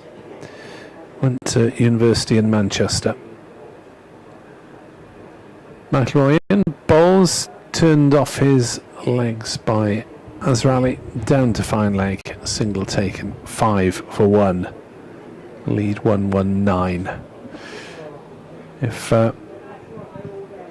you were with us earlier and you're wondering why Worcestershire are batting again, well, they claimed the last 4 Glamorgan wickets in double quick time for the addition of just 7 runs. Once Cook and Root had taken the score to 163, it was bang, bang, bang in the end. McIlroy bowls, and Libby is underway nicely, flicking it away towards mid-wicket, and it's crossed the ropes. And Worcestershire move on to 9 for 1. Well, that was a highlights reel of an over, wasn't it? 2 boundaries and a wicket. 9 for 1, leading by 1-2-3. Yeah, so early blow struck by Jamie McIlroy, and Glamorgan, as I say, very good ball first up for Gareth Roderick, who made just well, he made 43 in the first innings, didn't he? Him and Adam Hose were the 2 top order batters to get in, but not today. Now Azhar Ali takes strike from the Diglas end. James Harris will come in from in front of the Basil D'Oliveira stand. 3 slips. Zain Al Hassan is down at deep third. Short mid-wicket as well. Harris in. Azhar won't get a run here. Just dropping it to Ben Kellaway at point. Poor old Ben Kellaway making a duck on his championship debut. Caught at slip off Logan Van Beek. Be desperate to get into the game in some form, won't he, after not taking a wicket either? Yep. He may yet have a part to play. Him and Carlson with the spin options. This is left outside the off stump by Azhar Ali. No run taken, no bye pinched. That seemed to have come back a long way as well, didn't it? With Chris Cook not taking it cleanly, bit of a rarity. Smile on the face of Zain Ul Hassan down in front of us, the former Worcestershire second team player, now in the Glamorgan ranks, and he's doing a bit of stretching, and well, let's hope he's still smiling by the end of it, because he might have a lot of bowling to do now as well. Yeah, 50 over session without Tim van der Hogden as well. Harris bowls down the leg side. As it gets the bat inside the line. So Glamorgan's bowling resources, basically the seam of McIlroy, Harris and Ul Hassan, and the spin of Kellaway and Carlson. Haven't really seen any of the others bowl in anger. Well, Root's not in recent years anyway, since he had difficulties with his action. Harris in past the umpire, bowls to Azzo, controls the bounce of the ball well. It's edgy, but it's down into the ground, and all the way down to Zain Ul Hassan at deep third, so they'll come through for a single. Azzo goes up to 6. It's 10 for 1. He's averaging 25 this year in red ball cricket, Azhar Ali, so even though he's had a couple of hundreds and a 50, that was a while ago now. Harris bowls to Libby. Forward he comes, plays this nicely again. He's timed one boundary sweetly through the leg side. This hasn't quite got the energy to get to the rope. Ben Kellaway with the dive and the slide, and they come back for 3. Got a chance to bring up 1,000 runs this season in this innings. Jake Libby needs 85, so not impossible. Kieran Carlson's on 912. Harris bowls to Azhar, defends him out to Carlson at mid-off. End of the over, 13 for 1. Harris's first over cost 4. The man out, Gareth Roderick, to the first ball of the innings. LBW to McIlroy for a duck. 13 for 1. At Worcestershire's lead, 127 effectively for 1. And the fact that it was officially the tea interval very early means that those rotters in the written media are going to have the chance to scoff all the cakes, aren't they? Yeah. McIlroy is into bowl, played through the offside comprehensively. The chase is on. The ball will be flicked back just inside the ropes, but it is an easy 3 runs for Jake Libby. Do you know if they've arrived yet? I haven't seen any. No. John won't let us down though. It's only quarter past 3. Yeah. Yes, whether we have a chance to actually eat them before close of play. Well, that's another question, isn't it? Otherwise there might be some rather indistinct commentary on and not for technical reasons. 16 for 1, Worcestershire leading by 130. McIlroy bowls, and as it takes one hand off the bats rather strangely as he plays defensively on the leg side. As it has 6, Libby is very quickly into double figures on 10.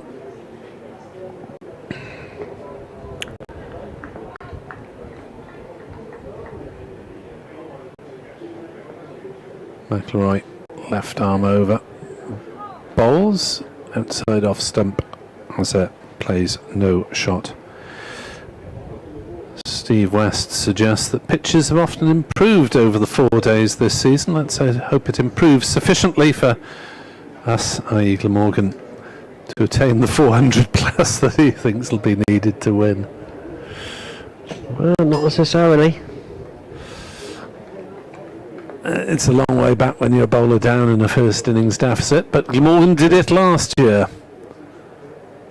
as McIlroy bowls, and that is played defensively by Azza on the offside, but without the bowler down element. The first innings lead was 1-3-2 on the occasion, so it was slightly more than today.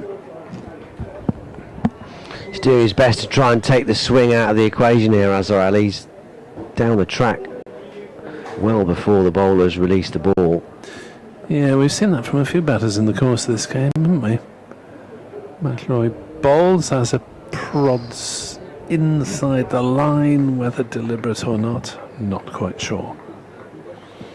He's not doing it every ball. That one he stayed at home and had a bit of offence at the one pushed across him by McIlroy. But the ball's done pretty much something all day. I mean, Logan van Beek was getting it to swing. Obviously Joe Leach was. Dylan Pennington was getting some movement too. McIlroy bowls, and rather odd leave from Azhar Ali on that occasion. Just a little chopping movement. Not towards the ball though. 16 for 1. 3 off the McIlroy over. But they're buoyed by this healthy lead. Worcestershire 130 they are now, effectively for 1, as they look to back Glamorgan out of the game here. Still with 2 days to go after today, not even halfway through the game, even though we are slightly accelerated now into the third innings. Libby is ready for Harris. 3 slips go down. Harris in and bowls, and that doesn't get up very high. It passes the stumps. Libby has a quick look round just to check he's okay to have a wander. And there's no repeat of the Alex Carey, Johnny Bairstow incident.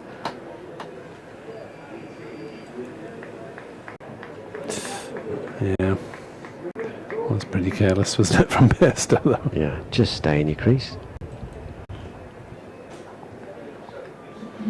Harris past the umpire, in and bowls, and they want a partial inquiry down the leg side. There was definite noise, but off the pad, as Cook took that one down low to his left. So the last thing Worcestershire need is one of those types of dismissals down the leg side, particularly Libby in the form that he's been in.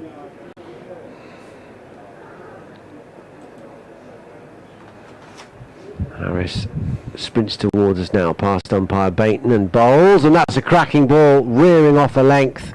That's what we saw quite often from Joe Leach and Dylan Pennington from that end. And not a surprise that Libby's gone for the obligatory poke at the pitch. And that was a really good delivery. Good length, just short of a good length, I guess, and squared Libby up. And that flew past his outside edge through to Cook. It's not going to be easy here, as it hasn't been for the batters early on throughout the game. And another drive and a miss by Libby. This is good stuff from Harris. Can't have been too far away from that either. That was the corridor of uncertainty. A little bit of movement again.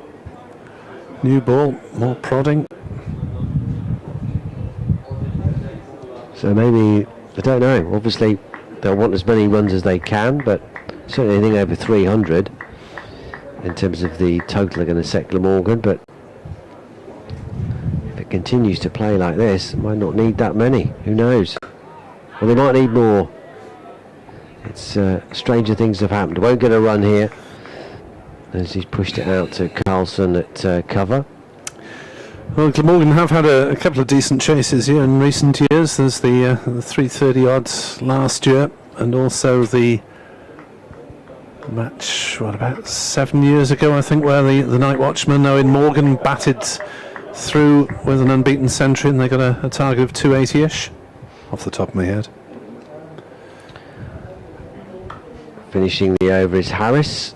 Just cut down to deep third by Libby. Al Hassan does the fielding, so he'll take the bowling with him at the end of that over. 2 overs for 5, Harris's figures. 17 for 1, Libby up to 11 now. Azza has 6, but both of these batters have had to work hard in these early stages.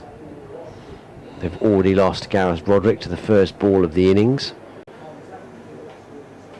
So it's not going to be easy, certainly, to try and back Glamorgan out of the game. McIlroy from the new road end runs away from us. Balls to Libby, who drives pleasantly enough. It's a no ball as Ul Hassan fields at mid-on. McIlroy looks down dubiously and says, where was my foot then, umpire? And Shanmugam puts his right foot down, presumably a couple of inches over the line. 19 for 1, Worcestershire. The second 11 at Kidderminster, Notts 139 all out. Worcestershire 36 for 2. McIlroy bowls and played with some discomfort, slight discomfort by Libby on the leg side.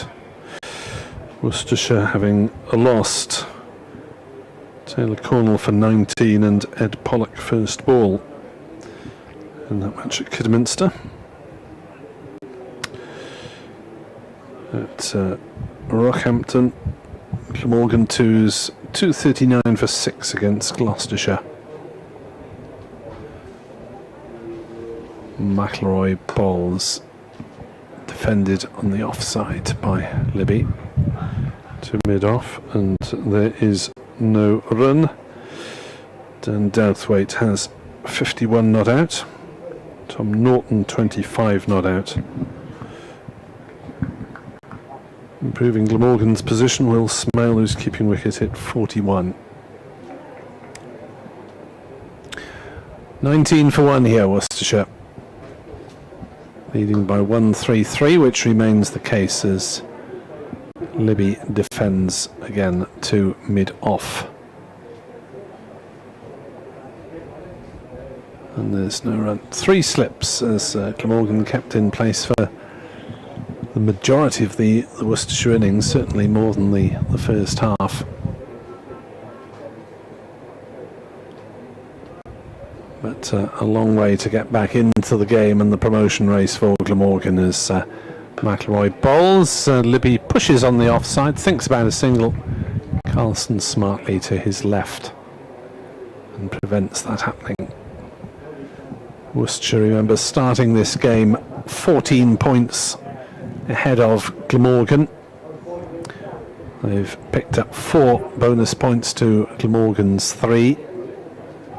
That takes the gap up to 15 points, and were Worcestershire to win, that would be 31 points ahead of Glamorgan, which would be, well, not quite curtains, but pretty difficult to recover from the Welsh point of view.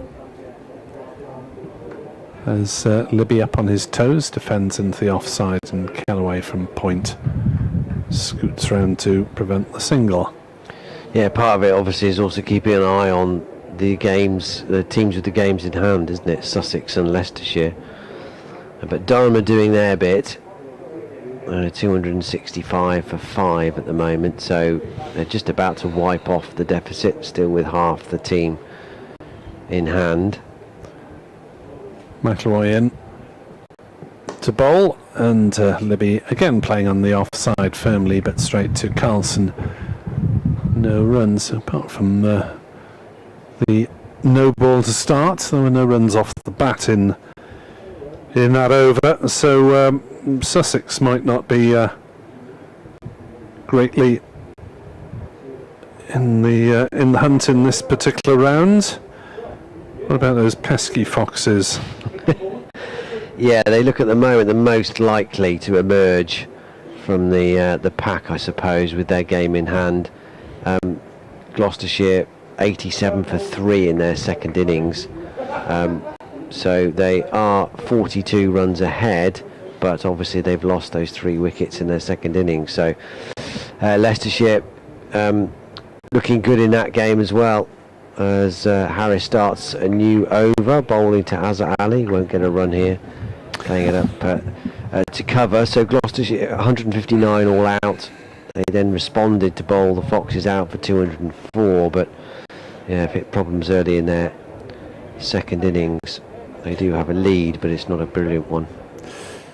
England under-19s have gone full Bazball in their 50 over match against Australia, who were bowled out for 251.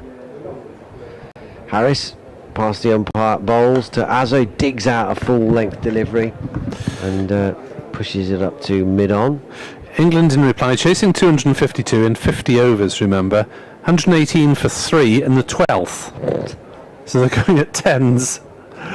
Half centuries there for Theo Wiley and Ben McKinney, the captain, at the top of the order, but they're both out. That's just silly.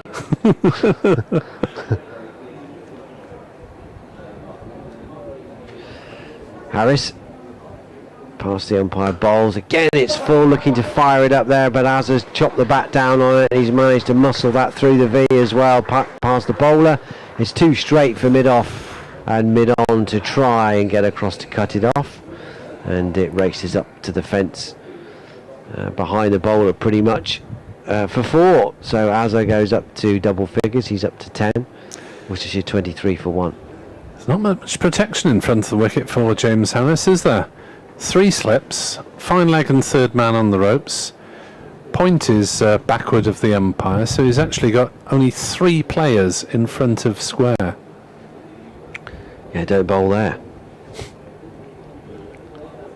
And he comes again, bowls to Azhar, who's on the drive again. More runs through extra cover. Hasn't timed it perfectly, but back for a couple. Carlson, as is his wont, on the slide and pick up in one movement. But back they come for the second run. Azhar has 12. 25 for 1 after the early loss, the very early loss of Gareth Roderick. It's the first ball of the second innings. Lead by 139. Harris bowls. Azhar has turned round a little by this, but he's controlled the outside edge well.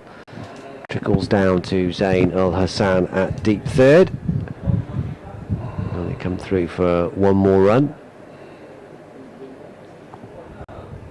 Last ball of Harris is over. Coming up. 44 overs remaining in this huge session. Don't. No. Not even sure the light's going to save us either, Nick. The weather certainly isn't. Harris in, bowls, and a sort of a phantom forward defence, I think is probably the best way to describe that from Libby. Playing at it, but not really playing at it. Came forward, but the bat was tucked well out of harm's way. Through to Cook to end the over. 26 for 1 after 6 overs of this Worcestershire second innings. They lead by 140. If you want to tweet us or X us, Nick Webb 2017, Dan Wheeler Sport, not to be confused with Dan Walker, as Dan was with one BBC Hereford Muster radio newsreader earlier. If he was Dan Walker, he'd probably be getting paid a bit more. Certainly would, yeah. McIlroy runs away from us and bowls, and Azhar Ali whips the bat over the top of it. So, is there a way back into this game for Glamorgan, and therefore for their championship promotion hopes? There's a 31 point gap with 2 matches to go.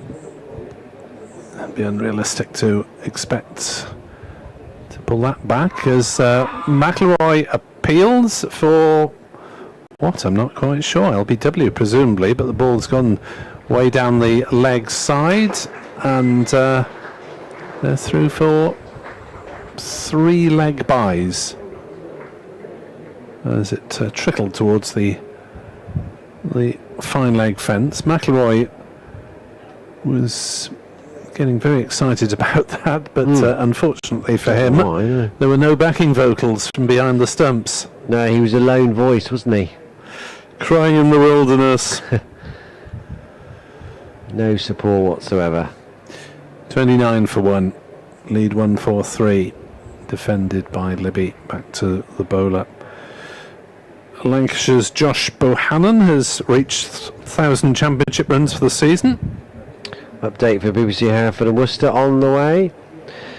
Glamorgan were bowled out for 170 in their first innings reply, and Worcestershire in their second dig did lose Gareth Roderick to the first ball of their second innings, which is obviously not the ideal start. LBW to Jamie McElroy, to an in-swinger from the left armour that did for Roderick. Jake Libby and Azhar Ali have ridden their luck a little bit. It's been really testing from these opening Glamorgan bowlers. The pitch is still doing something, the ball is still moving, so that means that Worcestershire's lead of 143 as it is now, very precious indeed as they look to ram home their advantage in this crucial game in the shakedown of who's going to go up potentially with Durham to Division 1 next season. Worcestershire in the box seats at the moment, 29 for 1 in their second innings after bowling Glamorgan out for 170. Logan van Beek on his county championship debut for the Pairs picked up 4 wickets. What a good game he's had to go with his half century in the first innings, but 29 for 1 in their second innings. They lead by 143. Which is the foothills of the mountains already. McElroy bowls and Hazard's forward, playing it back to the bowler. No run. End of McElroy's over. 1 for 15 off 4. Worcestershire 30 for 1 after 7, leading by 144 runs. So you would have thought that 300 would be a winning lead, so Glamorgan's depleted attack have a lot of serious work to do. Yes, plugging the gap left by Van der Hugden's dodgy hamstring. He came out to bat with a runner, understandably. Didn't last very long. So you can gauge from that that it's nowhere near being able to bowl at all. Harris is whistling one past the edge of Jake Libby's bat. Not too dissimilar fashion to his dismissal in the first innings, to one that was a bit bounced a bit higher, and he was looking to force it off the back foot. That wasn't quite at the same height as it passed the Worcestershire batsman, but he had a little bit of a dart at that. Still moving around. Yeah. Stayed true this pitch. It hasn't offered necessarily an advantage to either team, whether you bat or bowl first. It's stayed exactly the same. It's how you perform on it that counts. Yeah, it's a bit of inconsistent bounce, isn't there, and a bit of movement, but as you say, it has remained that way since Worcestershire managed to overcome the batting problems for a couple of hours midway through yesterday afternoon, and Glamorgan didn't really for that long. Libby took a single down to third man off that previous delivery, brings Azhar Ali down on strike, who's driving straight to Carlson though. May or may not be significant that the highest stand on either side was for the 7th wicket. But Worcestershire's was worth 101, their biggest partnership between D'Oliveira and Van Beek, and Glamorgan's was only 62. They're both 110 for 6 as well, weren't they? It's funny how these things seem to happen. Harris bowls, and he'll get a run here. It's not quite cleanly picked up on this follow through by Harris. Root runs round from mid-wicket, from mid-on rather, to field, but that allows them time to come through for a run. As it goes up to 15, 33 for 1. Al Hassan going through a few gentle bowling motions. He presumably will be first change, but only a three-man seam attack. How is Glamorgan going to manage? Got a huge watch on Al Hassan. Gosh. Harris comes into Libby, bowls forward. Won't get a run. Out to Carlson at mid-off. It's a good job it's not on his right wrist, really, otherwise that'd probably take a couple of Ks off his pace. Time's on the scoreboard, you don't need to watch. Yeah, this is one of those trackers. Could be. It's a lot of steps. Must get through a lot of steps in a day in the field and as a bowler. Harris bowling to Libby, who plays no strokes that one outside the off stump. Through it goes to Cook. End of the over. 8 gone now in this Worcestershire second innings. A 32 for 1. Azza has 14. Libby has 13. The lead is 146. So nearly halfway to that 300, which might be the kind of psychological benchmark of feeling comfortable in terms of what they might want to set Glamorgan to win the game, either at some stage tomorrow or on Tuesday. Sorry, Wednesday, even. Whatever day it is. Whatever day it is. So, Kieran Carlson is first change. Well, can't accuse the skipper of hiding, can you? So Glamorgan have spin in operation in the 9th over of the innings. As he'll do his best, presumably, to plug up one end, bowling from this New Road end, with a slip, 5 saving the single, one of whom is Root doing just that at square leg as it's turned away by Azhar Ali. Outfielders, mid-wicket on the ropes. Actually it's 6 saving the single, isn't it? As that's driven nicely by Azhar up to Al Hassan, who proves that he's not saving the single as he's halfway back at mid-on. So I was trying to summarise that field rather too quickly. Oh, there's a man out on the cover ropes as well. Didn't spot him in front of the white picket fence there. Carlson bowls, driven again up to Al Hassan. Again, there's an easy single this time for Jake Libby. And the score ticks on to 34 for 1. And the lead is 148.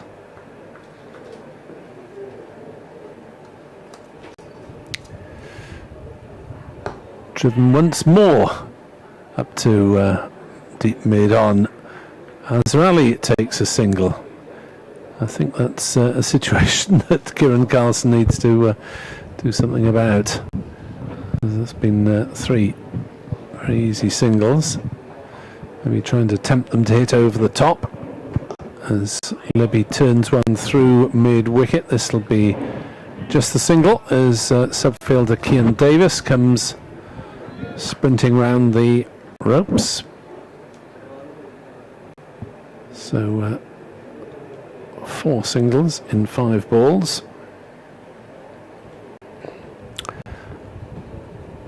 And that is driven towards mid-wicket and intercepted this time.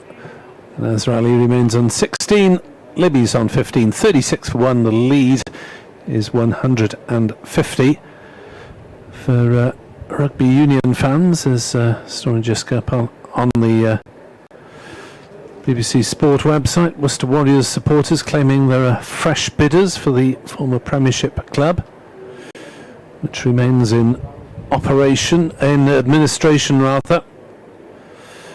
It's a mess basically. This will be only too horribly familiar to local listeners. Yes, what a sad tale that is. But I don't know, maybe there's hope with that if that turns out to be true. If people are, the other bidders are going to take it off Atlas's hands. It seems to be going nowhere, that deal. Libby pushing this first ball of Harris's new over up to mid-on. I mean, they've got till I think, the 4th of October it is to pay the administrators £1 million to formalise the deal. So at the moment the club remain in administration. So that's far from certain.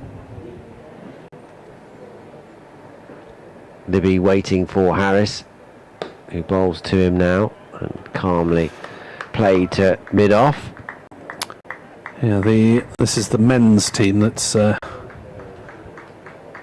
even more in the mire than the women, who are due to start in the Premiership in November. Last few years has been quite a lot of Welsh players making the trip to Six Ways as their home club. Yeah, they're one of the 2 tenants at Six Ways as well. Harris bowls. Libby won't get a run again to Carlson at mid-off. So the women's team and Worcester Raiders Football Club play their home matches at Six Ways, but quite what's going to happen to the stadium and the surrounding ground, who knows. Maybe if this does come to pass, that there is fresh interest, and maybe there can be a positive future to all of this. Forward comes Libby, won't get a run here. It's just so difficult if you have to start anywhere near the bottom of the Yes. pyramid there. Yes, that whole idea with adopting Stourbridge never came to anything. I think probably a lot of supporters from both of those clubs happy with that outcome. Harris comes in and bowls to Libby. This time he's gone to the onside, but won't get a run again. Eddie Byron fields at mid-wicket. The score remains on 36. But what Carlson's got to do here and Kellaway is try and offer some control here, while obviously with the bowler down, they've got to try and keep one end reasonably tight and rotate his quicks from the other, or at least give them a break, because their workload is going to obviously increase with the loss of Van der Hugden. Is the single that Libby has been looking for most of that over. He's pushed it into the covers, into the gap, and they scuttle through to finish the over. 16 apiece for Azhar Ali and Jake Libby, 37 for 1 at the end of the 10th over of Worcestershire's second innings. 40 overs still to be bowled tonight, allegedly. So they say. He says through slightly gritted teeth in this. 50 is the lead. 50 over session. Let's just hope they're 40 entertaining overs. Indeed. However that maps out. Kieran Carlson in his second over bowls. Libby turns on the leg side. Root is quickly to the ball at square leg, and there is no run. Yes, this game's rattled along at a reasonable pace, hasn't it? Glamorgan scoring over 3.5 and over, but getting bowled out in 48 overs. As Libby stretches forward, defends back to Carlson. There's no run.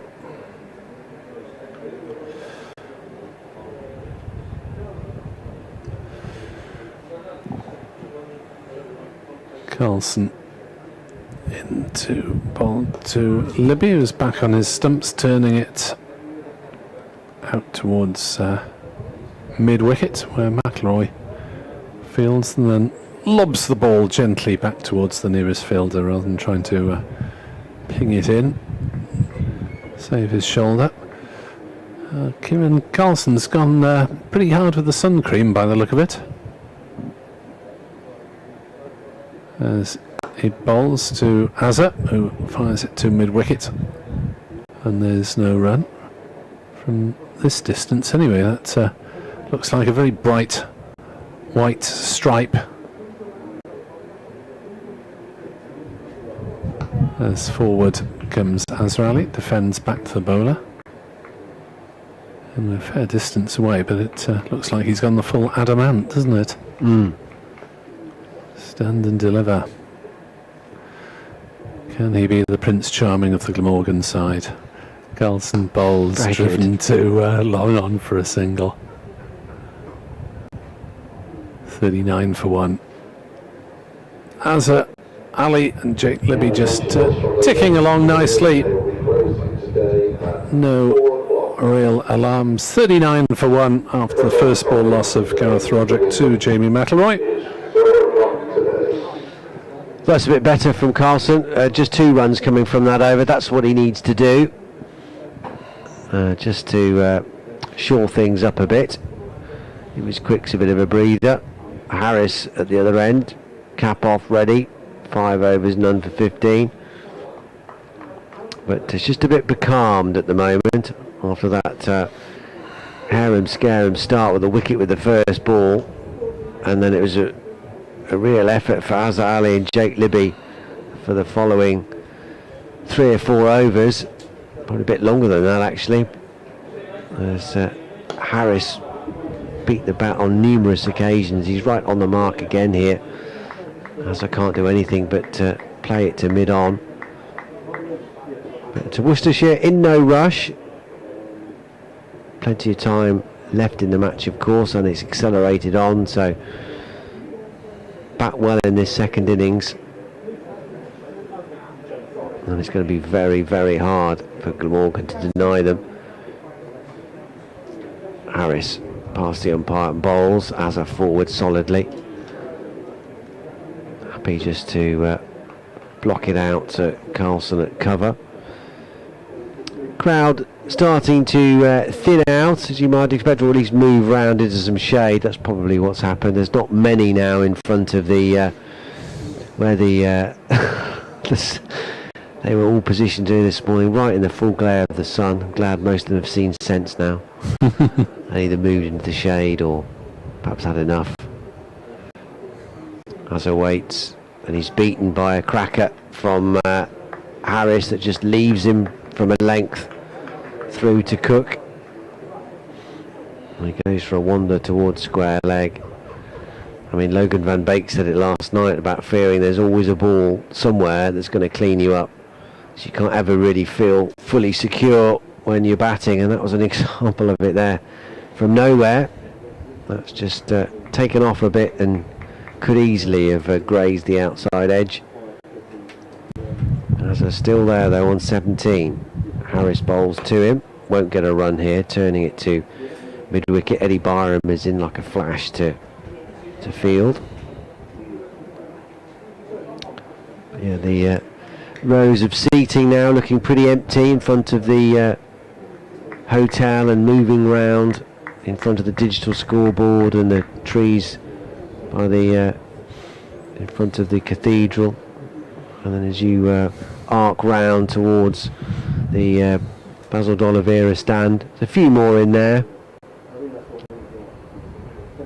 Harris bowls, comes forward this time. Azza out to Carlson, no run again. It's noticeable the back rows are fairly thickly populated, isn't it? Which is the little bit of shade from the hoarding or the sheets or whatever it is at the back of the stand. Yeah, it's been a hot old day. 28 degrees today. Similar tomorrow. Just enjoy it while you can, within reason, because we'll be moaning in a month or two. It's 29 today, actually. Outside the off stump of Azza, an extravagant leave to finish the over. 12 overs gone now. And Worcestershire 39 for 1 in their second innings, leading by 153. Yeah, Worcestershire supporters with one more chance to enjoy their troops at home to Durham, starting on the 19th after sitting out the next round. In contrast, Glamorgan will be in action in the next round, starting Sunday at home to Yorkshire. They then sit out the penultimate week before finishing at home to Derbyshire. Kieran Carson bowls, and that's played into the offside by Libby. And there is no run, and Glamorgan will be hoping that their season is still alive and kicking when they meet Derbyshire in that last round, but defeat here would leave them struggling to stay in it. As that's played into the onside, they'll go through for a quick single. Libby moves to 18. 40 for 1. The lead is 1-5-4. So an important session for this depleted Glamorgan side. Got to try and limit the damage, give themselves some sort of chance in the final innings as Carlson bowls, and that's worked through the leg side by Azza out to McIlroy. This time does throw over arm, plops it nicely into Chris Cook's gloves. 41 for 1. 155 ahead are the pairs here on BBC Sport Online. Dan Wheeler, myself, Nick Webb. And it's turned into leg side, or a slight misfield at mid wicket, and Libby will pick up a single. Andy Gorvin, the subfielder there, will be on presumably for the entirety of the innings, with Van der Hoogten suffering a hamstring strain. Carlson bowls. Azraeli props forward and defends, but absolutely no time pressure on these Worcestershire batsmen. They can play everything on merit. McIlroy got an early wicket. Harris has beaten the bat a few times without joy. Azza drives up to mid-on. Comfortable single because Zainul Hassan is halfway back. Kieran Carlson's bowled 3 overs, 0 for 10.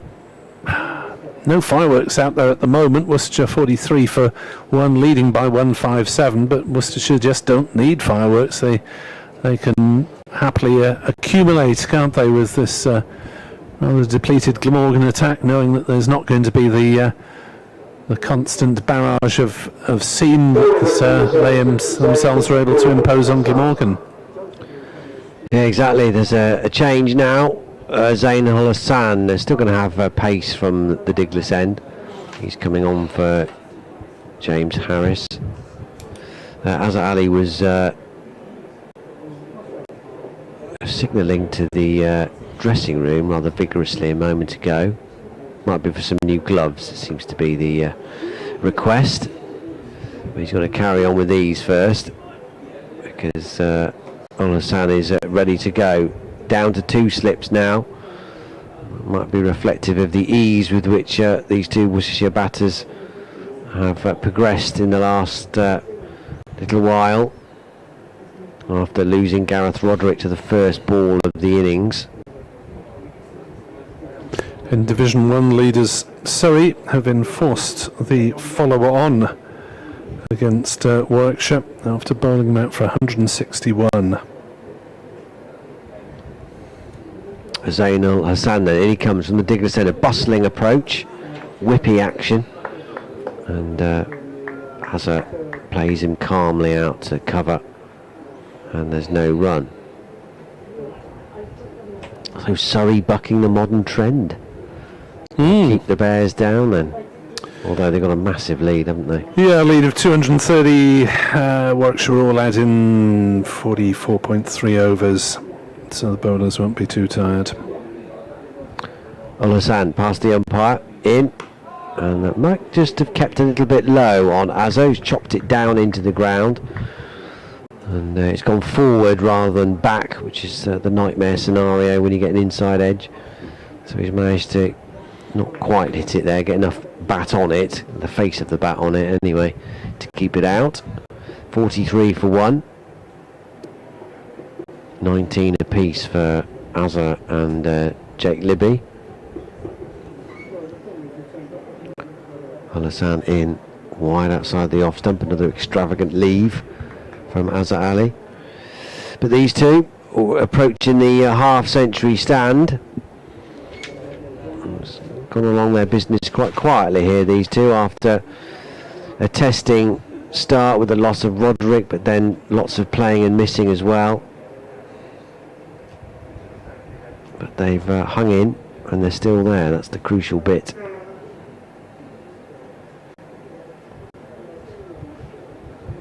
Al-Hassan sprints towards us now and bowls.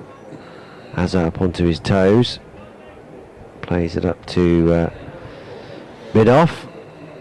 And there's no run. Billy Root fields. At tea at Leicester, Gloucestershire 95 for 3, leading the Foxes by 50. And at Chester Street, Durham 271 for 5 runs ahead of Sussex with 5 wickets remaining in the first innings. Al-Hassan bowls. Again a leave from Azza outside the off stump, no run.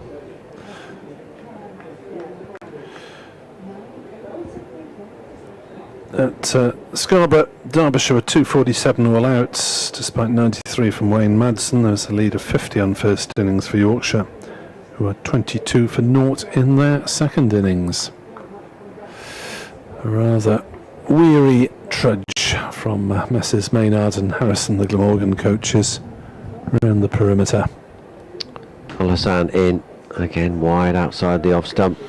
Azza taking no chances, it's low risk batting here from the former Pakistan Test star, obviously retired from international cricket now.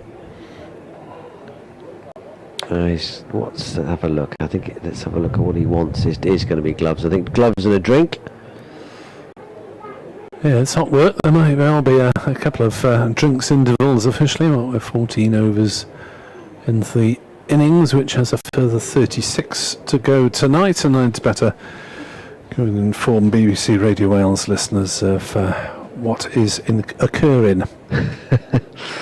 Thanks, Nick.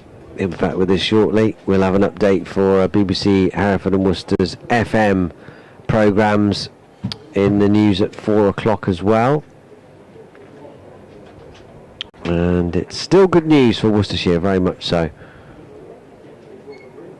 Leading by 157. It's their game to lose from here. Carlson to continue into his 4th over now. 3 overs for 10 so far. In he comes, right arm off spin. Plenty of flight. Forward comes Libby. There's no run. Trying to just mix the field up a touch here. There's still a slip. Billy Root's in reasonably close at mid-wicket. Definitely for the lofted catch. And also Sam Northeast is on that short mid-on position made famous in the Ashes of 2005. I'm sure they were doing it before then, but that's when perhaps we first all saw it. He come through for a single off that delivery. But Northeast, he's not quite standing on the cut strip, but he's on the next pitch.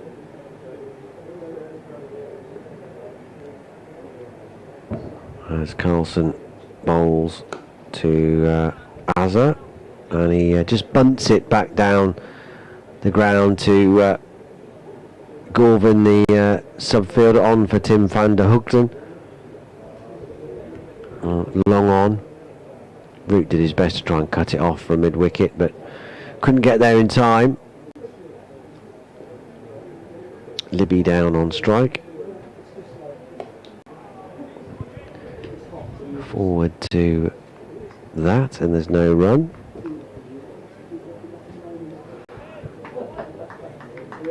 A few more spectators, rucksacks on, make their way around the ground. Possibly that's it for the day, or maybe just taking up another vantage, a less sunny vantage point round the ground. Another single to Jake Libby out to square leg. Just keeping the scoreboard ticking over here, Worcestershire.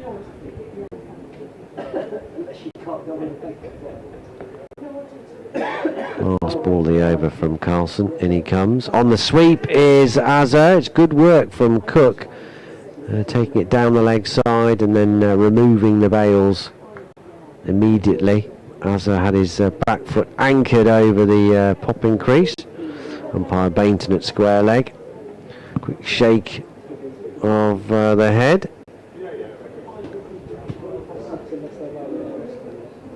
And as you were, gentlemen.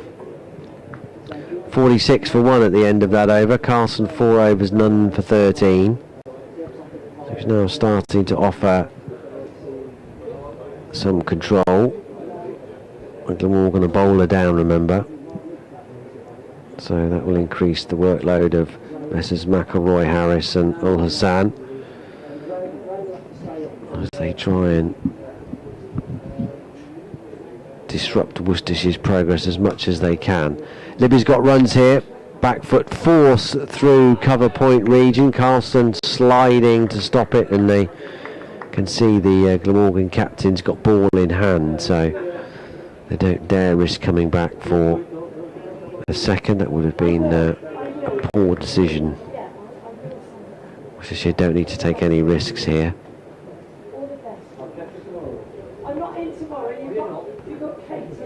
Update for BBC Hereford and Worcester on the way now. Worcestershire continued to make steady progress here in their second innings, despite the loss of Gareth Roderick to the first ball for a duck, obviously. 47 for 1 they've progressed to, so Jake Libby and Azza Ali steadying the ship, approaching a half-century stand. It's not all been plain sailing, there have been plenty of playing and missing, but the crucial thing is they've stayed in, and their lead is 161. They bowled Glamorgan out earlier for 170, with Logan van Beek picking up 4 wickets on his Worcestershire debut. Worcestershire still firmly in control of this match, leading by 161 runs, 47 for 1 in their second innings.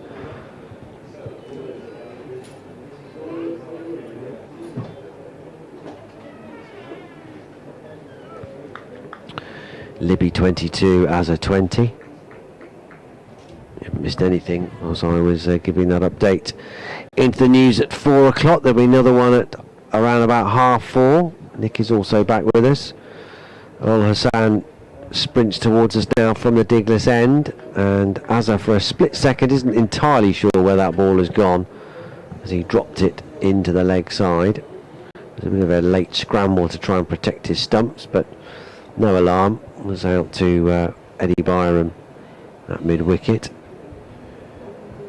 2 balls to go. 47 this stand is worth.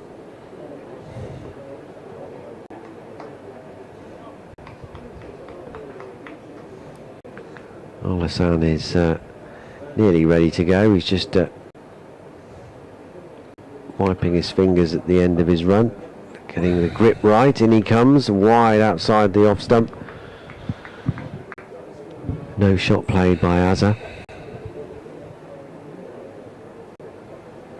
Shadows lengthening all the time here at New Road. Had a cloudless sky all day. Going to be the same tomorrow as well. 29 today. I think it's going to be similar tomorrow and for the rest of the week, really.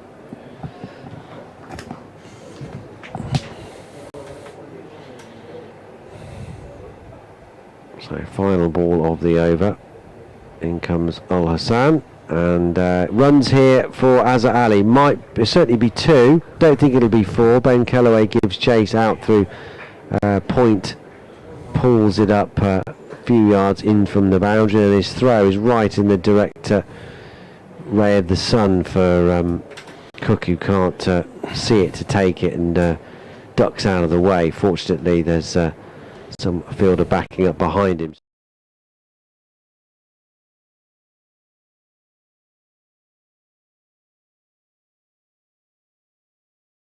16th over, 34 left in the day.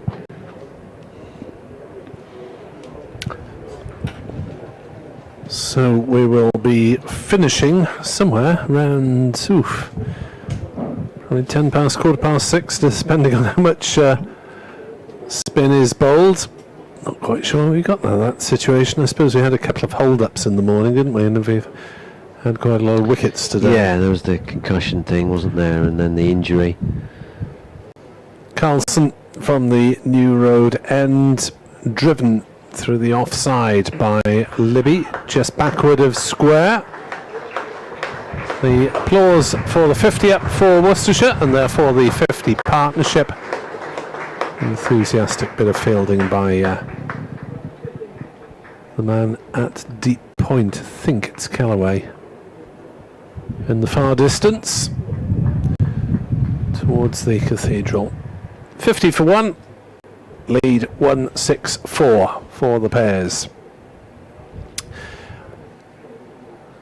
Olsen bowls, turned round the corner by Azhar Ali, and eventually they decide against taking on the arm of Zain Ul Hassan, moving round from backward square. Carlson bowls as it drives into the offside. Callaway with a good stop at cover. It's in fact Harris who was the enthusiastic fielding on the boundary previously, and deep point, getting me 9s and 8s mixed up. Carlson bowls as a defends to northeast, who is in a silly mid-on position on the drive on the leg side, almost next to the cut strip. Very straight indeed. Carlson bowls as it turns the wrists, plays it towards Root at mid-wicket, who threatens to ping it in at Chris Cook just in case, as it had strayed forward and then just lobbed it to northeast. Carlson sends his backward square leg back towards the boundary in case there's a top edge sweep, but there is not. Azhar Ali presses forward, defends gently, the ball trickles back down the pitch. It's picked up by northeast from silly mid-on, didn't even get as far as him, and Worcestershire are 50 for 1 at the end of a reasonably tidy over from Carlson, leading by 164. Glamorgan need more than tidy though, and tidiness just puts off the problems for Glamorgan. They need wickets, and they need them pretty quickly to haul themselves back into this game, having conceded a first innings deficit of 114 to the home side. Yeah, at the moment it's been the openers that have looked the most dangerous, McElroy and Harris. I mean, Castle's just turning his arm over to try and give a bit of respite to his seamers. Okay, Ul Hassan's only into his 3rd over now, but certainly hasn't beaten the bat as often as the other two. 2 runs here for Libby down to deep square leg. 52 for 1, Libby up to 25. So both these batters now have starts. I've been patient. I've played and missed a few times, but now they'll feel they're in a position to push on now and cash in a bit. Stand is already past 50. Ul Hassan bowls to Libby, and a little nudge again, riding the bounce nicely, timed away through square leg, won't go to the fence. Eddie Byram is giving chase, and they're back for another 2. 54 for 1. So although there's plenty of time left in the game, of course, Worcestershire well ahead in this match as well. They won't want to get too stuck, too bogged down. They want to keep the momentum going.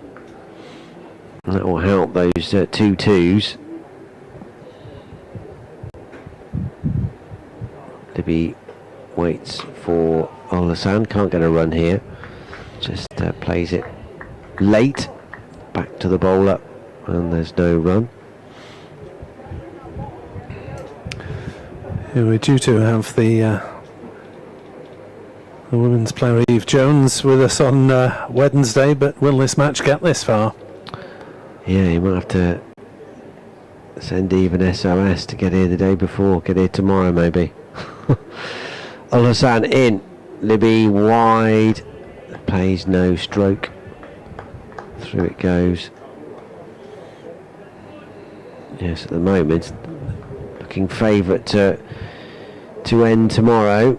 We'll have to see how these next 32 overs pan out though before then. I mean, if Worcestershire still only have 1 wicket down or 2 or 3 down and their lead is comfortably over 200, maybe over 250. Al Hassan bowls. This jumps at Libby a little bit, but again he's controlled the bounce reasonably well. A leg slip in there would have been interesting, but no surprise there isn't one really. Down to long leg, and they come through for a single.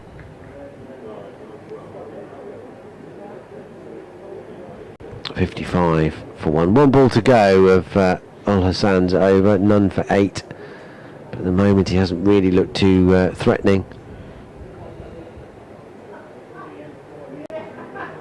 And Glamorgan need him to step up here.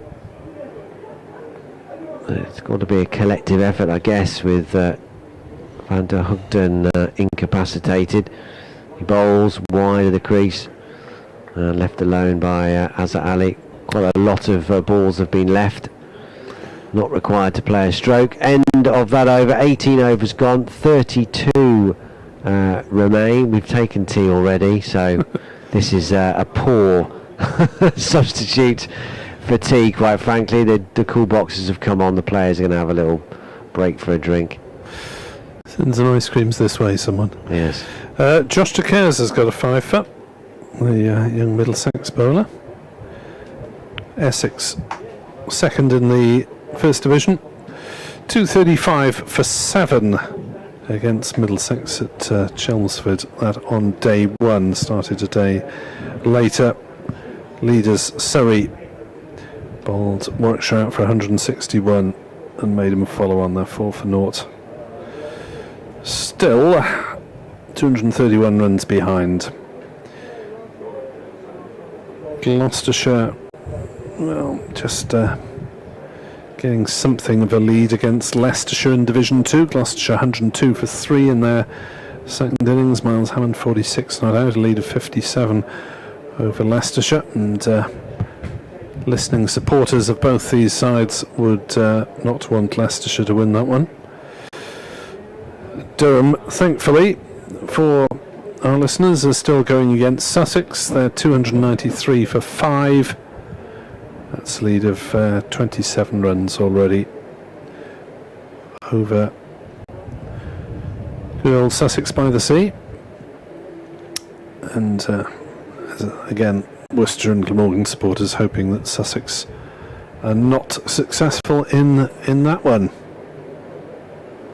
Well, Glamorgan unbeaten in the Championship this season. Strange stat, isn't it?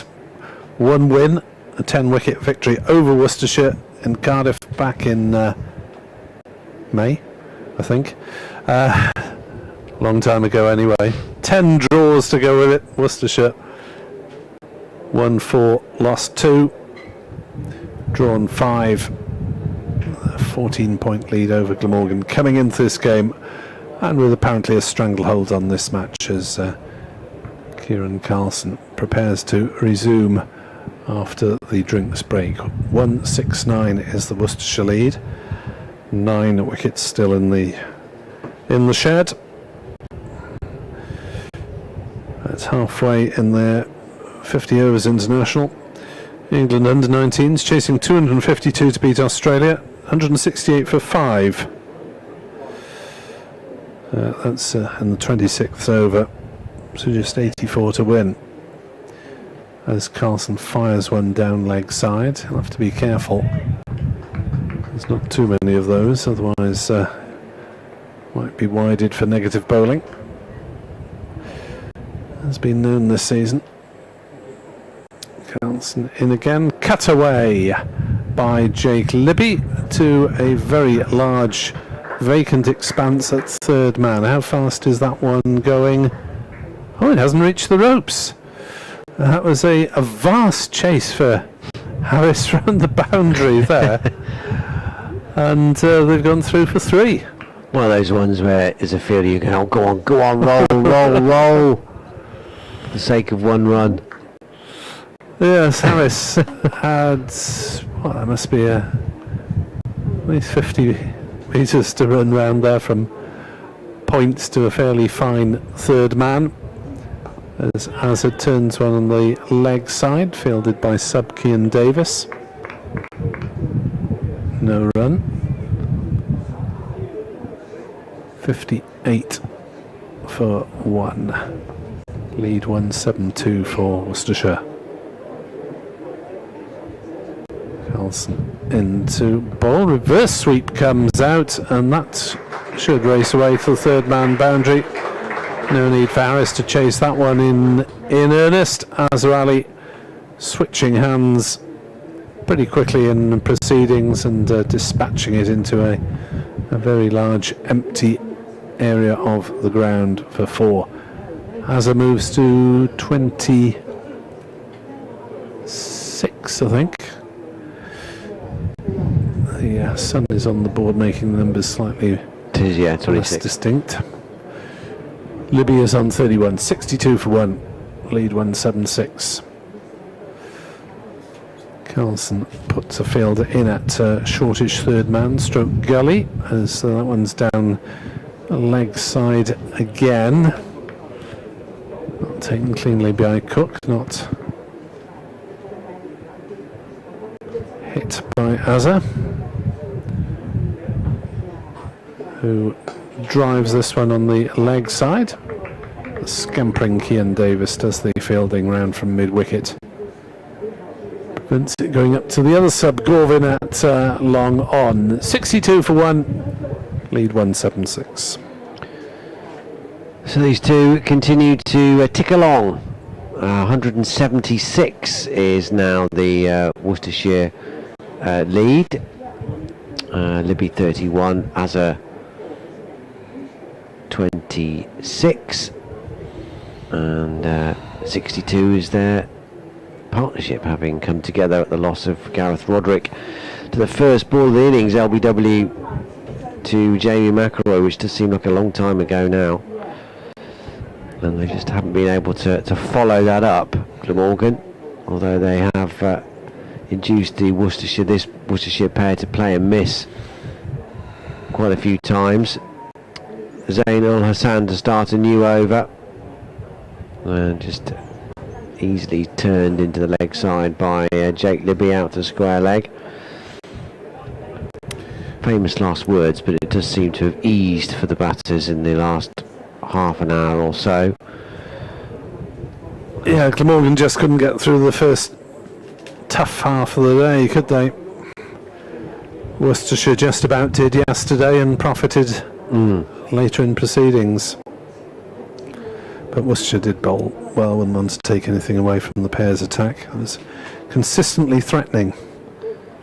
Hassan bowls. Runs here for Libby. For Azhar rather. Libby calls him through immediately. Looked at initially quite a tight single out to square leg where Eddie Byram is. But well judged in the end. 64 for 1. Azhar up to 27. Neil G has a long 2-hour journey ahead of him, including driving around the M25, and would like some wickets to keep him company. I'm not sure that we can influence proceedings from this distance. At deep third. Hassan approaching the wicket now, and a flash by Libby. That was very similar to the way he got out in the first innings. Rather flat-footed, bit of a waft, out of character really the way he's played this innings, and can't have been too far away from touching that through to Cook. Bit of an aberration from Libby. Needs to just clear his head a sec here. He's batted very well so far for his 32. Does not want to give it away now with the poor stroke. Won't get a run here, turning it to mid-wicket. Yeah, if you're listening in the car, it wouldn't necessarily depend on our commentary for any sort. Well, we always try to make it interesting, but I'm not sure whether we can have that much drama to work with out on the field this evening. No, it's got that sort of feel to it, hasn't it? So open your car window to keep awake. Yes, Worcestershire just very happy, understandably, to steadily just add the runs. Nothing too dramatic. It's a wide ball outside the off stump, which barely gets up from Ul Hassan. Seen quite a lot of that from the Diglis end. But thankfully for the batters, that hasn't happened when it's been straight. It's been wide of the off stump in particular. 178 the lead. Last ball coming up. In he comes, and edged, and had there been a third slip, that would have been a catch. Down to McElroy at deep third instead. So it is just a single, but another forcing shot off the back foot from Libby. I don't know whether he would have played that had there been a third slip in place. That may have influenced his decision, but that was a proper edge. Flew through at a very catchable height. But Glamorgan, who've had 3 slips for a lot of this game, just 2 then. Didn't have one when they needed one the most, really. End of the over, 65 for 1. Libby with that single, up to 33. And the lead, 179. Gorvin is brought in off the long-on boundary for Carlson to begin his 7th over, bowling to Libby. 33 not out, and not adding to that is Cian Davis, the sub-fielder, makes a spectacular full-length stop at mid-wicket, and in the end has us sending his man back, and probably rightly. That's the look of a young man keen to impress, isn't it? Absolutely at full length, the youngster there. As this one is played into the offside. This time it's Azza who's off down the pitch, and Ben Kellaway who fields, running round from cover. So a little bit of miscommunication between the two batters. Libby remains on 33, lead 179. Carlson toiling away with his off spin. Bowls a little bit faster and flatter, and that was slightly uppish as it was played back to him. Wasn't particularly near carrying, but it wasn't entirely under control from Jake Libby. Carlson in, bowls. This time it's worked into the leg side. So again, this time they do go for the quick single, and they're safely home as Libby moves on to 34 not out. Sub Davis again the fielder. 66 for 1. Lead 180. Carlson to Azhar Ali. Fired down leg side. He's pushing his luck, Kieran Carlson, with some of these leg side deliveries. He's fired a few down there. Umpire Chan Mugan has not wided him as yet. And Azhar on the walk this time, defends when he gets there. Back to the bowler. So tidy enough from Carlson. Just the single off the over. 66 for 1. The lead is 180 for Worcestershire. Shan't get the darts MC out. Can't beat a bit of buddy though, can you? No. 66 for 1. As a 27, Libby 34. 29 overs remaining in the day's play as we approach the halfway point in this enormous final session of 50 overs. It's a one-day cup innings. That puts it into context, doesn't it? Zain Ul Hassan will continue into a 5th over. 4 overs, none for 11 so far. But Glamorgan need a breakthrough here. This partnership is 66, gone on far too long as far as they're concerned. The only way back into this game is to take wickets, and lots of them, quickly.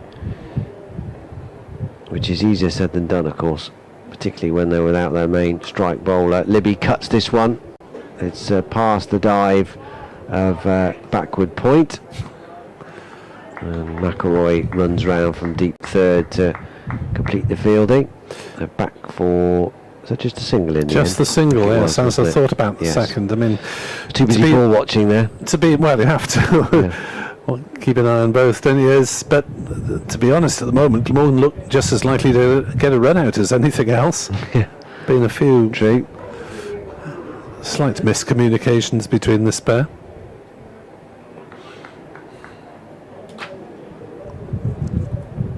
Here comes Ul Hassan. Past the umpire bowls, outside the off stump again, not requiring Azhar to play a stroke, which perhaps has been the main criticism you could fire at Ul Hassan. 2 slips. The short mid wicket, everyone else is pretty orthodox.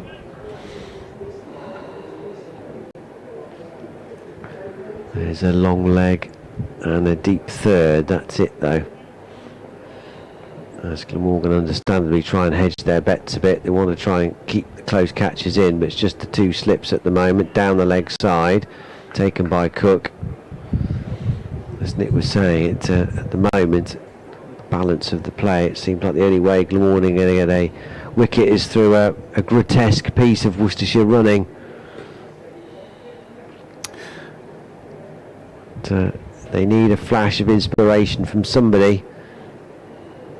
Needs to end this partnership. It's already worth 67 and it's batting them out the game. 181 runs the lead now. Ul Hassan bowls, Azhar stretching forward, won't get a run here. Ian Davis fields at cover, the sub-fielder. David Battersby has been on the prowl and spots former Glamorgan player Cyril Walters on the Worcestershire Honours board, the Worcestershire County captain in the early 30s. 11 test matches, 12,000 first class runs, having played for Glamorgan in the 20s. Ul Hassan in, runs here for Azhar, just a nice comfy calm nudge off his hip. Out to a deep square leg. Eddie Byram is there to field. Easy as you like for Worcestershire at the moment. 68 for 1. Azhar up to 28. Maybe 50 runs away at the moment from 1,000 red ball runs this season. So if he can hang around, that will come into view in this game. He waits for Ul Hassan. Is that down the leg side? Nowhere near the batter. It's a very strange leave from Libby, that, wasn't it? Almost seemed to play a shadow pull shot without any intention of hitting the ball. No. Short down the leg side, end of the over. 68 for 1. 22 overs gone, 28 remain. Edward Cooper on Twitter poses the question of why tea was taken so early. Well, it caught us by surprise, to be honest, with the Glamorgan innings ending at 2:45. We were expecting a Worcestershire second innings to start and to have about 16 overs to play until the tea interval. Very long evening session indeed, as Carlson bowls his appeal for LBW as Azhar gets in a bit of a tangle there. as he tried to work it on the leg side. Carlson impassioned, Cook joining in. No response from Mr. Shanmugam. Carlson bowls as a clips that neatly through square leg. There's a chase round from McIlroy from mid wicket, and he stops the ball. Again, protecting his shoulder somewhat is McIlroy as he just sends a long lob throw back towards Cian Davis at mid-wicket. 70 for 1. Asa moves to 30, not out. Carlson is in to bowl as a defence on the offside. Emir Evans on Twitter. Watching this afternoon shows how poor recruitment or lack of has been on Glamorgan's bowling front.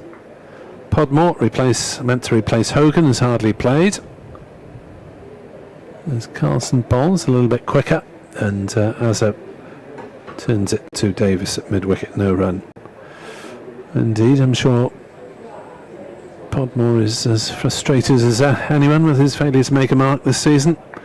And Nisa going back to Australia was something we knew about back in April. As Carlson bowls outside off stump, Azza plays no shot, thrusting his left pad forward. No surprise to see us toiling, and Van der Hoogten's workload could have contributed to this latest niggle. Season seems to be drifting towards mid-table again. Carlson bowls, pulled away, swept away rather by Azhar Ali. Down to the fine leg ropes, nicely, neatly played spot shot from the experienced Pakistani international to find the boundary. He moves to 34, Worcestershire to 74 for 1, lead 188.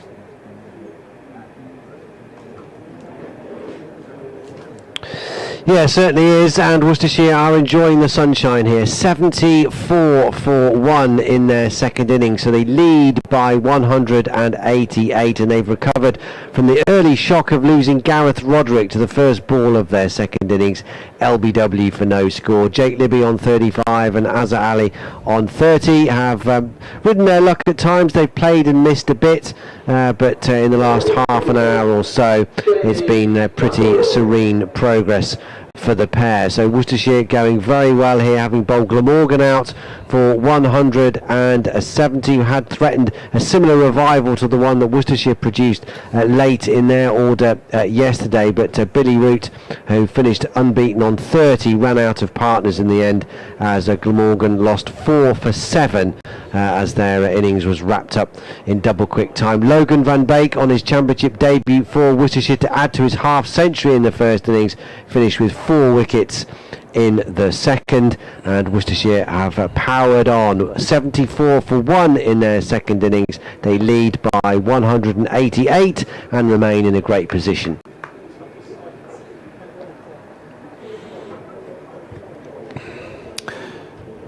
Yeah, Emir Evans' thoughts drifting towards mid-table again. I think, well, maybe this season, but last season Glamorgan were in the promotion race up until the penultimate day of the season, when other results meant that they couldn't get promoted. So last season was quite decent with 6 championship wins.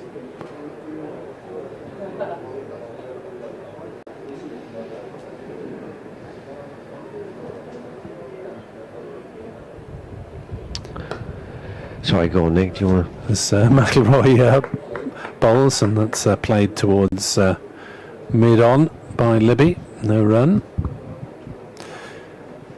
So still cloudless sky.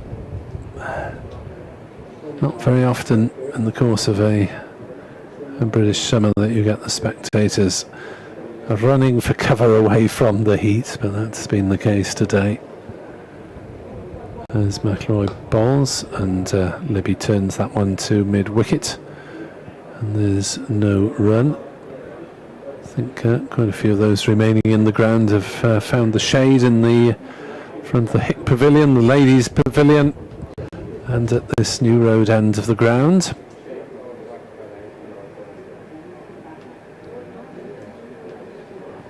And only the hardy few are left out in the bleachers. of the D'Oliveira stand.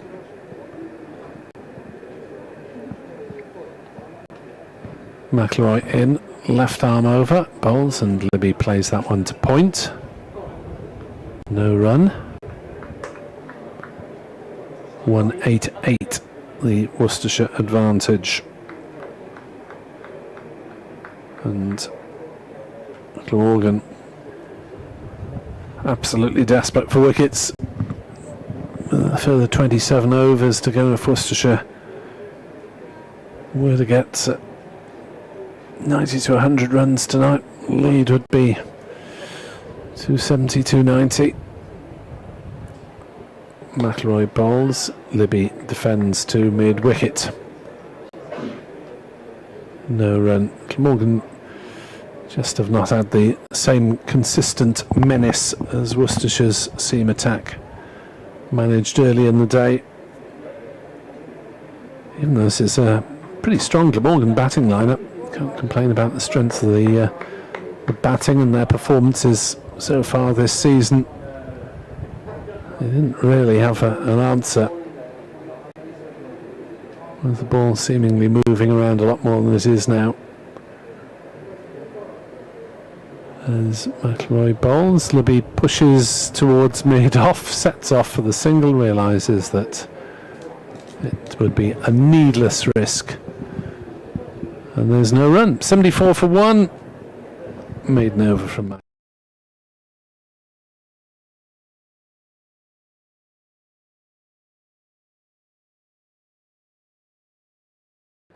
Only wicket to fall, the first ball of this Worcestershire second innings.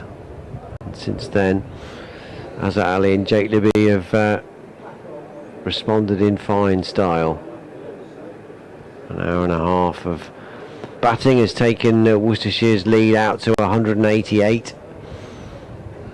Second innings to 74 for 1. Carlson's going to continue with the off spin from the New Road end. In he comes. Forward comes Azhar. Won't get a run here out to Kean Davis at mid-wicket. The bowlers remain on top at Kidderminster. Second 11. Carlson in. Bit more air. Forward comes Azhar. Calls him through for a quick single, Jake Libby, and he's up for it as well. Sprinting straight away. No hint of a mix-up there. One more to the total, 75 for 1, 35 apiece now. Worcestershire seconds 88 for 5 in reply to Notts seconds 139 all out. No. Carlson bowls. Libby, textbook forward defensive stroke, out to cover, no run. 6 wickets earlier for Ben Gibbon, but Worcestershire found it difficult batting in reply. Josh Baker's 31 the top score so far. Carlson bowls, bit flatter and quicker. Libby tries to turn it round the corner, makes contact, but straight to Zain Ul Hassan. No chance of a single.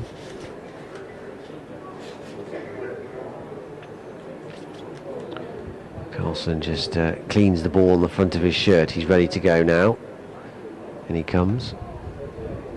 This is steered nicely out to deep point by Libby for another very easy single. He goes to 36, 76 for 1. Last ball coming up. I know it's a rub on the back of the trousers for Carlson, desperately trying to get some shine on this ball. Bowling to Azhar Ali, short and turned to deep mid-wicket by Azhar. Again, no dramas there, the end of that over. 9 overs, none for 30 now for Kieran Carlson. 77 for 1. Both Azhar Ali and Jake Libby have 36 and the lead 191. To be fair to that Worcestershire second 11 side, that is not a bad Notts bowling lineup. They've got 2 international players there in the form of Jake Ball and Ollie Stone, as well as the experienced Stephen Mullaney. Patterson White played quite a bit for the firsts as well. So clearly a few Nottinghamshire first team squad players getting a bit of practice in there. There's Ollie Stone's obviously getting fit then. yeah. Jamie McIlroy. 9-0. Where are you? 5 overs, 1 for 15 so far. In to bowl. That's right, he plays no shot outside off stump. Glamorgan's second 11 match against Gloucestershire at Rockhampton. Glamorgan 300 for 9. Dan Douthwaite is 84 not out. Potential contender, of course, for first team in the last couple of matches this season. Started off the season in the Championship side, didn't make much impact in the first 2 games and hasn't played first team red ball since. Started the blast well with the ball in particular, but then got injured and out for a couple of months. As McIlroy bowls through low outside off stump, Azza plays no shot. Douthwaite picking up an injury. Kept him out the second half of the blast. And then he had ever such an exciting time with Welsh Fire. Carrying the drinks. I could tell that was the punchline was going to be something like that by your tone, Nick. Well, Welsh Fire picked 2 Glamorgan players in their squad, and then neither of them took the field, Cook and Douthwaite. Yeah. As McIlroy bowls, it's edged, but safely by Azza. And they'll take a single down to third man as it's half stopped by North East at second slip. 78 for 1, the lead 192. Actually, Cook did take the field. That's technically an untruth because I saw him fielding as a sub somewhere.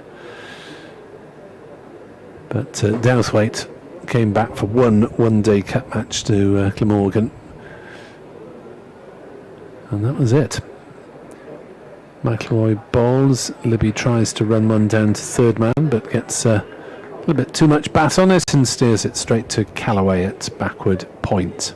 I mean, that is the issue, isn't it? I suppose overall with the 100 and the teams and the franchises is this association with fans and counties, and that's part of the calling card when it started, wasn't it? That it was hoping, whether that's naive or not, that followers of counties were going to make the migration across. McIlroy bowls. Libby plays to mid-off. No run. Well, I'm sure there are quite a few people who watch Glamorgan play T20 Blast and watch Welsh Fire play the 100. I don't imagine there's much of a... But yeah, two Glamorgan players. In fact, the only... In the men's team, that is. Alex Griffiths and Claire Nicholas flew the flag in the women's team for Welsh representation. And McIlroy bowls outside off stump. Libby plays no shot. 78 for 1. Single off the over. Lead 192 for Worcestershire, with still 9 wickets remaining. Yet not a great crossover. Not that I've been a fan of the 100, but I've always advocated that the franchise players should be pulled largely from the counties in that sort of vague regional area, even if it's not quite the same county loyalty. Yes. It's a hard enough sell, isn't it? Especially with even more so to counties that don't play at a test venue and that don't have a natural inkling to any side in terms of geography. Turn by Azza Ali down to mid-wicket, and there's just the single. Here they come, trotting through. But yeah, if you've got no local representation either in your local inverted commas franchise, then well, it's just a almost completely separate audience, isn't it? Yeah, I guess that would be the counter argument. Carlson bowls, and Libby Plays it back up to the bowler and there's no run. You know, does your average Welsh Fire supporter worry about the lack of Glamorgan players? Some do, some don't, I guess. Carlson bowls wide of the off stump. If you can see a bit of Johnny Bairstow and a bit of likes of Shaheen Shah Afridi speeding in, which is quite a sight. Tammy Beaumont knocking them round in the women's team. Carlson gives us a bit more air. Forward comes Libby. No run. Fielded on his follow through to his left by Carlson.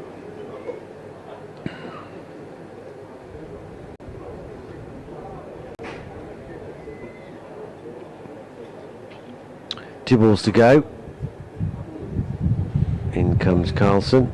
Bowling to Libby, who watches it carefully, almost onto the face of his bat as he looks to turn this round the corner. Makes contact, but not possible to take a run. 79 for 1. Libby stays on 36. There goes the knife. It's not that bad. No. Carlson bowls again. Steered to mid-wicket. Kieran Davis fields. End of another over from Kieran Carlson. 10 overs, none for 32 are his tidy but unthreatening figures so far, and that's the key thing for Glamorgan. The wicket column looks very bare. Just the one taken so far. Jamie McElroy with the first ball of this innings to get rid of Gareth Roderick. 79 for 1. Azza 38. Jake Libby has 36, and the lead is now approaching 200. 193 with still 23 overs left to go today. Yeah, McElroy in his second spell. I mean, Van der Hoogten having broken down, the risk is then that McElroy picks up a few niggles, as that is slashed at outside off stump and superbly taken by Chris Cook. It was a wideish, shortish delivery. Azza chucked the kitchen sink at it. For a moment I thought he'd got a nick on, as it was taken low down by a diving Cook. 79 for 1. So if they proceed at the similar rate in terms of their run rate, they're going to be pretty near as damn it 250 ahead. Yeah, I'd be surprised if the lead wasn't at least that. Yeah. McElroy in, bowls outside off stump. Azza plays no shot. And McElroy is plugging away gamely, but he's had one or two minor injury niggles this season, and you have to remember it is the first time that he's played a significant amount of first team cricket. Did really well in the Blast, and useful for Glamorgan to have a left arm option in their attack after a couple of years without that possibility. Al-Hassan is working away furiously at the ball. Glamorgan are doing all the professional things, but they're struggling to make a breakthrough, as Azza plays this one nicely up to wide mid on, and they'll go through for a single, as Carlson's fairly deep set there and didn't feel cleanly in any case. Yeah, good batting from those. So just putting a bit of pressure back on the fielder there. It was a tight single. If it had gone straight to him, well, then maybe they wouldn't have taken the run, but he timed it well, Azza Ali, and that situation where the fielder is half looking at the ball and half looking at the batters. McElroy bowls, Libby swivels and plays it neatly down to fine leg. Fielded in front of the hotel. Easy single. 81 for 1. The lead is 195.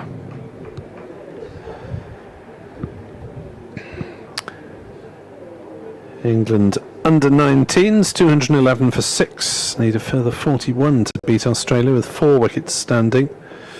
Plenty of time, 15 overs. Henry Hurl of Glamorgan has just gone in at 8 for England.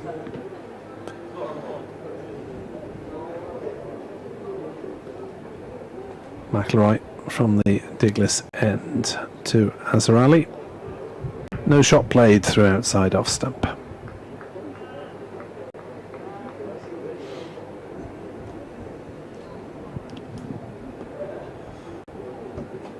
So 23 overs remaining. It's going to be, where are we? 20 past 6 finish, which is, of course, even with the early start. So it is one of the longer days of the summer in pretty broiling conditions as far as these Glamorgan fielders are concerned. The 50 over final session as it defends on the leg side to mid wicket. There is no run. And the over. Mr. Bainton fiddles with the bails for no obvious reason. Worcestershire ticking along, mainly in singles, taking no risks. They don't need to. The run rate is 2.9. It doesn't matter.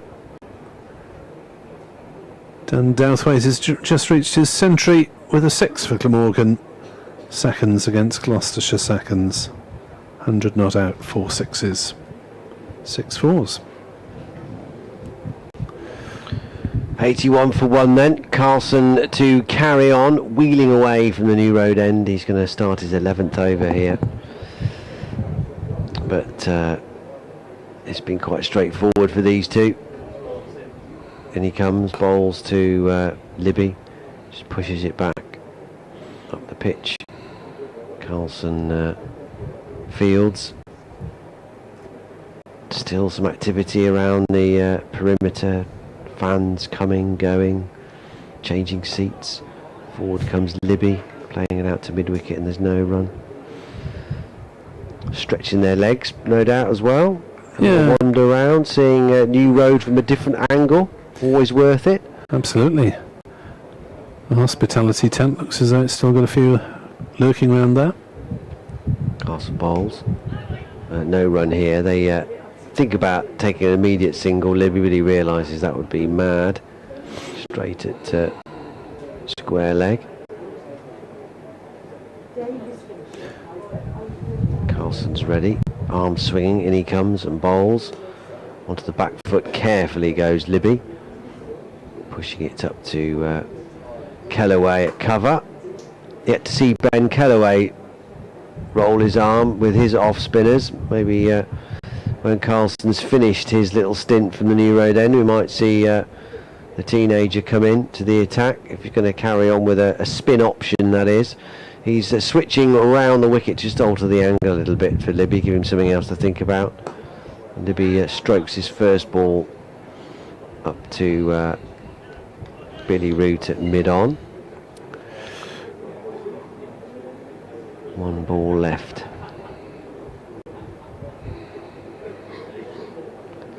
Carlson past the umpire in, tosses this one up a touch more. Carefully watched again by Libby. No run, trickling out to short cover in the end as Kellaway advances to pick the ball up. 1 for 32 from 11 overs now. A maiden for Carl. Was that a maiden? I think it was, wasn't it? Yeah, not for 32. One maiden. 81. Durham still going well. Listeners at both sides will be happy to hear, or should be happy to hear. Durham 327 for 5 already, 61 ahead of Sussex.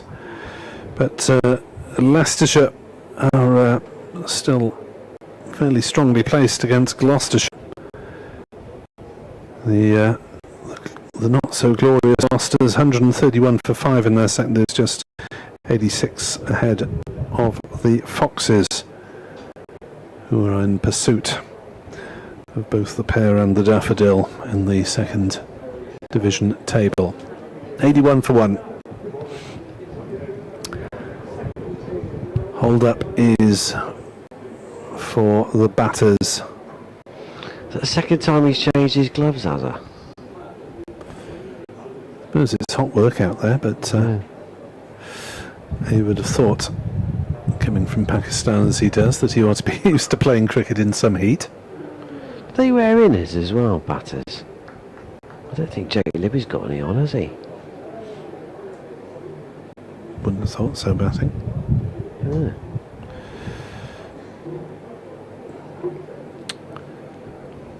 Division 1, Somerset were skilled out for 137 by Hampshire, who didn't enforce the follow-on. As McIlroy starts a new over, and Azrali plays no shot. Outside off stump, Hampshire 9 for naught in their second innings.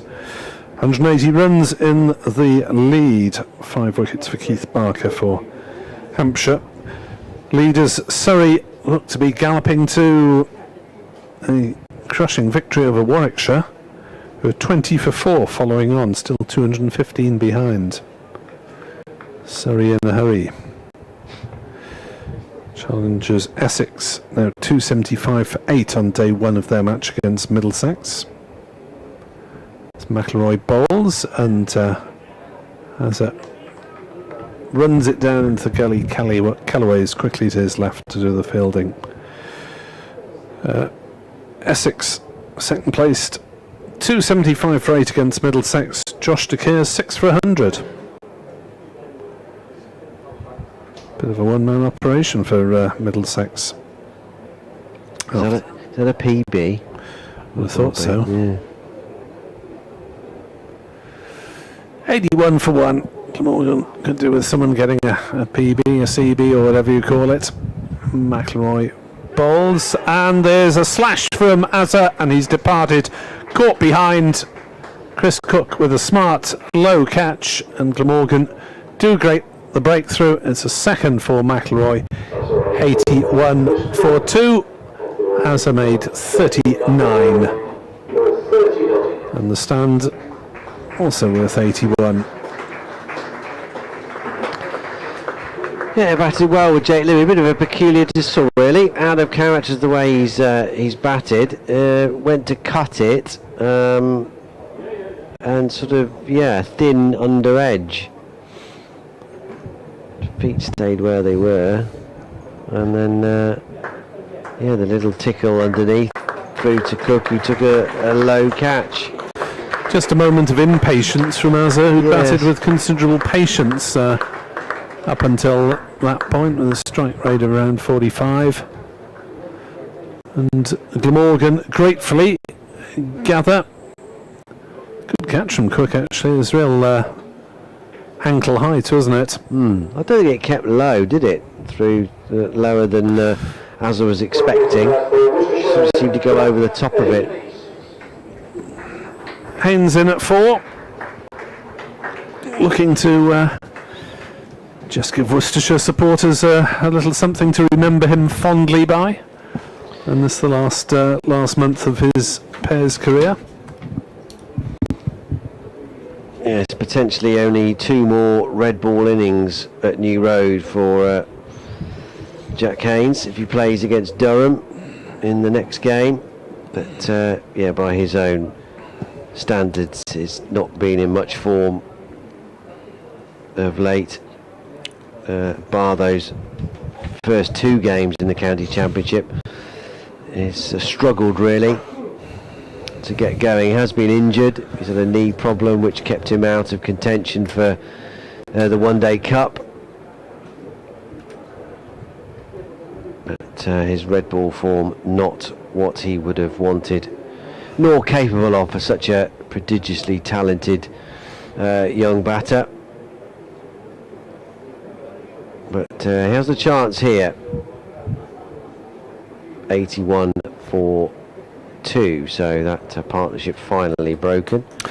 Your man Rob Jones, was he just for the One Day Cup then? He was loaned, just for the One Day Cup, and then obviously he's coming permanently in all formats next summer.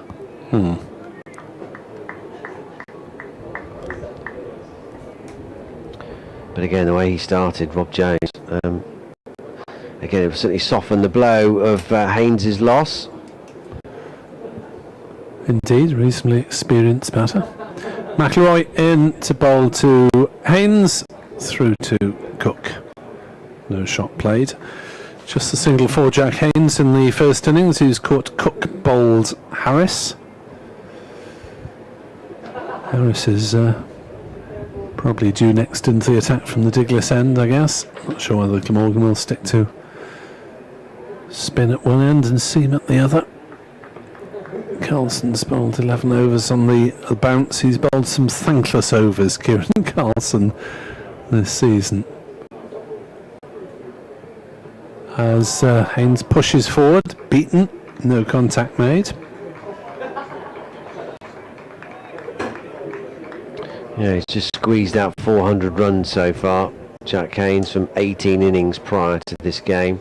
An average of just over 25, with the 134 he made against Durham in his third innings of the season. Made 62 in his first against Derbyshire.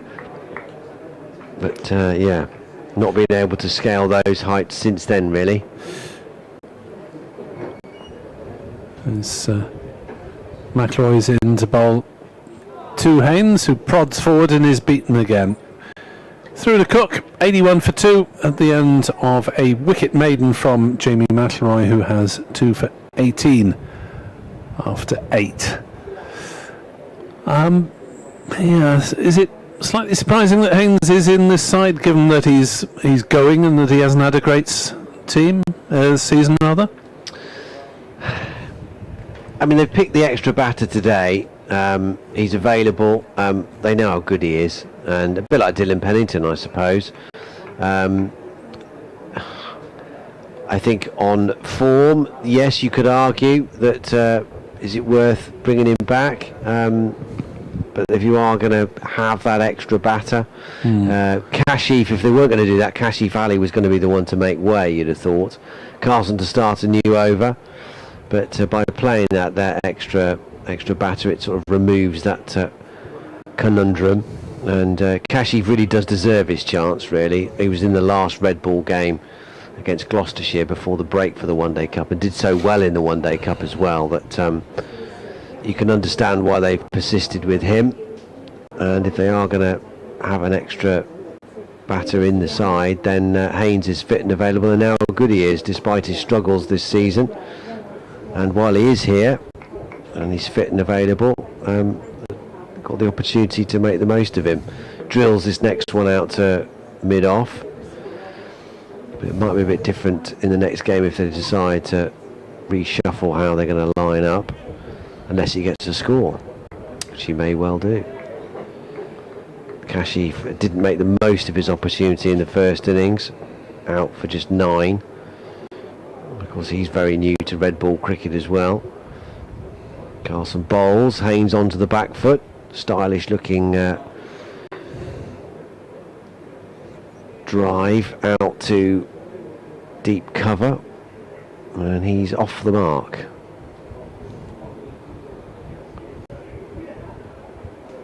(83 for 2). Carlson bowls, Libby on the drive. It's a half stop by Kellaway at regulation or extra cover, I suppose. He's in a bit tighter and a bit wider, but can't stop them coming through for 1.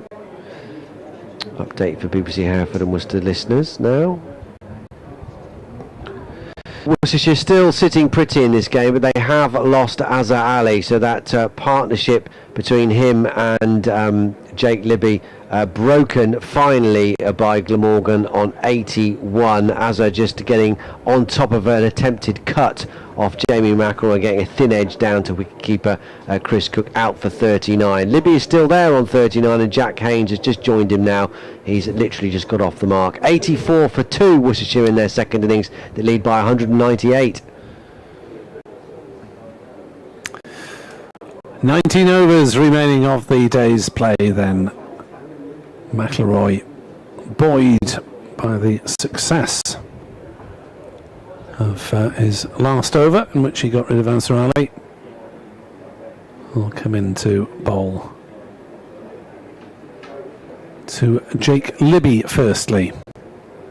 2 slips still, and Libby works one down towards backwards square. Is there a second run there? There is not. Single taken 85 for 2. Libby to 40 not out. Smart piece of fielding. Down fine leg. I think it's Gorvin down there. In front of the hotel, away to our left. McIlroy comes bounding in, bowls and beats the defensive prod of Haynes.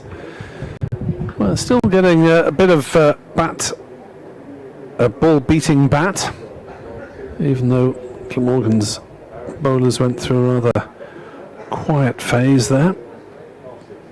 Well, that stand of 81 was compiled between Libby and Azhar Ali.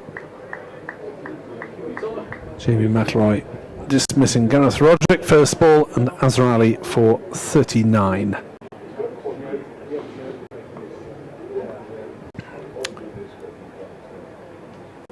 Shadows of the players starting to lengthen.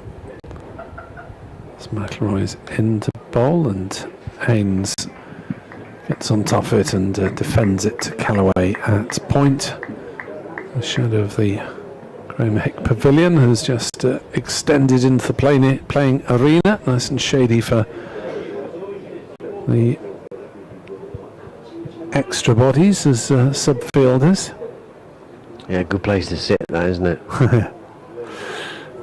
Chairs on the boundary edge. Gentlest of breezes, nice shady spot. Good view of the cricket. Why aren't we out there? Yeah. But at least we've got the fan today. We have. It's fresher in here than yesterday. Alive. McIlroy bowls Haynes forward in defence, all along the ground to mid-off. And there is no run.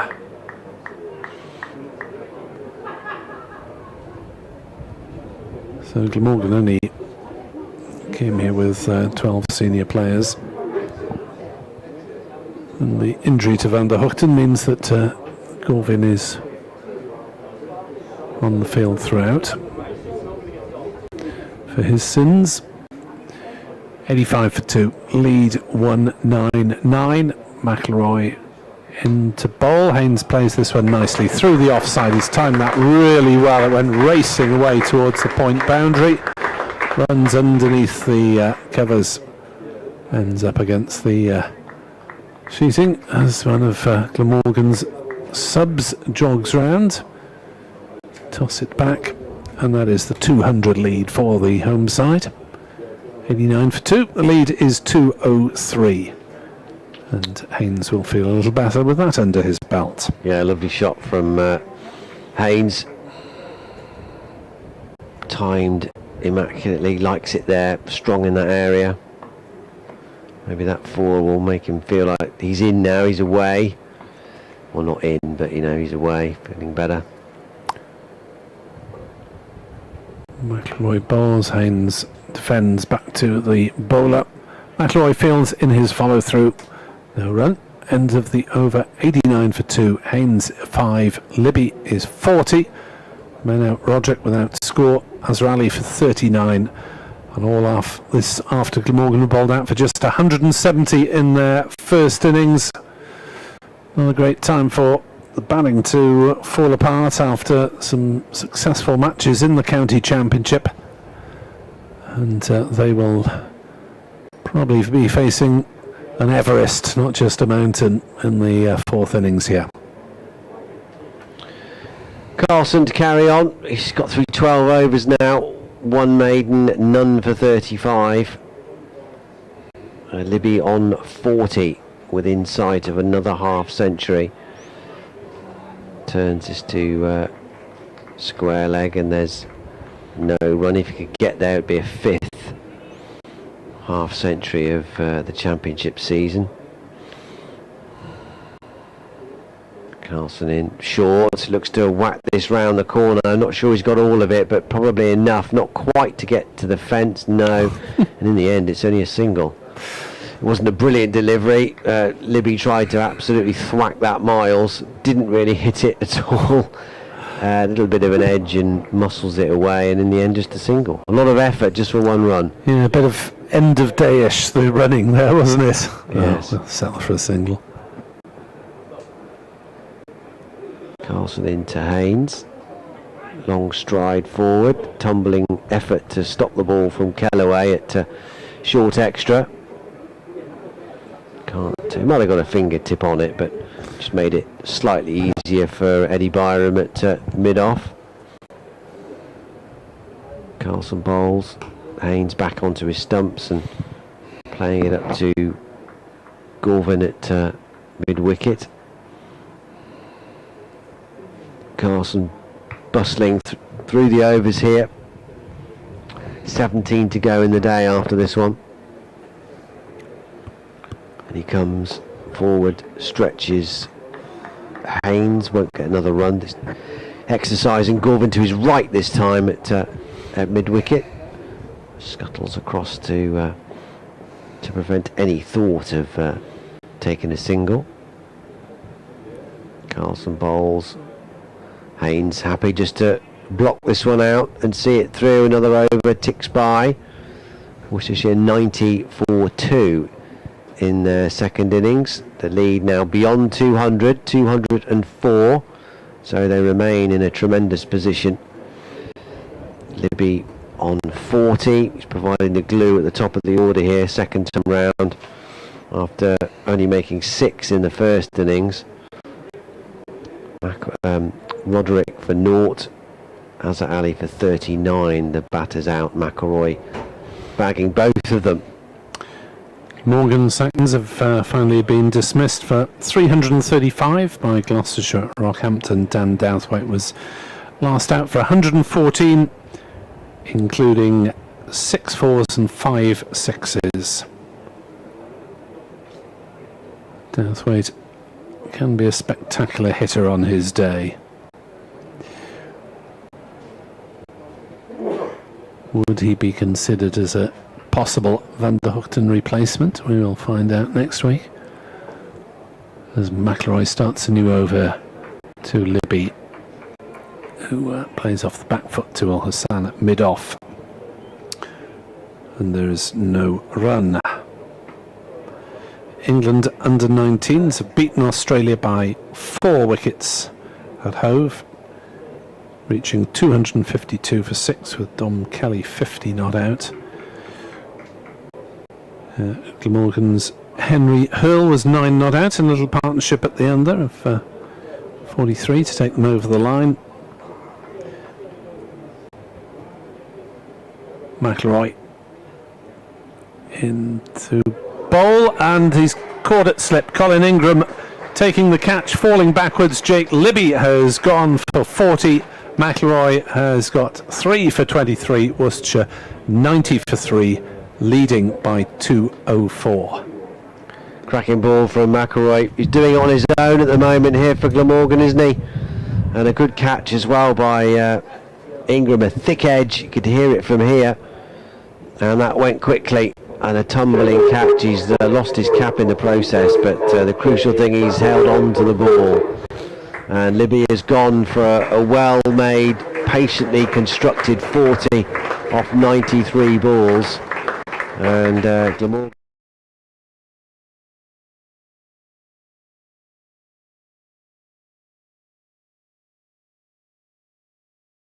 stand a bit more than that, actually. 81 between the pair of them, but they've both been nicked out now by McElroy.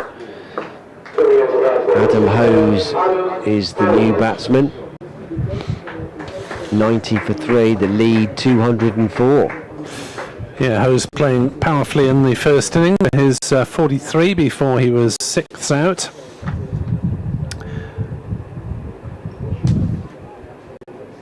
But even if Worcestershire do fall away, it'll still be a huge task for Glamorgan in this 4th innings.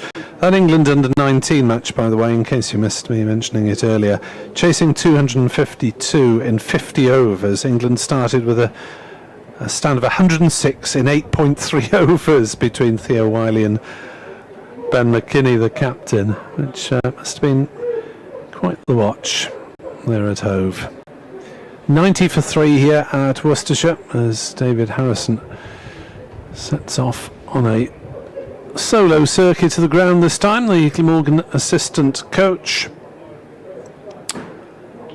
Always an optimistic chap, but he'll have to be at his most optimistic to try and keep his charges with heads up this evening. McIlroy's fighting hard with a couple of wickets now, 3 for 23 to add to his 3 for 41 in the first innings when he was Glamorgan's most successful bowler then as well. And the lofty figure of Adam Hose comes to the crease. There are 2 slips. There's a third man. There's been quite a lot of play through that area throughout the match, really. McIlroy in to bowl to Hose, who edges down to third man to prove my point. Billy Root comes in off the boundary, and they'll go through for a single. Hose off the mark, first ball, an edge along the ground. Good delivery from McIlroy to get rid of Libby. He's got that suggestion as well, the left arm round the wicket to the right-hander, that wide angle, ones that just straighten, and that's the danger ball for the right-hander. That's exactly what he delivered to Libby, who just nibbled at one away from his body a bit, but it's understandable why he feels he has to play that with that angle from the left armour. As there's no shot from Haynes, through to Chris Cook. Because the brain is telling him it's coming into him, so get ready to play, and then it just holds its line, doesn't carry on with that natural angle of delivery, and just induces the batter to play the shot. And a thick outside edge. He dropped the bat in frustration almost immediately that it made contact. Jake Libby, he was cross, but it's good bowling. McIlroy trying to provide more of same, as it's driven into the offside, half stopped at cover by the sprawling Carlson, but they're through for a single. Carlson peels himself off the turf rather gingerly. Haynes picks up 1 run to move to 6, 92 for 3. The lead 206. John, I've heard of the rule. As next delivery from McIlroy, no shot offered by Adam Hose. 92 for 3 at the end of McIlroy's wicket taking over. A ripple of applause from the Glamorgan faithful here. There's a group of the Buccaneers up for this game, but they haven't been fully rewarded for their travelling efforts, really, with Worcestershire on top for the back half of yesterday, I suppose, and most of today. From 110 for 6 in the first innings, when Glamorgan looked in the pound seats, they haven't been able to cash in on that, and Worcestershire have dragged the game slowly in their favour.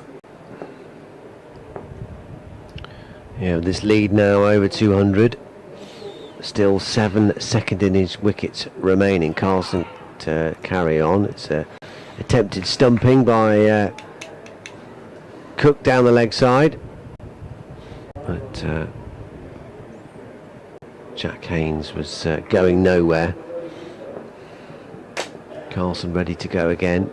Haynes poised, turns it round the corner, but straight to Zain Ul Hassan, and there's no run. 92 for 3.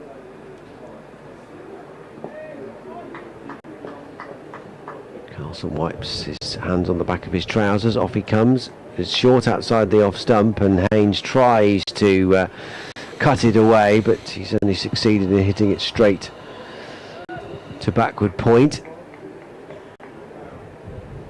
for another dot ball.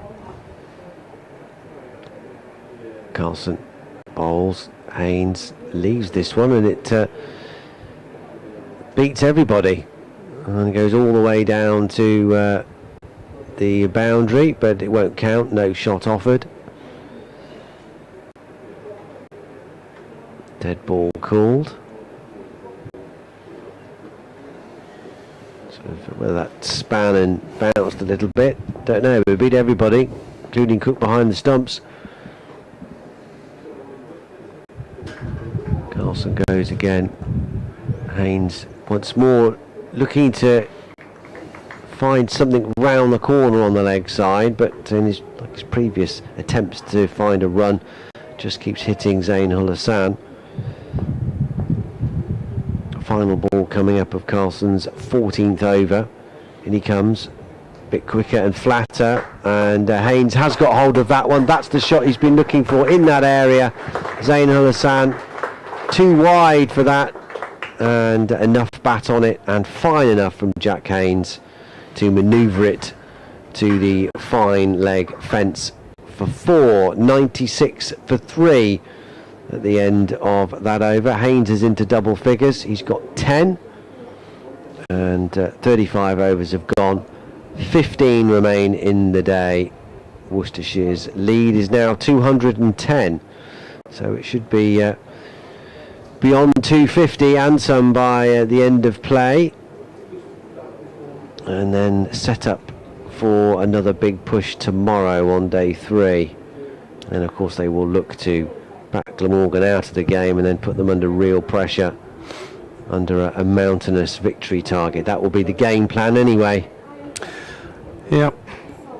Neil on Twitter, Neil G on the M25 somewhere, 1 brings 4, he says, hopefully. Yeah, Glamorgan could do with them, couldn't they? Steve West, the start of the domino effect.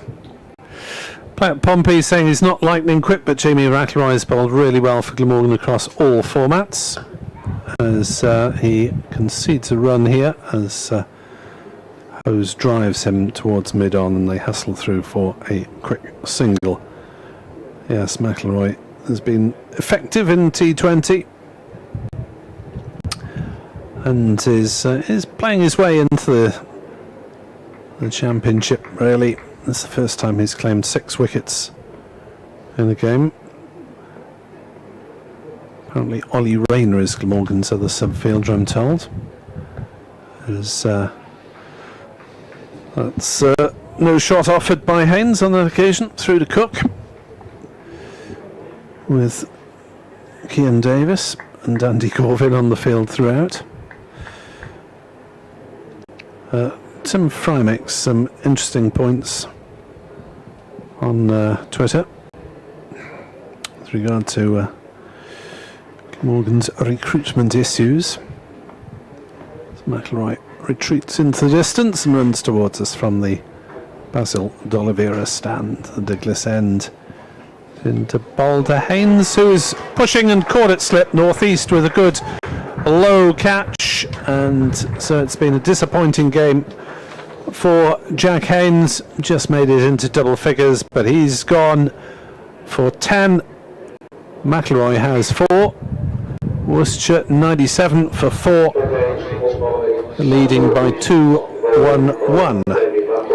Yeah, more excellent work from McIlroy. He really is standing up for his side here. He's bagged a lot so far, all 4, but Glamorgan too far behind in the game. 211, 6 more wickets needed in this second innings. Who knows, we could have a very tense, entertaining slash grandstand, however you want to describe it, finish to this match. But Worcestershire won't be panicking just yet, but from a position of 81 for 1, they now find themselves at 97 for 4, which is a definite wobble. Indeed, but can Glamorgan keep it going? Is it too late for the Glamorgan comeback? Kashif Ali is the new batter. He made just 9 in the first innings, out chipping McIlroy to mid-wicket. Tim Fry on Twitter says we acquired 2 very good overseas players, Patel and Gill, for the run-in last year. We're a bit hamstrung by the Asia Cup and the loss of the Aussies, including Swepson, who played for Australia A. However, even a couple of loan signings from Division 1 would have been better than nothing. Last season, Glamorgan, of course, had lost Ingram, so they needed to sign a batter as well. Shubman Gill was a high-quality replacement there. But it's the lack of a bowling replacement that's proved the issue for this back half of the season. Thank you for your comments, Tim.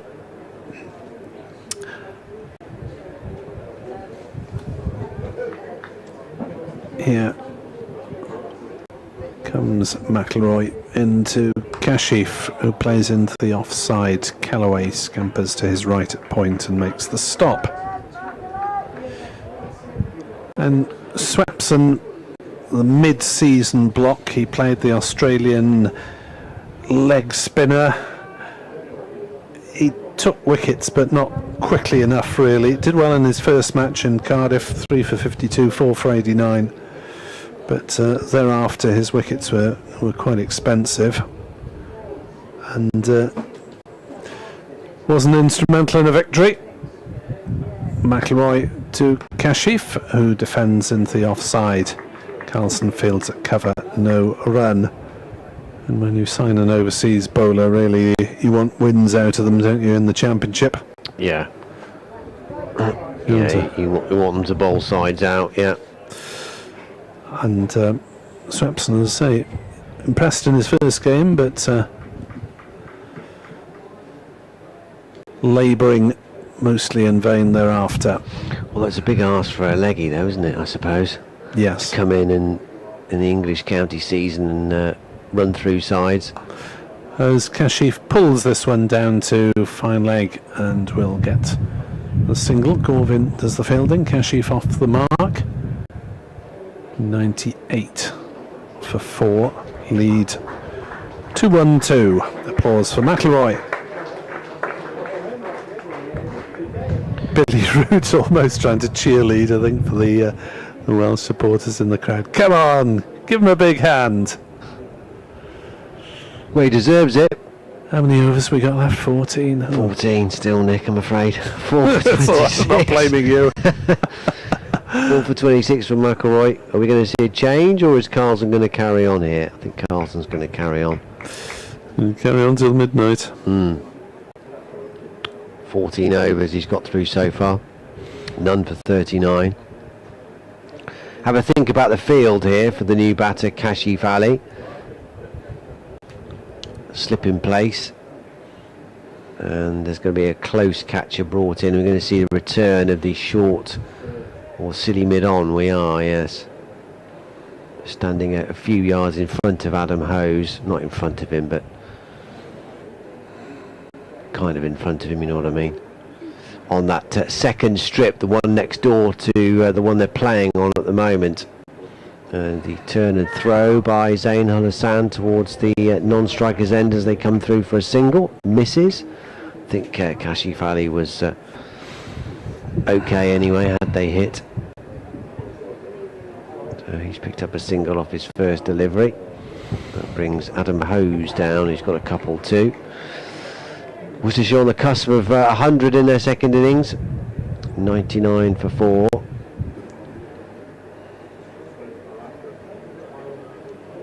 Hose is taking his time to just get settled here and ready. Has a quick look over his left shoulder to see where everybody is.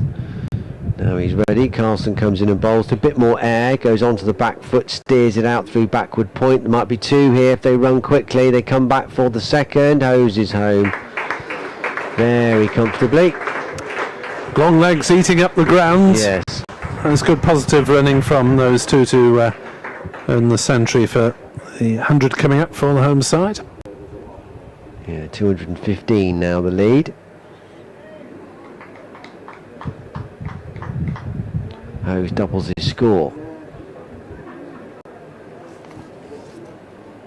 Carlson comes in. Turned round the corner. Oh, here's a bit of indecision. Zain Al Hassan fields, but he's tumbled to the right to complete the stop. And then there was a moment's hesitation between Hose and Kashif. The right decision reached in the end, which was absolutely not. Carlson bowls, a bit more air, forward comes Hose, won't get a run here, down into the ground, hits Callaway at short extra cover. Yeah, this is actually McIlroy's best bowling performance in first-class cricket. It's the first time he's got a 4-wicket haul.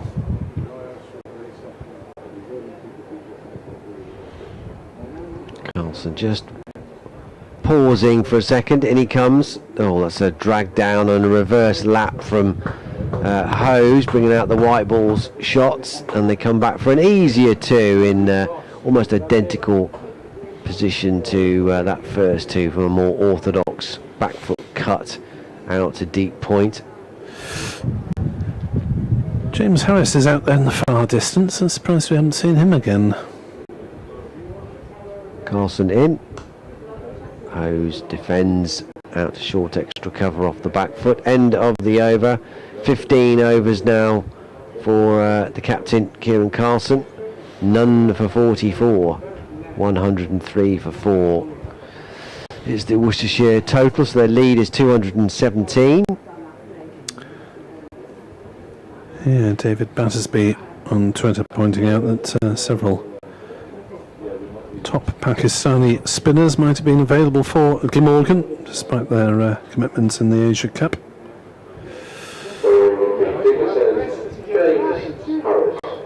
So, as I mentioned, we hadn't seen Harris for a while, and so we will see him now, taking over from McIlroy at the Diglas end.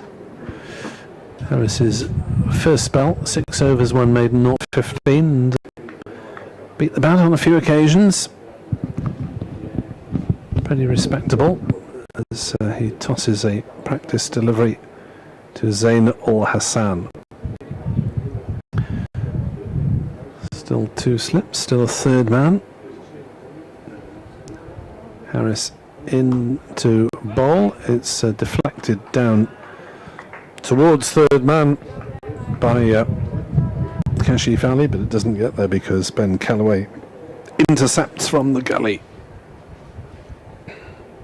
Not the most helpful of lobs to Chris Cook, right right in the sun. And what should have been just an innocuous lob almost took his nose off as he jagged out the way at the last minute. Clearly couldn't see it. Harris to Kashif Ali, who plays that one off an angled bat down to Root at third man for the single, and Root sends his throw in low to Cook, who was standing halfway between Root and the stumps anyway, so it wasn't a long throw required. The sun is now coming in from our right, from I guess just the side of the pavilion. Not quite sure of my geography here at New Road, to be honest.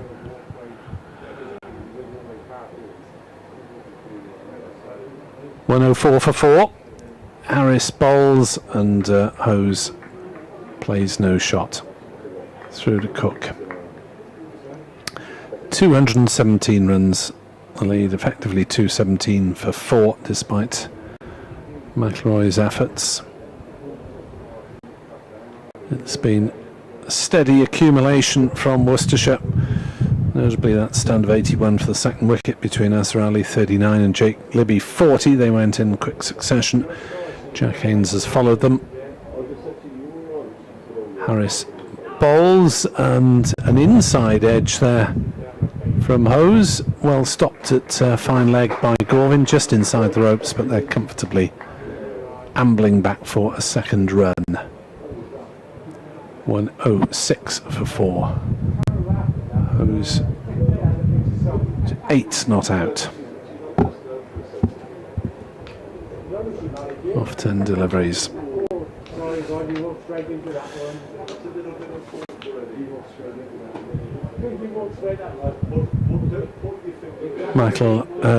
Harris rather in to Hose, who drives powerfully through the offside. He's middled that one. That was one of the best shots of this Worcestershire innings. Went racing away through the covers for 4 runs. Ends up underneath the covers somewhere. Or is it gone into Hospitality's area? Anyway, it's retrieved. 4 more done to Worcestershire total. Hose to 12, 110 for 4. Yeah, that was imperious from Hose, wasn't it? Didn't try and hit it too hard, but that's the sort of area he's waiting for. Get that long stride out to the ball. And Radio update to come. Time it away sweetly. Yeah, it certainly is here at New Road. Glorious setting, and Worcestershire remain very much in the pound seats here. 110 for 4 in their second innings. They lead by 224. That said, they have had a little bit of a wobble, having lost Gareth Roderick to the first ball of their innings. Azza Ali and Jake Libby then put together a stand of 81, but they lost 3 quick wickets. Azza went for 39, Libby for 40, and Jack Haynes' struggles continued. He was removed for 10. Jamie McElroy has got all 4 wickets, the left armer for Glamorgan. Adam Hose is in on 12. Kashif Ali is with him on 3. Worcestershire 110 for 4, still brilliantly placed in this very important game in terms of the promotion race from Division 2. They bowled out Glamorgan for 170 this morning to take a first innings lead of 114. Logan van Beek with 4 wickets for Worcestershire on his debut to add to his half century in the first innings. 3 wickets for Dylan Pennington. Those 2 bowlers in particular were excellent. Joe Leach typically miserly and effective too. He picked up 2 more wickets. Worcestershire bowled splendidly this morning to get themselves into this position, and now their batters doing their best to ram home the advantage. 110 for 4 in their second innings. They lead by 224.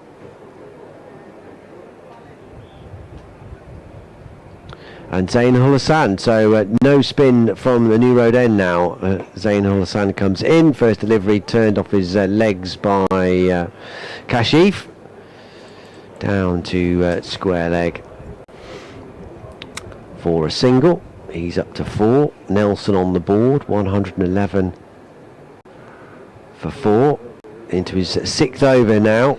The former Worcestershire player. Didn't make the first team, but played a few games for the seconds in his time here at New Road. I'd love to get in on the act to try and get his team a foothold back into this match, if that's at all possible. In he comes, forward comes Hose. No run here. Well, the Sandfields on his follow through. So Hose, his last few innings, he's got starts. 32 and 21 at Gloucester, 5 and 12 before that at Leicester on admittedly a bit of a tricky pitch at Oakham School. 38 in his only innings in the rain affected game against Yorkshire that ended in a draw, wide of the off stump, no shot offered. 28 and 1 here against Derbyshire. So that's been his run since the little bit of a purple patch. We scored 84, anchoring the brilliant win here against Leicestershire. Follow that with 85 and 47 in the draw down at Hove against Sussex. But would love to obviously add another major score in these next 2 matches here at New Road, or if necessary up at Yorkshire in the final game. This one's fired down the leg side, taken by Cook, but his average this season is higher than his career first class average, which is about 28. He's averaging in the low 30s at the moment. 32 this season, approaching 550 runs, which he should bring up in this innings if he hits another 4. And that might be it. Thrashed it through the covers. 4 more to Adam Hose. So strong in that area. And whacked away. He goes up to 16. 115 for 4. And Hose does go through the 550 run barrier with that boundary. Well, you can tell from his style, isn't he, why he's such a force in the white ball game, Adam Hose. Yeah. Such power. And he exhibited that in the first innings when he got to 43. and you thought he was all set to really kick on before he was caught at slip,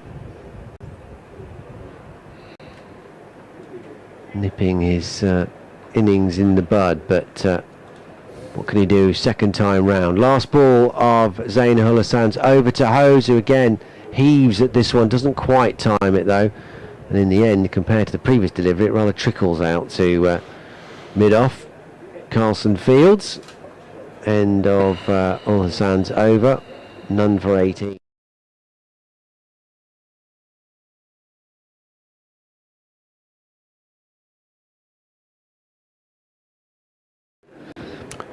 $115 for 4, so the lead is now what, nearly 230, 229.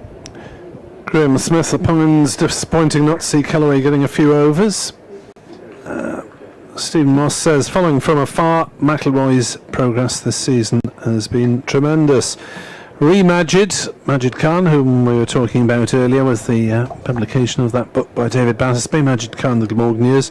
I found him very frustrating as a Glamorgan follower in the 70s. As Harris bowls, that's edge down towards third man. One bounce towards Billy Root. Kashif gets away with it. Flaying away outside off stump. Ball ballooned up. Thought it might carry to Root for a moment. Single taken. Kashif has 517 for 4. The lead 131. Sorry, the single was already up. 116 for 4. Hose on strike and looking ominous as Harris runs in from the Diglis end and bowls and playing no shot. Adam Hose. Harris, fist up raised, and deserves success in this innings. He's bowled well, but he was handed that one really on a plate as Adam Hose, a horrendous misjudgment, and sees a stump knocked out to the ground. Well, yeah, a bit of a meltdown from Adam Hose there. Obviously electing not to play a stroke and instantly regretting it when he heard the rattle behind him. And what a way for it all to end. Again, looked good, played some lovely shots, and then has got out in frustrating fashion as he did in the first innings, and even more so there by not even playing a shot. Huge misjudgment. And Worcestershire have lost a 5th wicket with only 116 on the board. They are grateful that they had that 114 run lead from the first innings. Otherwise it would be a very different complexion on this match. Here comes the captain, Brett D'Oliveira, batting at 7 in this game with his very well made 74 not out in the first innings. And Worcestershire could do with just a calming hand here late in the day in these remaining 11 overs, trying to get to the close without any further loss, because they'll want wickets in the bank tomorrow to push on and really put this game beyond Glamorgan. But the way it's going at the moment, they haven't quite fully shaken the visitors off, I don't think. 116 for 5. yeah, I mean, no mistake about it, a 300 victory targets would be demanding, and Worcester should be able to post that. But it wouldn't put the game to bed, and that was a strange decision from Hose. Looking at the playback, I mean, it was a decent ball from Harris, but it didn't do a lot other than just come in with the natural angle, and pitched just outside off and took the top of off. Not sure what he was doing. D'Oliveira to provide the steadying influence then. Harris into bowl, and there's an appeal from Harris as that one spat. That's the first one we've seen of those for a while. There's half an inquiry from Chris Cook as well, as they thought it might have flicked the glove on the way through, and D'Oliveira goes down for a rather rueful prod of the pitch. Welcome to the game, Brett. Yeah, not a lot he could do about that. That spat from nowhere. Just a quick replay of the Ho's dismissal. He almost got away with it, leaving the ball. But it was a challenging line, so I don't think he could have left it on that. Harris bowls. D'Oliveira plays defensively on the offside no run. But if he was leaving it on length, trusting that it would go over the top, he was very nearly right, because it literally just flicked that off bail. But that was enough. Yeah, I mean, he was sort of hedging his bets in putting his pad across, wasn't he? Which would have Which left him liable to an LBW. Yeah, exactly. Harris in, D'Oliveira defends on the leg side. And there's no run. I was finishing a point from Stephen Moss on social media, who says, whenever I went to watch Glamorgan, he'd get out for an elegant 7. When I didn't attend, he invariably made 100. Yep, it's around this time in '69 that he was making that famous innings that brought Glamorgan over victory over Worcestershire and the championship title. Down leg side, D'Oliveira can't get anything on it. Cook makes a good tumbling stop. Applause for Harris's success. He has one for 23. Worcestershire 116 for 5, leading by 230, but Worcestershire do still have that man D'Oliveira, the scourge of Glamorgan on several occasions in the past. Yeah, well, he's still there. There will be hope of a sensible conclusion to their second innings, so they're not going to get shot out for something silly second time round, even though they have got this comfy cushion of 114 lead from the first innings. They will absolutely want to nail Glamorgan out of this match, but at the moment they're hanging on. Zainul Hassan to start a new over. Big appeal for LBW, and he's gone. Kashif out for 5. 6 wickets gone now, and Glamorgan are fighting back. Zainul Hassan firing it up there full, and Kashif Ali playing around his front pad, doesn't make contact, and the dreaded thud into that leading leg, and up went the finger, and he's got to go for 5. 116 rather on the board. 6 wickets now collected for Glamorgan. Well, this is quite the collapse, isn't it, from 81 for 1 at one point, with McIlroy striking 3 times in the space of 4 overs from him, and now Harris and Kashi and Ul Hassan winning the battle of the South Asian Academy graduates, sending back Kashif Ali. And this, of course, is the partnership that has been the biggest of the match. D'Oliveira and Van Beek, and they come together with their side, well, still well enough placed in the game, but certainly a lot less consolidated than the advantage was an hour or so ago. It's a lot more insecure than it looked and arguably should be. That's 5 wickets gone in the space of 35 runs now. Wow. And that's happened, that's been the pattern of the game, hasn't it? Wickets have gone in groups. It's strange, isn't it? Because you wonder if it's getting into the batters' minds as well. It's never been quite comfortable batting, but has it been as bad as all that? Anyway, it's a results wicket, which is what ground staff need to produce in September in this promotion race. Yep. First ball strikes gold for Zainul Hassan at the start of his 7th over, but it's man of the match so far, Logan Van Beek.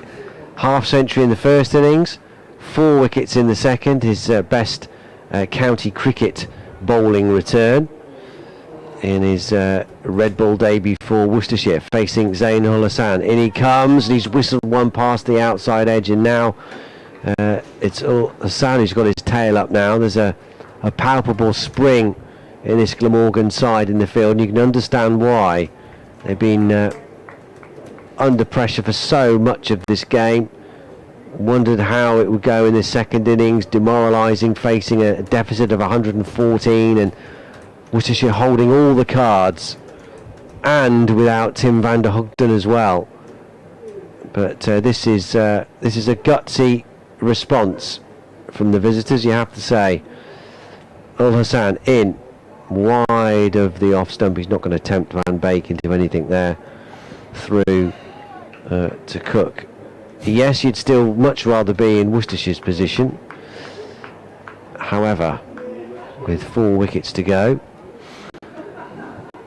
suddenly chasing 250, 260 is very different from chasing 330, 340 to win the game, or anything over 300 for that matter.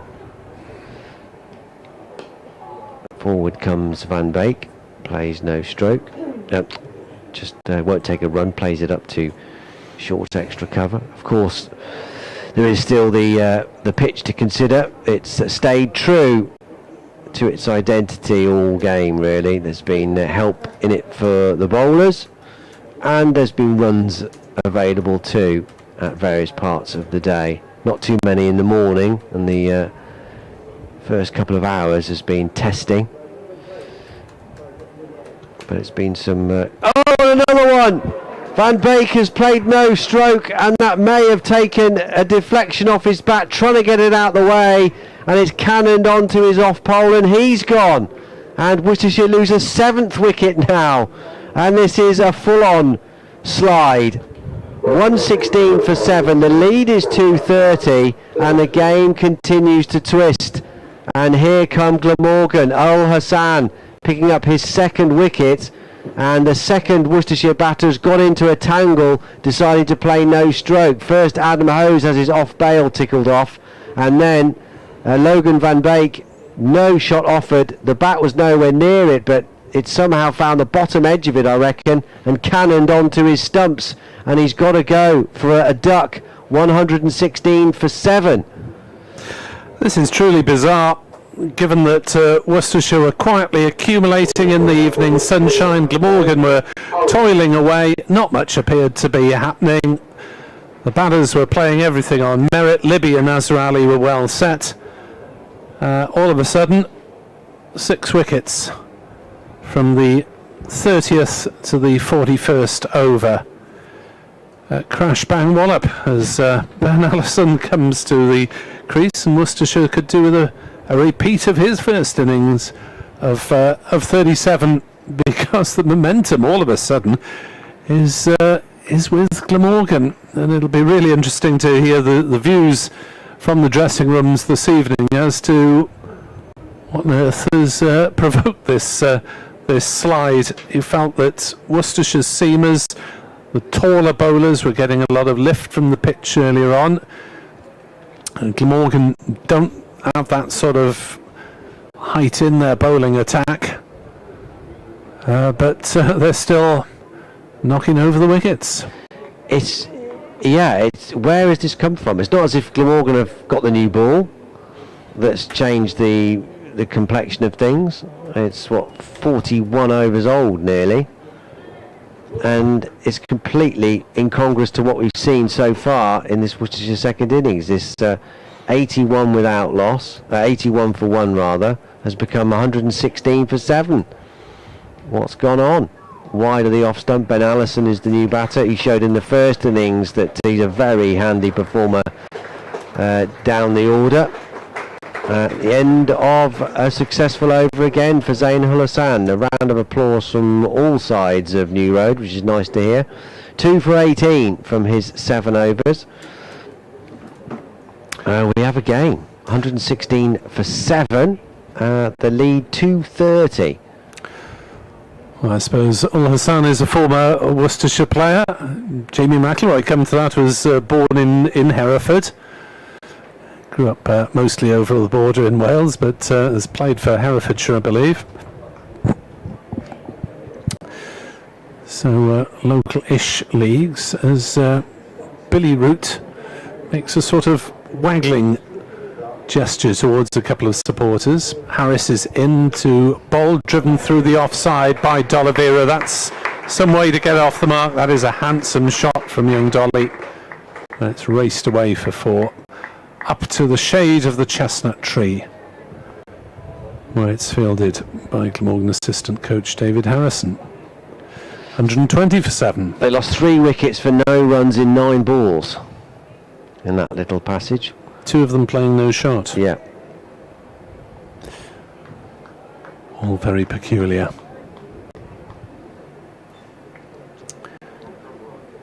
Harris trying to add to Worcestershire's discomfort, and D'Oliveira plays that one out on the offside. No run. If this continues, Worcestershire will be all out by close tonight. Yeah. Still got 8 overs to come after this one. D'Oliveira, of course, has shown us in the first innings that he is the man to steady the ship. Former opening bat at times, coming in the depths of number 7. 74 not out first time round. Harris bowls to him and he drives at a wide one, and it's well taken by Chris Cook, but it wasn't a great delivery, but it wasn't a great shot either from D'Oliveira, who went after it. Would have kicked himself all the way home if he'd got a nick on that one. 120 for 7. As Harris in to bowl, run down to third man by D'Oliveira for a single. Root does the fielding, keeps his throw low so it doesn't loom out the sun for keeper Cook.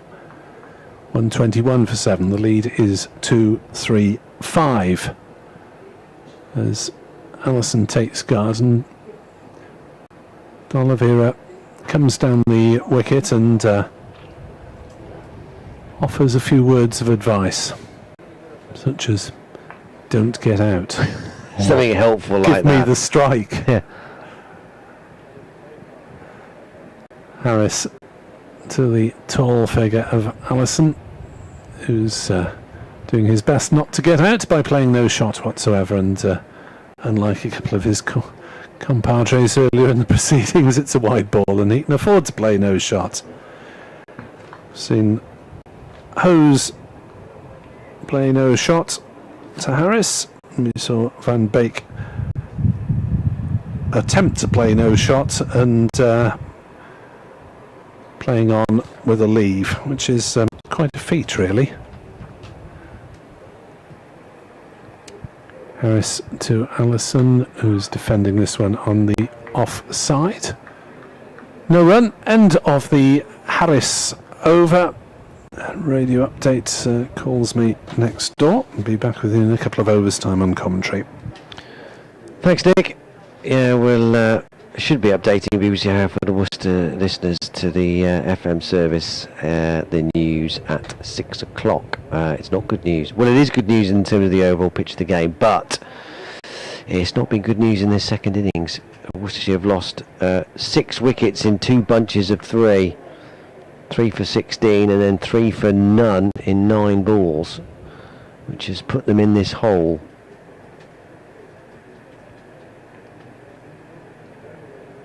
But the captain will do his best to try and get them out of here, get them firmly back on top.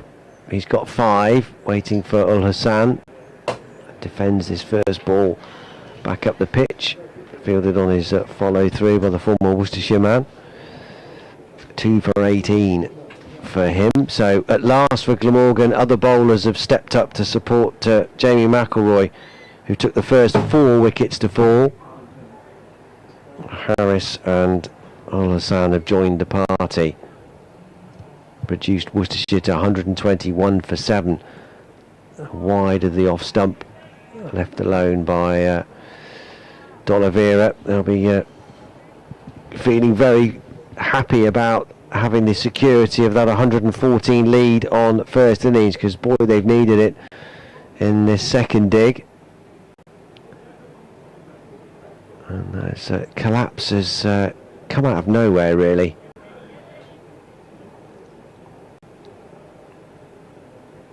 it's going. I don't think we're going to be here for day 4. We'll have to see. In comes Ul Hassan. Forward comes D'Oliveira. Won't get a run here as the Cathedral chimes 6. 121.47. 7 overs left in the day in this marathon final session of 50 overs here. Might not get all of those if Worcestershire are bowled out either.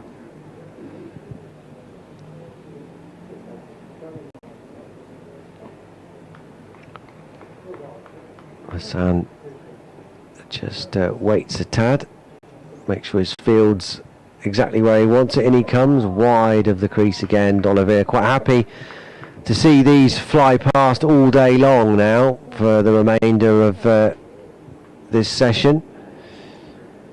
He will not want to play anything he doesn't have to.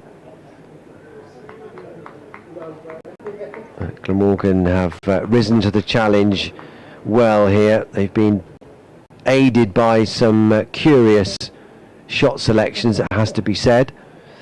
2 batters out trying to leave the ball playing no stroke. Ul Hassan bowls right on the money this time and requires D'Oliveira to come forward and defend, which he does. He's on 5 from 13 deliveries. Ben Allison at the other end has just faced 3 balls, yet to get off the mark. But it was these 2 that combined well with Logan van Beek in the first innings to get Worcestershire up to that 284. They would like another little mini partnership here, no doubt about that. He's onto his toes here and just playing it backward of point. Straight to the fielder though. And Zain Ul Hassan ends the over with a dot ball. 2 for 18 from 8 overs for him. 121 for 7. Is the slightly forlorn looking Worcestershire card in this second innings now. A bit battered and bruised. It's looking pretty good on 81 for 1. Well, there's been another twist in this game, this really exciting match between these 2 promotion rivals.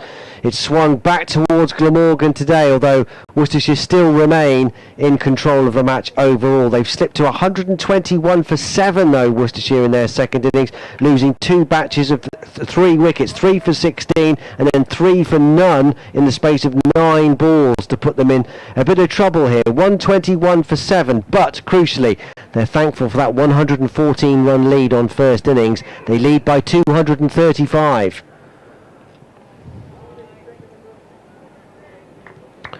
But it's not as comfy as it ought to have been and should have been, really.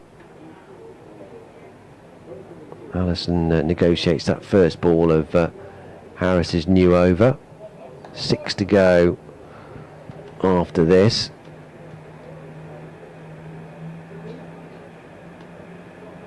Gloucestershire in the other key game in the promotion shake-up in this division today. Won't get a run here, Allison. Tumbling stop by Callaway at backward point. Against Leicestershire, the team that may well emerge from the pack to try and have a say with Worcestershire, who are the favourites at the moment in second place to go up with Durham, not only with their 14-point cushion over Glamorgan, their nearest rivals, but also in the ascendancy in this game. But Leicestershire with a game in hand, as do Sussex, need to be watched as Allison leaves alone this next ball from Harris. Plenty of bounce through to Chris Cook. So Leicestershire have reduced Gloucestershire to 168 for 8 in their second innings. So it means that Gloucestershire are ahead, but not by much, 123, but with only 2 wickets remaining. So Leicestershire favourites there to go on and continue their excellent season in all formats, the Foxes, by chalking up a win there. Harris past the umpire and bowls it short, and Allison goes for the pull, doesn't make contact. Through it goes to Cook, and the other team, Sussex, with the game in hand, faring less well, which is good news for both these sides here. They were bowled out for 266 after squandering a century opening stand yesterday, and Durham have made their way to 424 for 5 as their charge towards the Division 2 title continues. Harris has cleaned him out, he's bowled him. Allison gone, 8 down.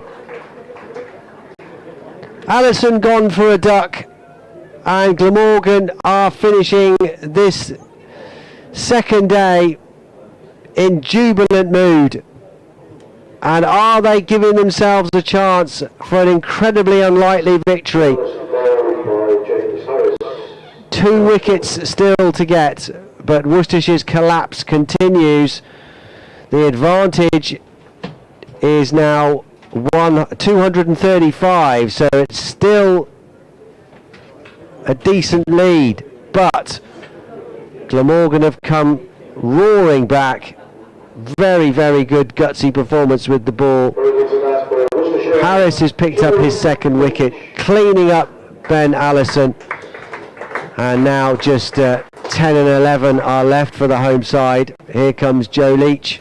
Nick Webb's back with us. Perfect timing for your boys, Nick. Absolutely, this is a ridiculous match, isn't it? 18 wickets falling in the day, and very few batting performances of any note. But it just looks so serene, as you were saying, when Libby and Nazar Ali were putting together that stand of 81, and since then it really has been crash bang wallop. 2 wickets apiece to Harris and to Ul Hassan, 4 to McIlroy. And to be fair, I wondered how Glamorgan were going to take 20 wickets in this game, especially losing Van der Hoogten late yesterday. But they've responded really well, of the remaining 3 Glamorgan seamers. And they've only used Carlson as a sort of blocking agent to give them time to recover, really. Last ball of Harris is over then. Into the new man, Joe Leach bowls. Leach drives, picks out mid-off, and there's no run. The end of the over. Worcestershire's slide continues in this second innings. 121 for 8. D'Oliveira, though, is still there. Is he going to be left stranded again? He's got 5 not out. 6 overs remaining in the day. What a day's play we've seen. We all thought it was just meandering towards a fairly lengthy attritional conclusion on this 50 over marathon session, but wow, it's sprung back into life and some with this comeback from Glamorgan. And well, it's not quite back in the balance. You'd still very much like to be in Worcestershire's position. However, there's no doubt Glamorgan have given themselves a fighting chance now, which they just didn't have at all and had no hope of getting, seemingly, when Azhar Ali and Jake Libby were going well. But fair play, they've fought back superbly. Here's Ul Hassan in to bowl, played off the back foot by D'Oliveira on the offside. Joe Leach came trotting down the pitch for some reason. There was never a single in there. Well, we were talking last night about Glamorgan just about bowling Worcestershire out within the day. We could be talking about that again. It's mad, isn't it? Glamorgan having only lasted 48 overs in their first innings, and now Worcestershire in their 45th, 8 down as D'Oliveira plays another one into the offside. Carlson wanders across to do the fielding, and D'Oliveira just didn't look very keen for a potential single there. So maybe he's decided that he wants to take the strike. You wouldn't have thought he'd protect Leach in any way. No. Given the potential of his batting. Ul Hassan in, bowls to D'Oliveira through outside off stump. And no shot played. I suppose Worcestershire slightly shell-shocked there. Just a little bit of in-movement maybe from Harris, but just traditional British virtues really, hitting the top of off-stump as he's done on a couple of occasions. This time Allison did play a shot, and unlike Hose to him earlier, Al Hassan in, bowls outside off-stump. No shot played. It's a maddening, brilliant game, isn't it, cricket? And it's showing why in this last sort of couple of hours or so. You never quite know. You think you know what's going to happen, how it's going to pan out, and then it just surprises you. Well, it looked as though Worcestershire were sort of moving comfortably in the afternoon session. Well, it's easy, wasn't it? Azza and Libby in that stand. As Al Hassan beats the defensive prod of D'Oliveira outside the off stump. But it gets in your head though, doesn't it, Nick? That's the thing. As a batter, you never know whether you 100% trust the pitch. You're worried about whether there's a ball with your name on it, and then you see one of your batters make a misjudgment, and then the effect that has on the dressing room. There's so many factors at play here, but it is a tricky one to try and unpick here as to why Worcestershire have capitulated the way they have in this second innings. Al Hassan bowls, D'Oliveira chops it down into the gully. No run. End of the Al Hassan over. The 45th of the innings. So just 5 remaining in the day. Glamorgan first knock occupied just 48 overs, 6 of which were last night. They bowled outside 46 today, and with the very odd decision to take tea extremely early, that meant we didn't actually lose any overs for the change of innings. I've never had tea at 2:30 before, have you? Well, especially since we didn't get anything. No. Yeah, no cake today.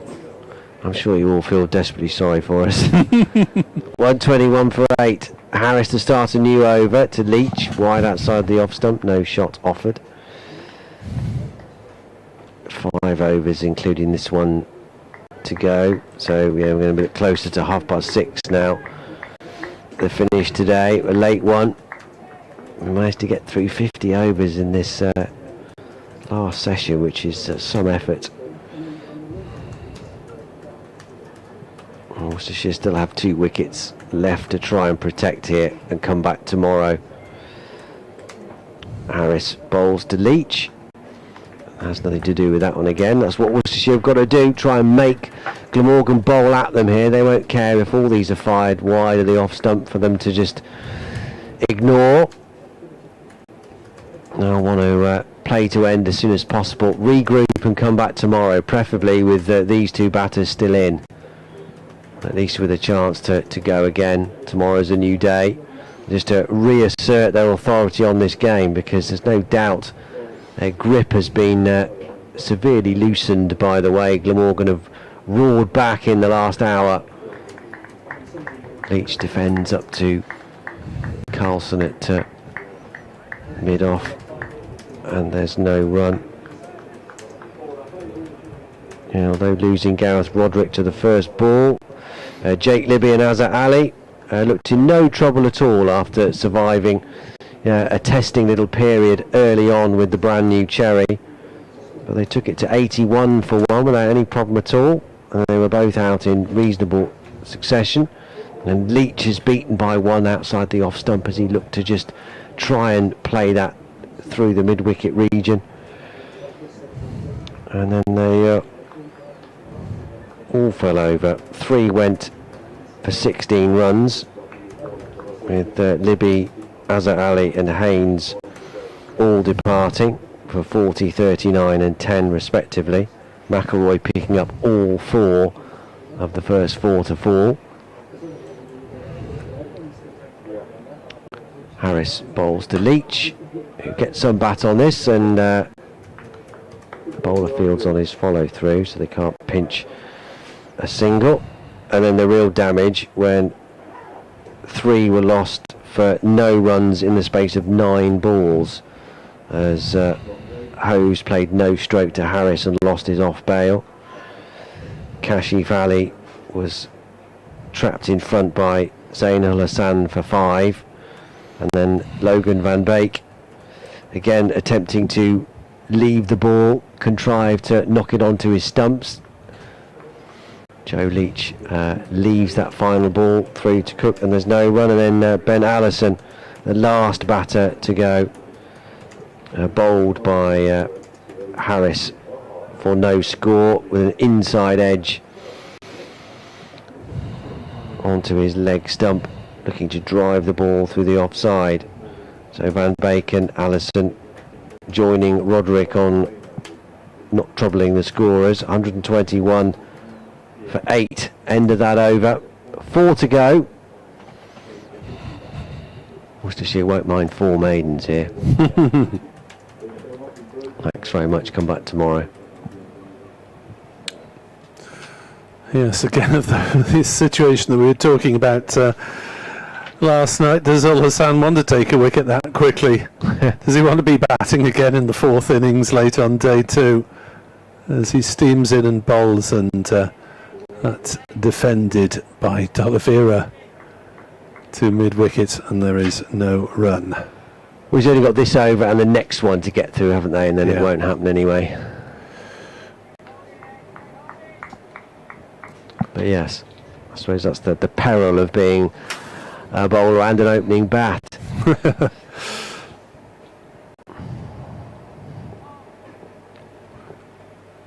In comes Ul Hassan from the new road and bowls an outside of the off stump, and D'Oliveira shoulders arms.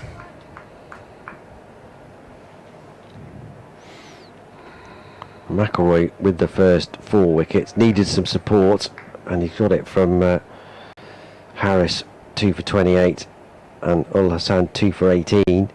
Had 15 overs of fairly innocuous off spin, has to be said, from Kieran Carlson, but he had to get through some work with the loss of Van der Hugden. As Ul Hassan bowls a bit back of a length, and D'Oliveira just looks at it as it goes past. Just to give his seamers a bit of a break, which he managed to do, and they've repaid him, with Harris and Ul Hassan splitting the 4 wickets that have fallen since Harris picked up his 4th. Economy rates have been excellent as well. Hasn't mattered for Worcestershire because there's so much time in the game. As D'Oliveira plays the next delivery down into the gully, and there's no run. Well, D'Oliveira just trying to take a bit of the drama out of the occasion after Worcestershire losing those 7 wickets in the space between the 30th and the 45th overs. Quite the collapse, losing 7 for 40.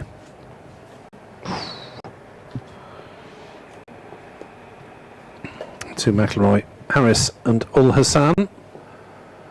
As Ul Hassan is in to bowl, beats the edge of D'Oliveira's bat as he pushes forward.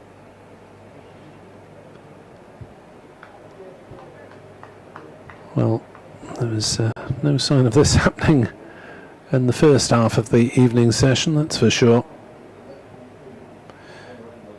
29 overs bowled, claiming just 1 wicket, and all of a sudden they're 8 down. Ul Hassan to finish his 10th over, 2 for 18, bowls to D'Oliveira, and their runs here. It's trickled down towards fine leg, and it's gone for 4 off the pad. So Ul Hassan just losing his line, and although D'Oliveira didn't get bat on it, Worcestershire will be grateful for any runs from anywhere as they move to 125 for 8, a lead of 239.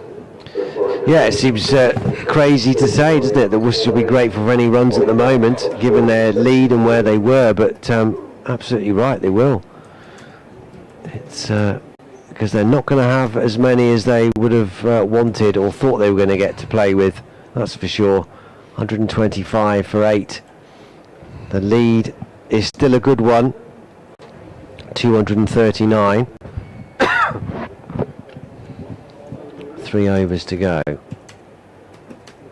Leach facing Harris, and he's defending this first delivery up to mid-off. Carlson fields. Billy Root now totally within the shadows, down at deep third as that shade from the New Road stand creeps out quite a way now into the playing surface. Still a gorgeous evening here at New Road. Harris bowls and Leach plays at that. Makes no contact through to Cook. And Billy Root down at deep third buries his nose in his hands there.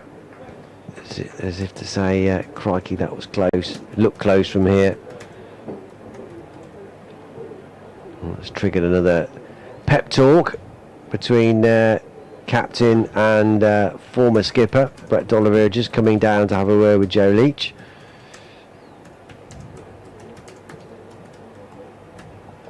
Harris in bowls to Leach. It's a bouncer which Leach gets under. Not tempted to play any kind of attacking stroke there. Quite right too. Well, Hugh Knight asked me earlier on what's going on. Pitch, poor batting, great bowling, act of God. Well, batting's been a bit below par, pitch has been helpful, bowling's been good, Cathedral in the distance, who knows, divine intervention. I don't think he'll take sides though. No.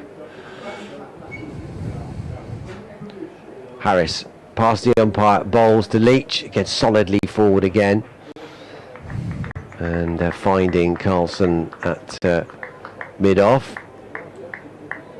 Needs to keep on that line. Harris now for these last 2 balls. Just keep making the batters play. 12 balls to go after this, or these next 2 deliveries from James Harris. In he comes, right arm over the wicket. It's full, it's wide, and there's a bit of a swish from Leach through to Cook. He rehearses a more measured, less expansive shot that he might prefer to have played.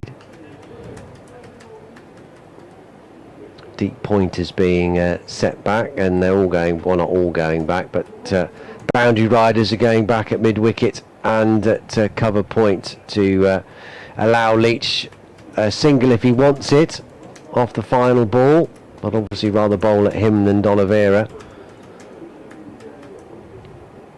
So what will he do? Last ball of the over. Harris bowls to him, and no need to debate about whether to take the run, which I'm sure they probably would have done anyway. Fielded on his follow through by Harris, and there's no run. Yes, I can't imagine that Leach would turn down a single at the end of the over. It's not as if he's you know, not got a clue how to bat. Very much he started his career at Worcestershire as a genuine all-rounder, but his batting has fallen away. He'll acknowledge that. He's now very much a bowler first and foremost, but he's still very capable and handy with the willow, and certainly doesn't need protecting. 125 for 8, 2 overs to go. McIlroy coming back into the attack, 4 for 27. Yeah, so a 5 for on the cards for Jimmy Mack, the Hereford-born seamer. But can he get the prize wicket of Brett D'Oliveira with his granddad's stand behind him, almost empty by now, as McIlroy bowls and D'Oliveira plays into the offside. There was an easy-ish single there, I think, but they decide against it. Well, not sure if the crowd have been sizzled into submission whether they've gone home in disgust about the Worcestershire collapse, or whether they're all hiding in the shade around the corner from us.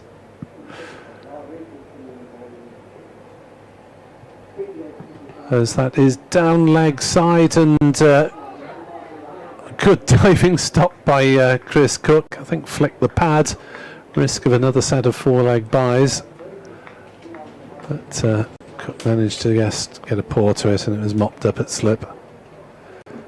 Last over of the day at this end of the ground. Be nice and tidy if Glamorgan could wrap up this innings tonight, and we just know what the target was on day 3. 6:26 on a day when we started early, as McIlroy won't help us by false starting. Glamorgan over rate though going into this session was +3 from the first innings, so should be still all right. As D'Oliveira looks to work on the leg side, then looks for the ball and finds it absolutely stopped dead at his feet. Knocks it back. 125 for 8, 239 the lead. Even if these 2 wickets fell now, you would have thought a final chase of 240. The odds would be slightly in Worcestershire's favour. Yeah, they're still favourites, aren't they? But the fact that we're now having a conversation about Glamorgan maybe winning the game. McIlroy into bowl, short ball to D'Oliveira down the leg side. Chris Cook does a traditional wicket-keeper's trick of chucking it quickly back towards the offside, just in case it was signalled wide. And in come the fielders for the 5th ball of the over, from deep point and from deep mid-wicket, leaving fine leg as the third man as the only players out. Glamorgan trying to prevent the single, as D'Oliveira has no intention of playing an attacking shot to that delivery. Just steers it straight to Ul Hassan at point. Final ball for Jamie McIlroy of his day's labours. He has 4 for 27, career best figures. Well, if they can't get to 300, which of course they'd like Worcestershire, they want to at least make Glamorgan get the highest score of the match to win. Yeah, 284 was the Worcestershire first innings total. 239 is their current lead, as D'Oliveira tries to work on the leg side. Ball bounces off the pad. Ben Callaway dashes in from mid-wicket. It's the end of bowling work for Jamie McIlroy for today. 4 for 27 to add to his first innings figures of 3 for 41. Yeah, terrific effort from him, from the left armour. He took all his wickets from the Diglis end, and just finishing from the day, having a go from the New Road end. But was a real handful, that left arm angle that managed to get the ball to straighten as well, which did for Adam Hose, also did for Azhar Ali and for Jack Haynes as well.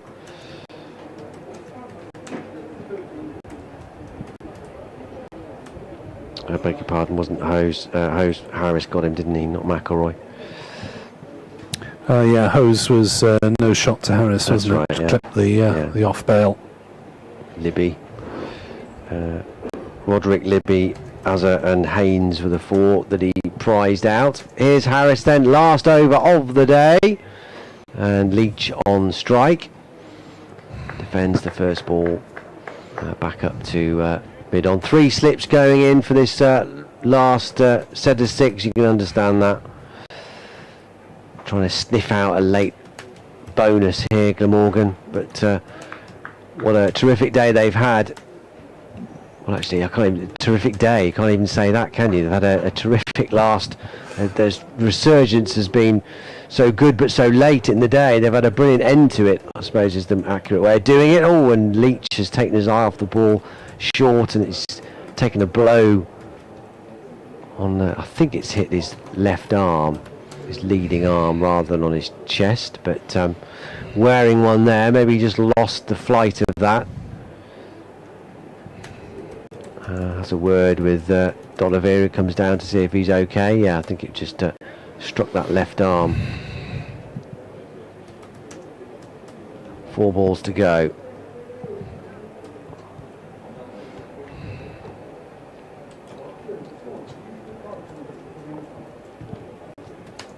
Harris in and bowls. Leach flicks down the leg side. Wanted to take a leg by, but that's good work from Cook. Or thought about taking a leg by, whether they would have done or not, I don't know, but taken out of the equation with that save from the keeper. Good job he got there, because fine leg is quite wide.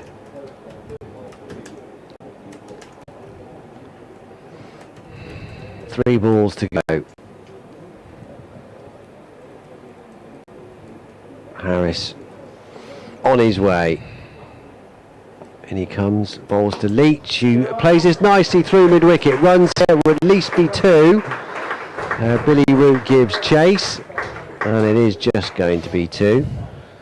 Nicely nudged into the gap by Joe Leach to get off the mark, which will feel good. It's taken him 17 balls to do it. But it's not about that necessarily, it's just about seeing it out to the close now without any further loss. There's been quite enough clattering of wickets from Worcestershire's perspective. 125 for 8. Harris comes in, and on the drive here is Leach, doesn't time it. It squirts out to mid-on. He rehearses another little check drive, which would have gone out through extra cover probably.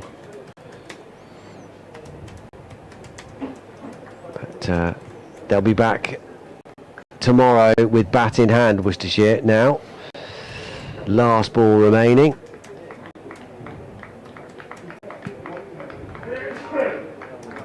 Harris is ready, turning, and here he comes. Last ball of the day, past the umpire, in and bowls to Leach, who's forward, steering it to point Kellaway Fields. End of the over and end of another fascinating topsy-turvy day's play between these two promotion contenders. And for so long in today it looked like it was only going one way, and that was Worcestershire's. So much in control and progressing very nicely, having bowled Glamorgan out for 170 this morning to take a lead of 114 into the second innings. Although they lost Gareth Roderick to the first ball, Jake Libby and Azhar Ali rebuilt serenely without any real danger or problem. Took it to 81, and then at the beginning of the end really, Libby was out for 40, Azhar was out for 39, and then no one was able to stick around for any period of time either. Haynes out for 10, Hose out for 16, Kashif for 5, Logan Van Beek for a duck, Allison for a duck. 2 of those batters playing no stroke, Hose having his off bail lifted off by Harris, and Van Beek somehow contriving to chop on to his stumps, leaving a wide delivery from Zainul Hassan. And although he took 4 wickets with the ball and scored 50 in the first innings, he's unable to contribute in the second with a duck. Allison also no score, as Worcestershire lost 3 for 16 and then 3